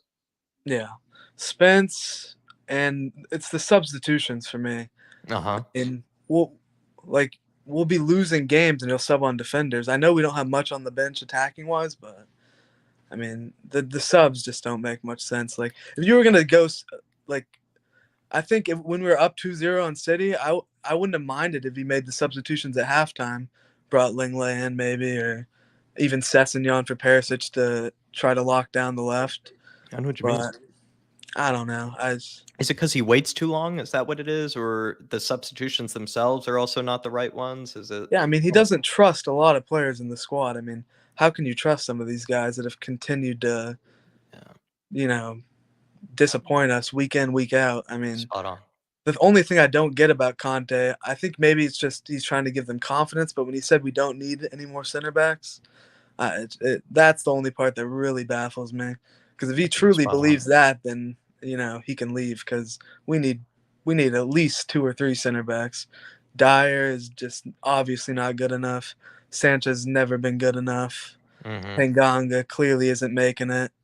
Spot on. Lenglet's been solid, but there's a reason Barcelona laughed at us when we picked him up, even on a loan. I mean, the guy's not the most composed player. Obviously, on the ball, he's a great passer, but I know what you mean. Defensively wise, he's not. But and even so, though, right? Like he was supposed to be a guy to come into this team to like sort of regain some confidence. Like he wasn't supposed to be the guy to come into this team and be one of the better defenders. Like that's what's kind of scary to me, Tyler, is he's walked into this team at Longley and is by no means like a great defender, but has sort of been the most consistent this season. And it says so much because he's only just gotten here. He's only on loan. And players like Dyer, Davies, Sanchez, like you mentioned, who've been here for years, like still like, look worse than a guy who just walked into the team as well. Yeah, that Man City era was crazy by Lenglet, but he's still been pretty solid. But yeah, no, it's mind-boggling that they're still in the club. Players like Davies and Dyer. I mean, maybe as Davies as backup, you can keep them, but just get rid of them. Like at this point, I think a lot of us are tired of seeing them. I think you're tired of seeing them. I could tell, my man. What's that third signing? And also, where do you feel like Porro seems to be close to done? Danjuma has been brought in here. I'm kind of like, it's not over. Like, I wouldn't still give this a good window. Like, I think I need a third signing in order for this to probably be a good window. What do you think? Yeah. What do you think? Am I being harsh, or do you kind of agree? Do you want 3 signings? I mean, as many as we can get, but we're not getting a center back in. It's not happening. I don't know if that we've told them we're just going to go all in the summer for like a Bastoni or someone, but we're not spending that type of money right now. Is that frustrating to you, or do you kind of see where they're coming from with holding out for Bastoni or Gavardiol or something like that? It's frustrating. Like, even just get a guy for like 15, 20 mil. Just get someone that at least put some competition in. I don't know how much we can get Ndicka for. I think he's a pretty solid center back. He's got some height. Even I did say, I forgot what channel I was in. It was the first time I was in there the other day. It's the American guys. Yeah. I did ask you about John Brooks, which obviously was just a solid center back in the Bundesliga. It was never super impressive. He's a Berliner, so I do have a soft spot for him. He's a big guy. He's good in the air. Not the best in transition, but we sit back a lot anyway. And he's a good passer of the ball. I think he would I'd definitely take him be ahead of better. Moonhead right now. He would That's be the better thing. than Davies and Dyer, in my opinion. The point you made too, Tyler, where it's like the reason it's frustrating is the reason I found it frustrating was the same exact reason you mentioned, is because I feel like the levels of that back line is so low right now that almost anybody walks into that team. And it feels like if almost anybody walks into that team, just bloody sign somebody, like just sign a 15 million pound player, like you said, sign David Brooks or Jonathan Brooks, sign I even went as far as to say the Fridge from Man United. Like I was like, he would walk into this team. That's how bad it is that almost any defender, I think, in the Premier League walks into that back line. And when that's the case, I'm getting desperate. And so I'm with you. I'm like, I know we're holding out for bigger and better players, but when your defense is that poor, I'll take anything right now. Like I'll take anything. Even just bringing a guy and just sell a Sanchez or a Dyer right now. Just we got to start getting rid of these players because they're going to keep letting us down. They're not going to change. It's not going to happen. Speaking of letting us down, Lloris, what are your thoughts on him, my man? I mean, it's been a confusing one this year. Yeah, I love Lloris. I mean, you probably haven't been happy with me then. I've been pretty harsh on him, let's be honest. I mean, it's deserved though, but at the same time, you have to think. Look at the defenders that are in front of him. I mean, he was used to Vertonghen and Alderweireld, who, yes, that sometimes they would have their mistakes, but they were solid center backs. I mean, he's used to the France national team. I mean, how many center backs do they have that are class? Yeah, I mean, you're right. How can you be confident in front of that? I mean, obviously, I mean, I don't understand what's going on with the near post right now. I mean, anybody, I would just be firing them in at Lloris at the near post because you're right. Absolutely pathetic. But you're spot on. I think you're spot on about Lloris's near post, but you're also spot on about the defense because you never know. When's the next time Eric Dyer is going to give a nice flick on to Mo Salah and have him be one-on-one on goal, like those sort of moments. And you do see where Lloris is coming from time to time. And I mean, Forster, I mean, come on. He's not better. I mean, yes. I think he is, though. Lloris is that bad right now that I think Forster could come in and, he wouldn't make those mistakes. I don't think Forster gets beat at his near post there, Tyler. I just don't think he gets beat on his near post there. What I was wanting is, I know Bayern just got Jan Sommer as a backup, right, for only $8 million. Even him for just to have him for 2 years, he's a solid goalie. I mean, the saves he makes for Switzerland and Mönchengladbach, he's saved them so many times. I mean, Switzerland has been so good in the European tournaments, partly because of him. I mean, he's been class. You're spot on. You know your shit, my man. You're spot on. And actually, I sort of criticized that. I think it was Daniel Larson who brought up bringing in, Jan Sommer. I kind of criticized it because I was like, he's a little too old. But Bayern just brought him in to replace Neuer because Neuer, I guess, decided to go off skiing and had some, a skiing accident or something like that. And they brought in 2 on a free. Even a guy like that more solid than Ben Davies. You're spot on. And so it just feels like I'm with you where it's yes, you want to go for the bigger and better, the glamour sort of kind of players, but the situation is so bad right now that you just take anything. You really would just take anything. And another thing too, like Rob says here, love all these guys, but it's time to move on. You have to ask who will even sign them. And you have to feel bad for Paratici too, right? Because he's had to figure out a way to ship off some of these guys. And it's not easy, let's be honest, Tyler, because when you're seeing Eric Dyer, doing flick-ons for Mo Salah in the middle of a game, it's not easy to sell him to another Premier League club after he does stuff like that. There's a reason why we couldn't sell Winks. We couldn't sell Ndombele. All these guys are going on loan. No one wants these players. I mean, they've looked so bad for us that it's why would another team spend we're trying to get 20, 30 million out of these players? Just give them away for 10 mil. We got to cut our losses at some point. I mean, I don't know. I'm with you, fucking Tyler, dude. I'm with you. You're so spot on when it comes to that. And I feel also as well, I don't know, I'm just I just reached a stage where there's no way we can turn them around. Conte's also gotten the best out of, I think, some of these guys too. People forget about that, right? Where I think he got the best out of Dyer, he's gotten the best out of Davies and things like that. I don't know. I thought Davies was fantastic last season. Steady Eddie actually is what I've called him. Do you think maybe it's often unfair then to throw him in the same boat as Dyer, throw him in the same boat as Sanchez? Because I'm guilty of that. Some people are guilty of that. Is he maybe a bit better? His passing is just so poor, but and he's not the best in the air, but he is a solid. His lunges and blocks are solid. He is a solid center back. I mean, even for Wales, he's had really good performances. But having him on the bench, I'm okay with him starting here and there. Yes, but he cannot be starting in the Premier League for a top 6 club, or it just doesn't make much sense. Bottom of the Premier League, yeah, but I mean, we shouldn't be settling for these players. Yeah, I don't know. I'm tired of seeing them, Tyler. I'm tired of seeing Conte pick them as well. It's gotten exhausting. You want to talk about Harry Kane maybe getting the contract extension, or at least it's the news I needed to see. Oh yeah, I mean, how can you not love Harry Kane? I mean, it really does hurt me to see the amount of shit he gets because he hasn't won a trophy. Blah blah blah. Like, just look at the players he's had to play with. I mean, look at our owners. We haven't. Whenever we have spent money, we spent big money on a guy like Ndombele. Like, I don't know. It's sad to see all the hate he gets because he really is an absolutely incredible footballer. One of the best strikers in the world. I mean, he I hope he does get his trophy, and it's for us. Seeing him miss that penalty, and even as an American, it hurt. It hurt to see him miss that penalty. It really did. Do you want him to like go into those contract extensions, like I said to Mark earlier too, where it's like you want him to like demand some stuff. You want him not only to get the new contract, but you want him to say to Levy and Enoch and whatever, I need some players, I need some support around me, because they've taken advantage of his loyalty, in my opinion, Tyler. They've taken advantage of him. I mean, we should have let him go to City, in my opinion.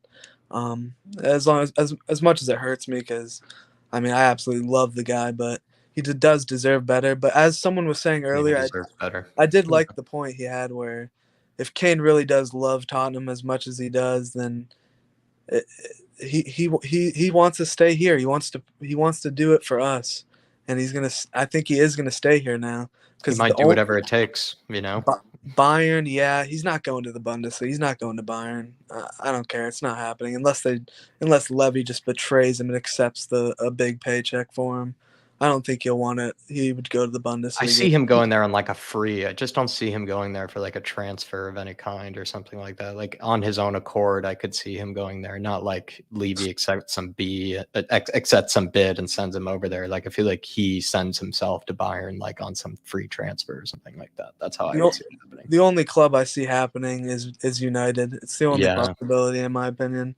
True. He would never go to Chelsea or Arsenal. He wouldn't go to Liverpool, I don't think. Mm-hmm. Obviously, now City has Holland, so obviously that's not happening. But United, maybe. But he wants to break Shearer's record at the end of the day. Because at least, if he hasn't won a trophy, he can say that. And that would be an absolutely incredible achievement. This is one of my last questions then for you, Tyler. Is that how you sort of see it then? Is like with a guy like Kane, at this stage, it's the legacy is not as much the trophies. It's actually the legacy is the fact that he is going to be Greaves's record, which is some thought unbeatable. And then he's also going to be, or he could beat Shearer's record, which is also some thought unbeatable. Like more people will remember him for that, right? Than the trophies. Well, I mean, yes, but he's always going to get the crap for it. I mean, he needs everyone hates Tottenham. I mean, they're always going to make fun of us, whatever. Yeah. We'll get the trophies in eventually. Maybe it has to be Levy out, obviously. They just won't. I don't know. It doesn't look like it's happening soon, in my opinion. So we gotta just stick with it. It's hard to see. It's hard to see them, sort of giving him the tools that he needs to really guarantee the trophies. But like you said, if he really loves the club that much, let's just hope he gets some trophy of some kind, because he deserves it. It's the very, very least he deserves. Tyler, anything that, you've absolutely smashed the debut, my man, and I'm looking forward to your next one. Anything that I didn't get to let you say, anything that, you wanted to touch on that maybe I didn't get to let you?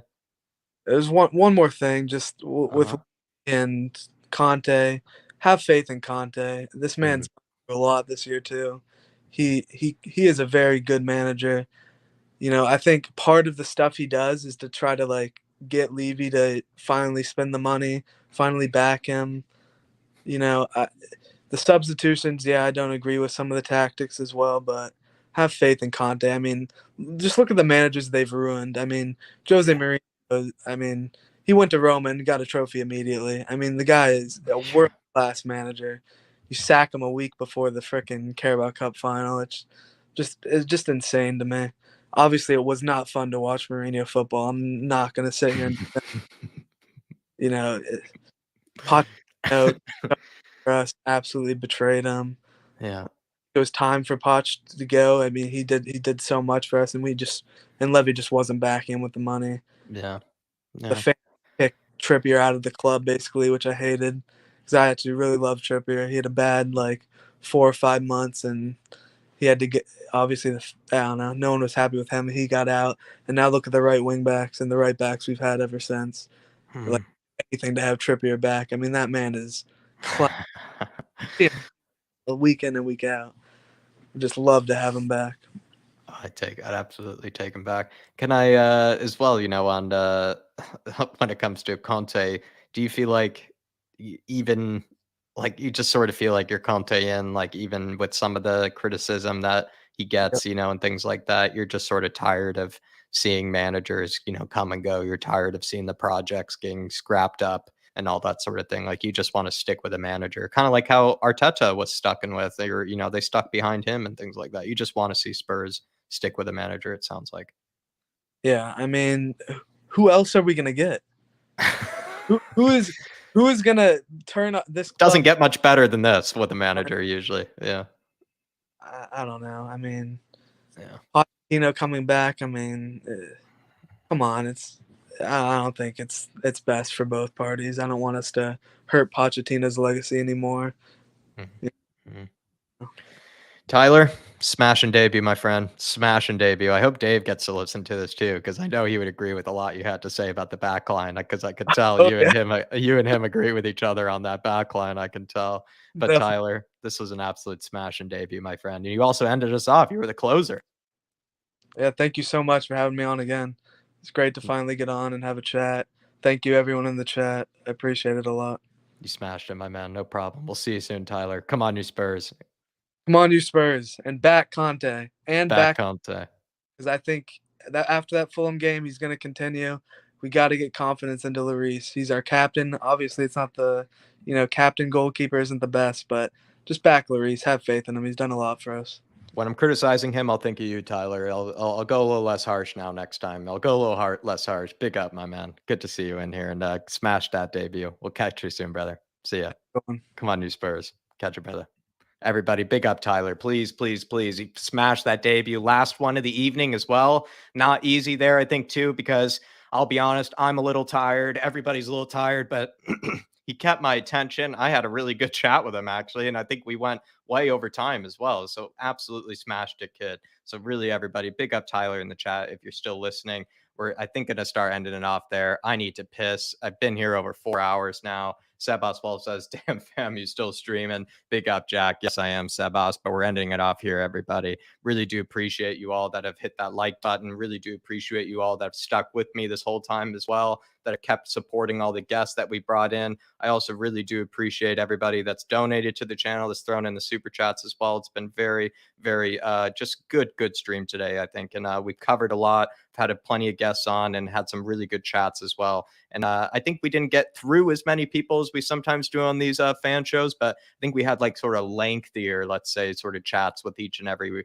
person, which is exactly what I like to do. Get to really get down to business with people, with everything sort of happening around Spurs. Danjuma video was just released too, so please do check that out. I did just put kind of my thoughts on sort of everything I think you need to know and everything that I kind of am thinking about when it comes to Arnaut Danjuma. Looks like I'm probably going to have to do a Pedro Porro one too, maybe tomorrow. So do stay tuned for that one. And that David Harris, the one and only, is making his big return tomorrow, everybody. He'll be back with plenty of content, and I'm sure he'll be coming back with a bang. So everybody, check out that Danjuma video.